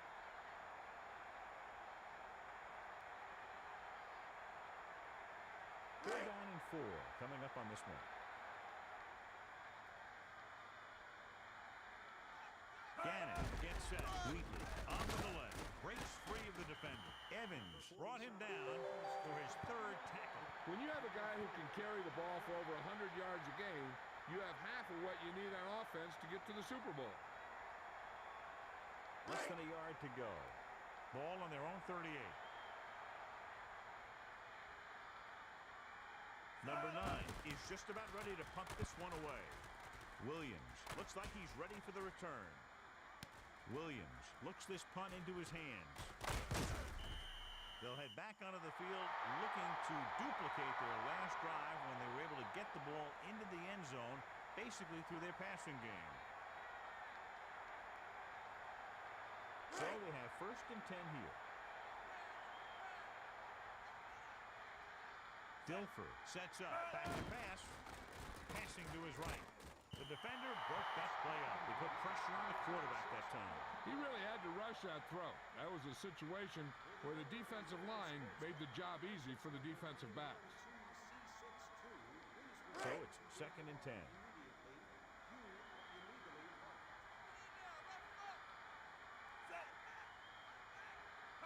Looking downfield. Steps up. Looking downfield. Passes left. It's picked off.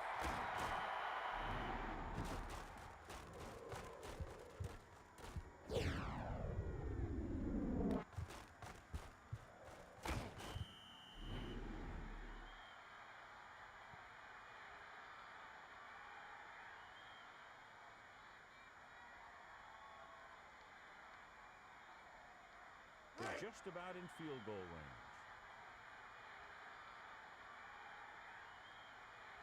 Only one man in the backfield. Looking to throw. With the pass. And they're able to connect on that one. Robertson with the stop at the 21. He stopped him there, and according to our numbers, that's tackle number 6 for him.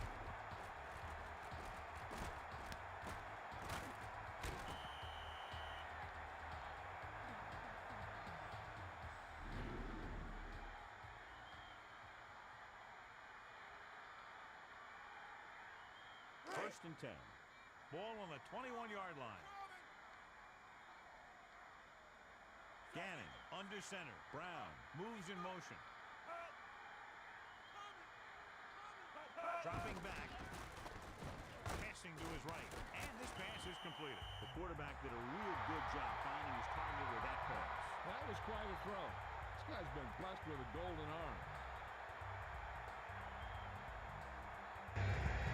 It's first and goal.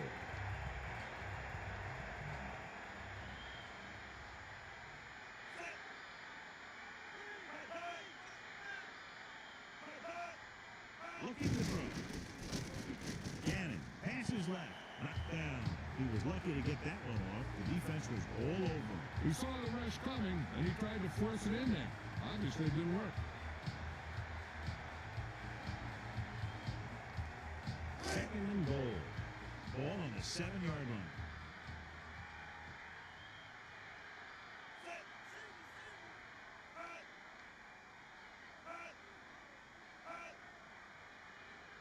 Dropping back.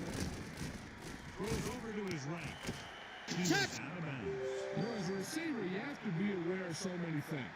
Where the first down marker is, where the defenders are, and where the sideline is as you stretch out to make that catch.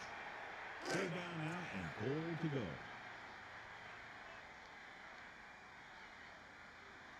Wheatley, the lone back. Dropping back. Passing right. Nice completion. Touchdown! Raiders! Looks like everyone bit on that play. We looked like there were about 11 bites.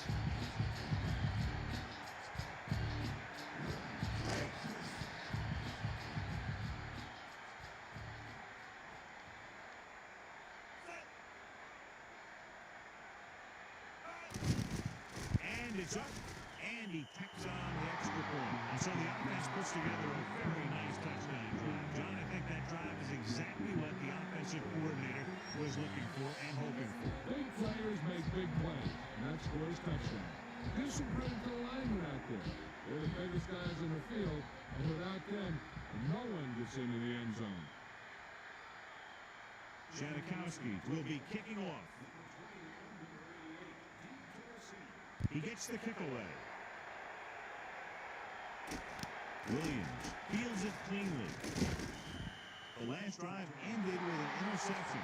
So let's see what happens as they take over again.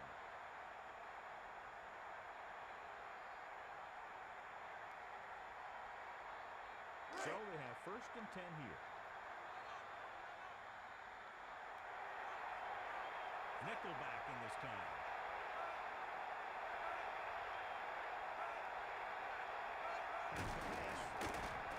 He's looking, rolling right. Dilfer throws to the middle of the field. No completion.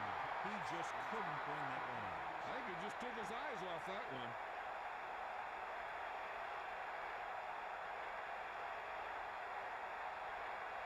So it's second and 10. Ball on their own 21. Williams moves in motion. Pass. Steps up. Dilfer throws right. Jackson was the intended target on that pass attempt. Lots of pressure, but he was able to get rid of it. He had to get rid of the ball in a hurry. Third and long. Ball on their own 21. The quarterback gets set with only one back behind him. Dropping back. Dilfer throws. And he just can't hang on. A huge defensive stand here in the fourth quarter. The defense remained focused, and they're making it hard on this team to come back.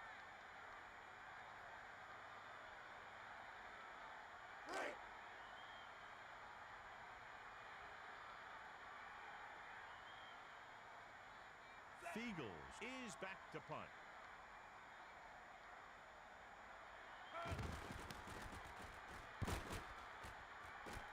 Brown signals for the fair catch. And we'll see if they can move the ball as well through the air this time as they did after scoring a touchdown on their last possession.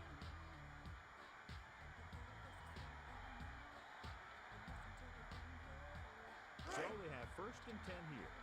Ball on their own 36. Four-man front this time. Man in motion. Looking downfield. It's the pass off. And it's caught. A leap leaping catch. Lucas is a tackling machine out there. He now has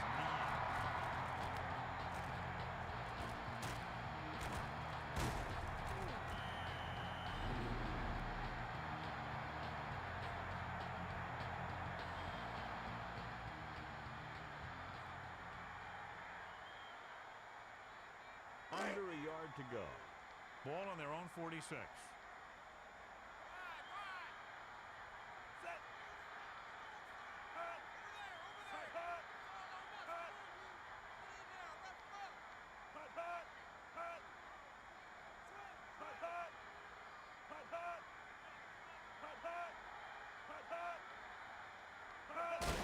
Richie gets the call.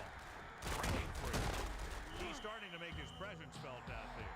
What a great run. You got to give the offensive line a lot of credit on that play. They blew the defenders off the line and gave that runner plenty of lanes to choose from. 1st and 10. Ball on the 49-yard line. Gannon sets up. Flag down. Encroachment, number 90, defense. Penalties and takeaways are just as big a factor in some games as effective offense. The team that stays mistake-free usually wins the game.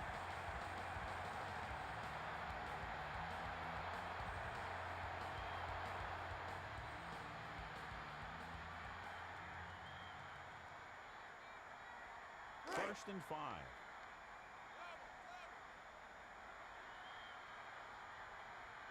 The Raiders are in the offset I formation on the carry, looking for room. And the defender brings him down at the 44. 1-yard gain on that play.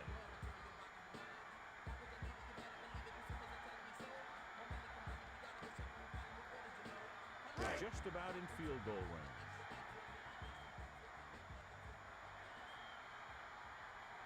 The Raiders are in the offset I formation. Man in motion. 2 minutes to go.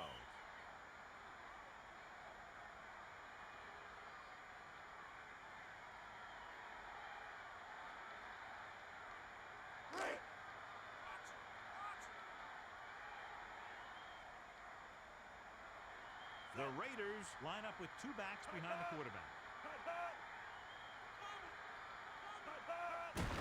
Looking for blockers. Mitchell found the ball carrier to make his 4th stop of the game. He might have gotten a yard or 2. That guy got knocked around by that defense. He needs a little protection from his linemen. I'm guessing this should be a run. The defense can't be lollygagging around, because if they are and they give up a first, this one's over.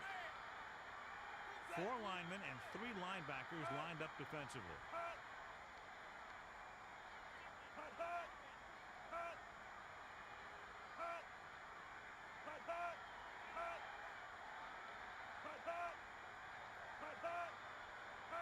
Looking for blockers.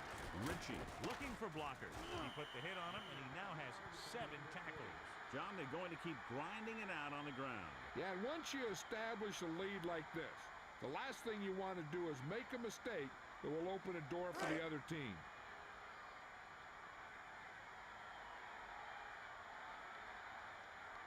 Number 9 will try to have this one stop inside the 10. He's waving for the fair catch.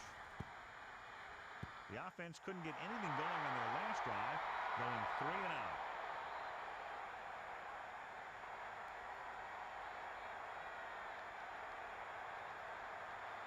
It's 1st and 10. Ball on their own 20. Only 1 man in the backfield. Dropping back, tosses it right. Jackson couldn't make the catch. Woodson with a nice tip. He just stayed with the coverage, and he got his hand right in there. The defense should focus on keeping the receiver from getting to the sideline, because as soon as he catches the ball, that's where he's going to want to go with it. So it's 2nd and 10. 4-man front this time. Williams comes in motion. Drops back, rolling out to his right. Dilfer looking for the deep connection to the right. He took a big chance on that pass. And when you talk about forcing the pass or forcing the ball in there, that's the kind of play you're talking about. When you're down by this much, the offense doesn't want to be facing too many third and fourth down, because that means they're taking too much time. They should be getting first every 1 or 2 downs if they want to have a chance at this thing. Looking to pass, passing to his right. Broken up. He swatted that pass down. Yep, nothing fancy there. Don't even give the receiver a chance. Just knock it down. This is pretty much their last shot at making something happen. They've got to come together if they want to pull this one out. I'd throw it to my go-to guy and trust him to make the play. Using motion. Dropping back. Throws over to his right. And this pass is completed. And so he was able to fire that one to his receiver, converting for a first down. Passes like that have been known to dislocate receivers' fingers. You might want to double check and make sure he can move them all. They'll pass on every play from here on out. When you're down by more than 1 score and there's less than a minute left, that's all you can really do. Dropping back. He goes to the left side. And the defender brings him down at the 43-yard line. It's 1st and 10.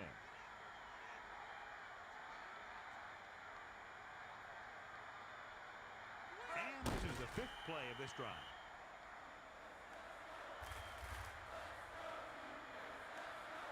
Okay, they got to keep throwing downfield to move the chains or keeping the clock movement to a minimum. They're just about in field goal range. The Seahawks line up with 3 wide receivers. Man in motion, looking downfield. Stepping up, gets rid of it. Picked off.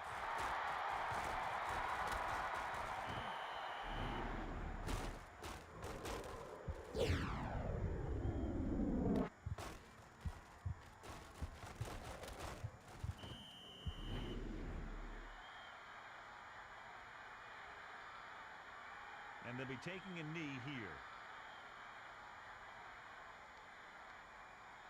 1st and 10. Ball on their own 37. 4 linemen and 3 linebackers lined up defensively.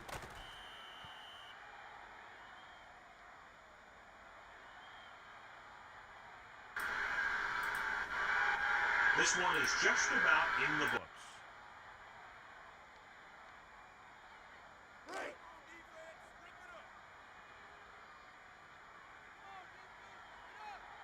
Four-man front this time.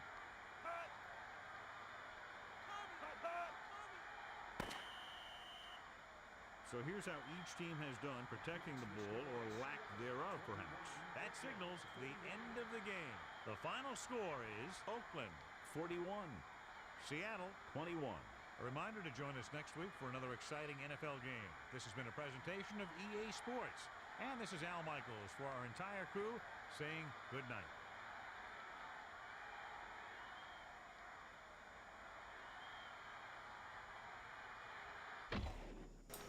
All right.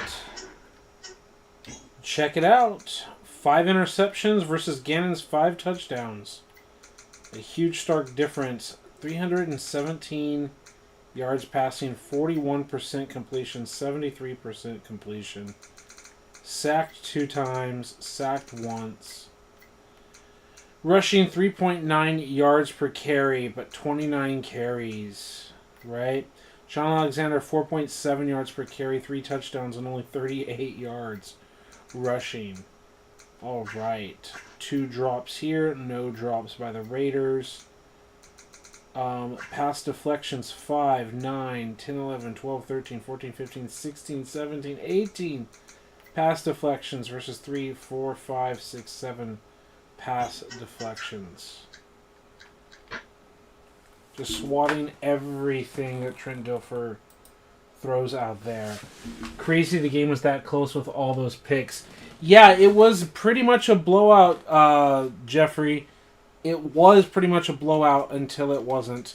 This 49er game was really close down to the wire as opposed to what the final score represents, and it was a battle, and I really kind of want to try the Raiders playbook. I feel the 49ers playbook is not very good.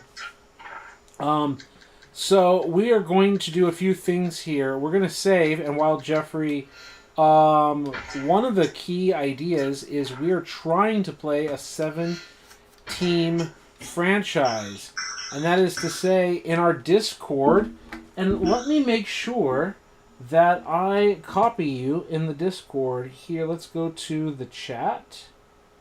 Let me go live on my phone. Let me go to my video right now from my phone. And then I should be able to go into the chat itself proper. And there should be a link to the Discord in the chat if you would like to join us. We've started a 17 franchise. I don't know if everyone's officially going to join it up, but in the Discord we have several different fans of several different teams, and I've basically invited them to please be general managers and make decisions, especially as we get to the trade deadline in week 6, like that week 5, week 6, to see if there are any fire sales that we want to make, making decisions on re-signing players, free agent bidding, draft selections, those kinds of things. It would be a lot of fun to have the impact of several different fans here.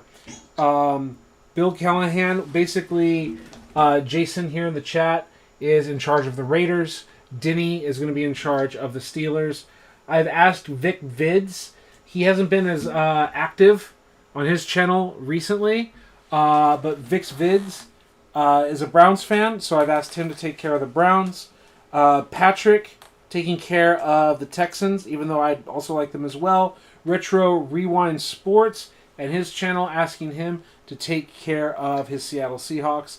I want to take care of the 49ers. SD Chargers is someone that is in our group, and I've asked him to take care of his Chargers team. So we've got a 7-team franchise.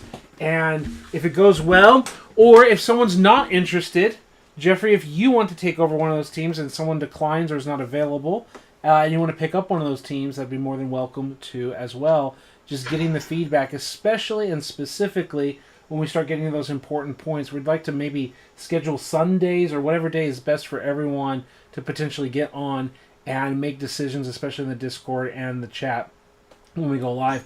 Otherwise, I'm going to be simulating those games. So it's computer versus computer gameplay with the sliders, and we just see how things work out. Game of the week, I would like to just watch because it's an interesting game of the week. We've got Clinton Portis, and the Broncos are a good football team. And then obviously you have the Rams, the greatest show on turf. So on paper, it's going to be a good game to watch. And we started the week, literally Thursday Night Football, 49ers Giants, and we end the week with Steelers go Super Bowl versus Patriots. Denny's game is lined up. Sunday Night Football is Cowboys-Texans, the first Texans football game in NFL history. And I've made this. I may or may not play it on camera, but I thought it would be a little bit of fun to user control some Michael Vick action, especially because the computer doesn't run with Michael Vick. So I thought it'd be a little bit fun. We're not controlling Atlanta, but a little bit of fun to grab a playbook and mess around, especially with the 71 accuracy. So you're more than welcome to join the Discord, more than welcome to pick up one of the teams, especially if someone else isn't interested. But I thought that'd be fun. Next thing on my list, I'm going to have to both change it in here and change it in my regular roster. I didn't realize until we were watching this game that they have given Rod Woodson the wrong jersey number. Derek Gibson wears number 36, and Rod Woodson wears 26. So I'm going to save that, and then I'm going to have to save it in my default roster. In the chat, you said it's awesome. I don't have a ton of free time, but it'd be fun to see what's going on. Hey, I get it. No one really does. Just one of the things that I wanted to put out there, like, hey, everyone. Like, and I know it's going to take time. That's the thing. I'm willing to invest the time. Like, we don't have to get everything done at once. My goal is to go into the Discord and be like, this is what the free agent market looks like. Are there any players you're going after? Like, what are you going after? What are you interested in? Because for me, at least, whenever I run it, I rarely even target free agents. Very rarely. But if there is like a key free agent or two, it would be interesting to have a bidding war amongst players. Maybe they could even private message what they think that they would like to offer or whatever, and we can see what kind of offers can be put together. The same thing when it comes draft time. It would be nice to schedule up what are players looking for in each round, what positions different players are looking for, because it's going to impact. If we have a multi-user draft experience, we could do like one round in a day, right? We don't have to do the whole draft in one time. But those things are fun because you basically, my imaginary scenario is we're going to be running a lot of games. And we just need to find a little bit of time for some off-season work. Off-season could take 3 weeks or more, right? Because people don't have infinite time. And like real life, the off-season is still going on for a long, long time. But once we get through an off-season, then you can start grinding out another season. So maybe I just got a pipe dream, but quite possibly it would be interesting to get everyone together, especially since we're not running it on the controller. We're watching it all live. So, save changes, and I need to go change it in the actual roster itself outside of the franchise. Features, roster, Raiders, Gibson wore 36. So Woodson could wear 26.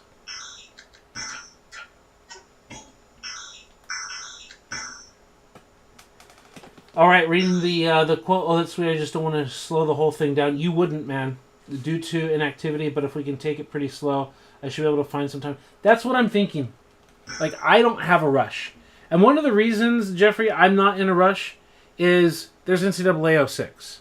There's NCAA 03. There's Madden 04. There's Madden 06. There's Madden 14. There's all kinds of things that I can do. I can be playing 2K5. Like, anything that can put this on ice, not locked away forever, but give everyone a chance, especially if you were to join the Discord. I don't know if you have. I haven't checked my phone.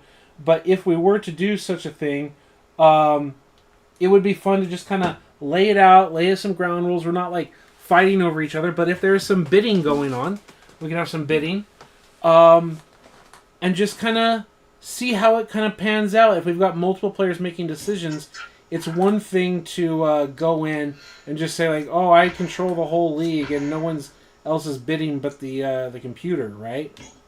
So this would be interesting, right? Because if it's just you, like, I want this guy, I want that guy, I'm going to outbid the computer. No, dude, you got to outbid the actual other human being in the group, right? And is it worth it? And that all of a sudden becomes far more interesting than just like clicking it up, right? So I think that's interesting, especially because there isn't a lot to do week to week unless you have a crucial injury. Which, by the way, Jeffrey, we do have a crucial injury. Where is it? Rosters, injury report. We have a few different injuries, but the big one, the game changer, is before week 1, Donnie Edwards of the Chargers has a season-ending injury. And while he's not playing middle linebacker, he's outside linebacker. Like, he was crucial to pair him with Junior Seau. And the fact that he's out is a brutal loss. And then Steelers go Super Bowl. Cordell Stewart is out for 5 weeks. And then during the preseason, even Charlie Batch was out. They were literally on their third-string quarterback in the preseason. That was pretty ugly. But that's what we did. We simulated the preseason. And the Raiders had that big win even with multiple injuries. So, I think it's going to be interesting. I think it's going to be fun. You can imagine how long it's going to take just to get to week 6. Because 5 weeks in the books, we're going to look at like what we call the fire sales, right? Are there teams with like massive losing records, like winless, 1 win, 2 and 3 so-so, and then they have a veteran star who, like, and they're a trash team. The veteran star might be looking to get out. We'll start tagging those kinds of players and teams and make them storylines, because that's usually what happens in the NFL. There aren't a lot of trades, especially in 2002. There weren't a lot of trades, but we especially have in the more modern age that idea of, well, we're a trash team. Maybe they're fire selling. They're good players. So that's the only time. Because other thing, Jeffrey, since we're already saved, it's not like I'm going to go in. Let's go trade players. Let's go to the Texans. Or more specifically, we're going to go to the Vikings. Then we're going to go to the Texans. And we're going to say, oh, wow, nice. They're not giving me... Oh, no. Maybe it's because the week hasn't been finished. Maybe we can have that be an issue. But we went into the preseason, and we were able to give the 1, 2, and 3 draft pick away and just get Randy Moss. And it was pretty disgusting. We're not going to save this, but I'm just going to see if maybe the play week was the problem. If I go Vikings, if I go Randy Moss, if I go Texans... Interesting, I can't get him now. Wow, that's fascinating. Well, last night, or whatever night's situation, we actually had a situation where in the preseason, we tried to trade for Randy Moss. We offered a 1, 2, and 3 pick, and the Vikings were like, yeah, we'll give you Randy Moss for that. And then we went into year number 2, and we did the same thing to the 49ers for the 1, 2, and 3 pick, and they just said, yeah. And the thing is, what was so brutal, okay, we're going to back out, we're not going to save. We're just going to see if we can just load it up real quick. New. Yes. Texans. Roster. Vikings. 1, 2, 3. Yeah, like that, see? They're interested before the year starts. And then give me back 4 and 5. Like, so I'll have 2 4s and 2 5s. Right? And then we went in and Randy Moss wore 88 with Marshall, so we're happy with that. And then we simulated the season. Right? And one of the things that we did with this, Jeffrey, is... we started like looking at it, it's like, okay, we've got a 99 player on our team, like a 99 wide receiver.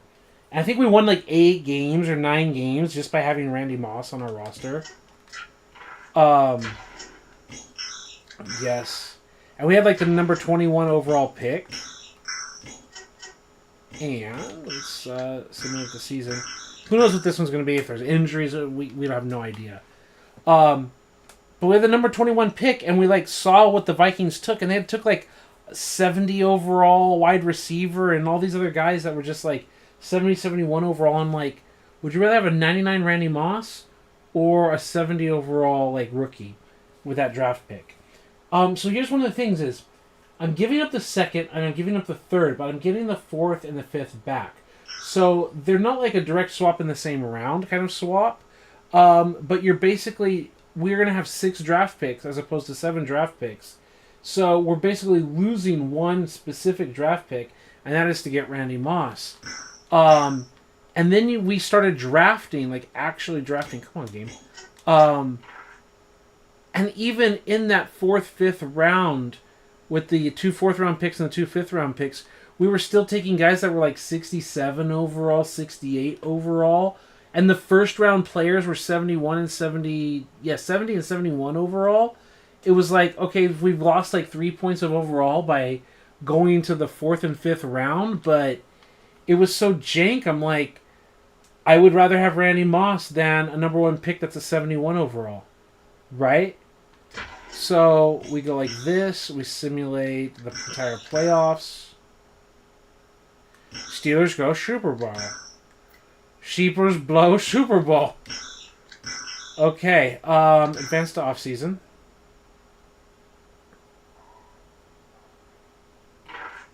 Offseason schedule. NFL draft.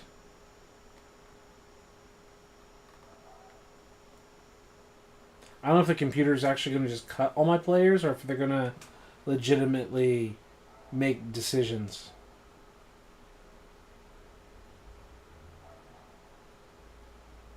But we'll find out. But yeah, then I went into year 2 and I did the same thing to get Terrell Owens, and suddenly we had bookend wide receivers that were like 99, 98 overall, whatever, for David Carr to throw to. And it was like, how is that not just like winning the entire franchise? How do you not then go in and grab one of the really young, hot running backs or whatever, you know? How do you not just like build like that? Go into the draft and just draft like offensive linemen, defensive players, like the front 7, whatever, with the draft picks that you have, right? And yeah, here we go. So, what was our pick? It's Minnesota is going to have 2 selections, right? So, Arizona, New Orleans, whatever. Minnesota. One of these picks is our pick. So, it's the same thing. Let's imagine we were that bad. We were the number 7 pick and they were the 8 pick. Would you rather have Randy Moss or 74 overall? Right? And I think, Jeffrey, the problem is the draft itself. Right? There's like an 80 or an 81 or whatever, but is there a guy in here that you know is going to turn into like a 95 or something, a 96, that we're missing out on? To me, that's the bigger issue. Is you're not missing out on really a great player here. Right? Then you get to round number 2. And it's like, again, Minnesota, they went with a kicker or a defensive end. So we've lost out on a 74 wide receiver and a 74 defensive end for Randy Moss. And now a 67 player. Is it another wide receiver? A 67 guard? We already have a guy like that. So we're in the 4th round. And what are we going to pick, Jeffrey? Like, this is the board, and the board has a bunch of halfbacks sitting around, right? And a middle linebacker. He's got a below-average interview, and then it starts dropping an above average for the safety, so we're probably going to look at a running back, a great interview. Like, we're probably happy taking a running back, because all we have is, like, Jonathan Wells and whatever, so based on the board, we're probably happy to take a running back, especially if we have Randy Moss on our team. So let's just say get the guy with a great interview and 4.31 speed and good run power. Okay, and now we've got the Vikings pick, so we were 7 and 8. So the middle linebacker to go with our other guy, good interview, below average interview. So I don't want a below average interview. I don't want 2 running backs. So a good interview, has more strength and is faster. His 40 time is faster, and he has more bench reps, and he's a great tackler. So based on the big board, what did we get? A 72.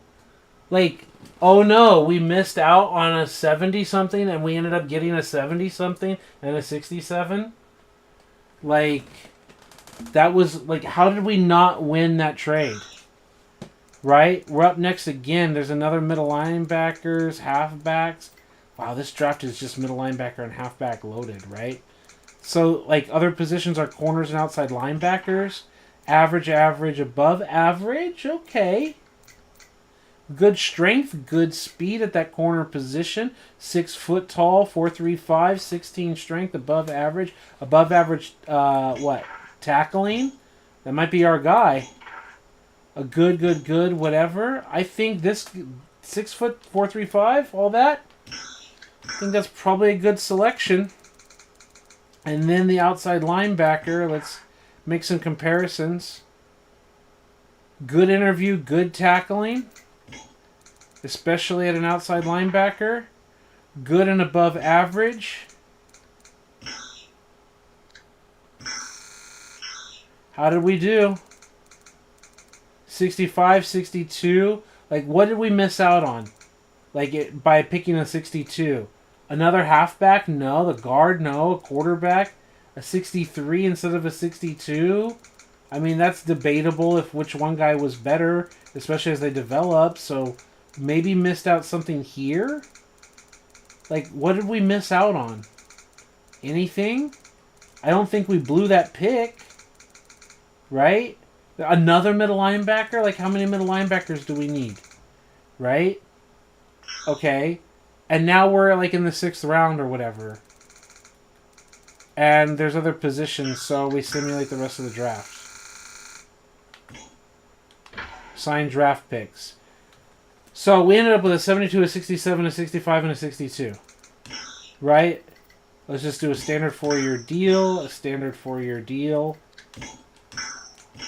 a standard 4-year deal, a standard 4-year deal.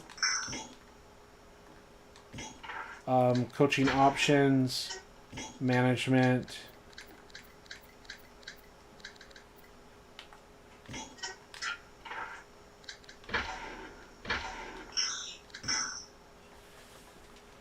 Finalize that stuff. I don't know what our roster looks like. I don't know what they did in free agency and re-signing players.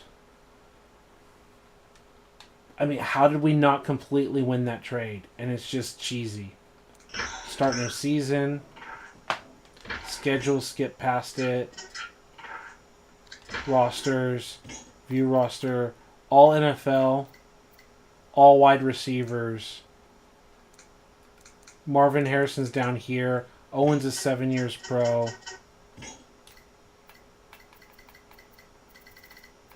'49ers. Texans. And then 49ers.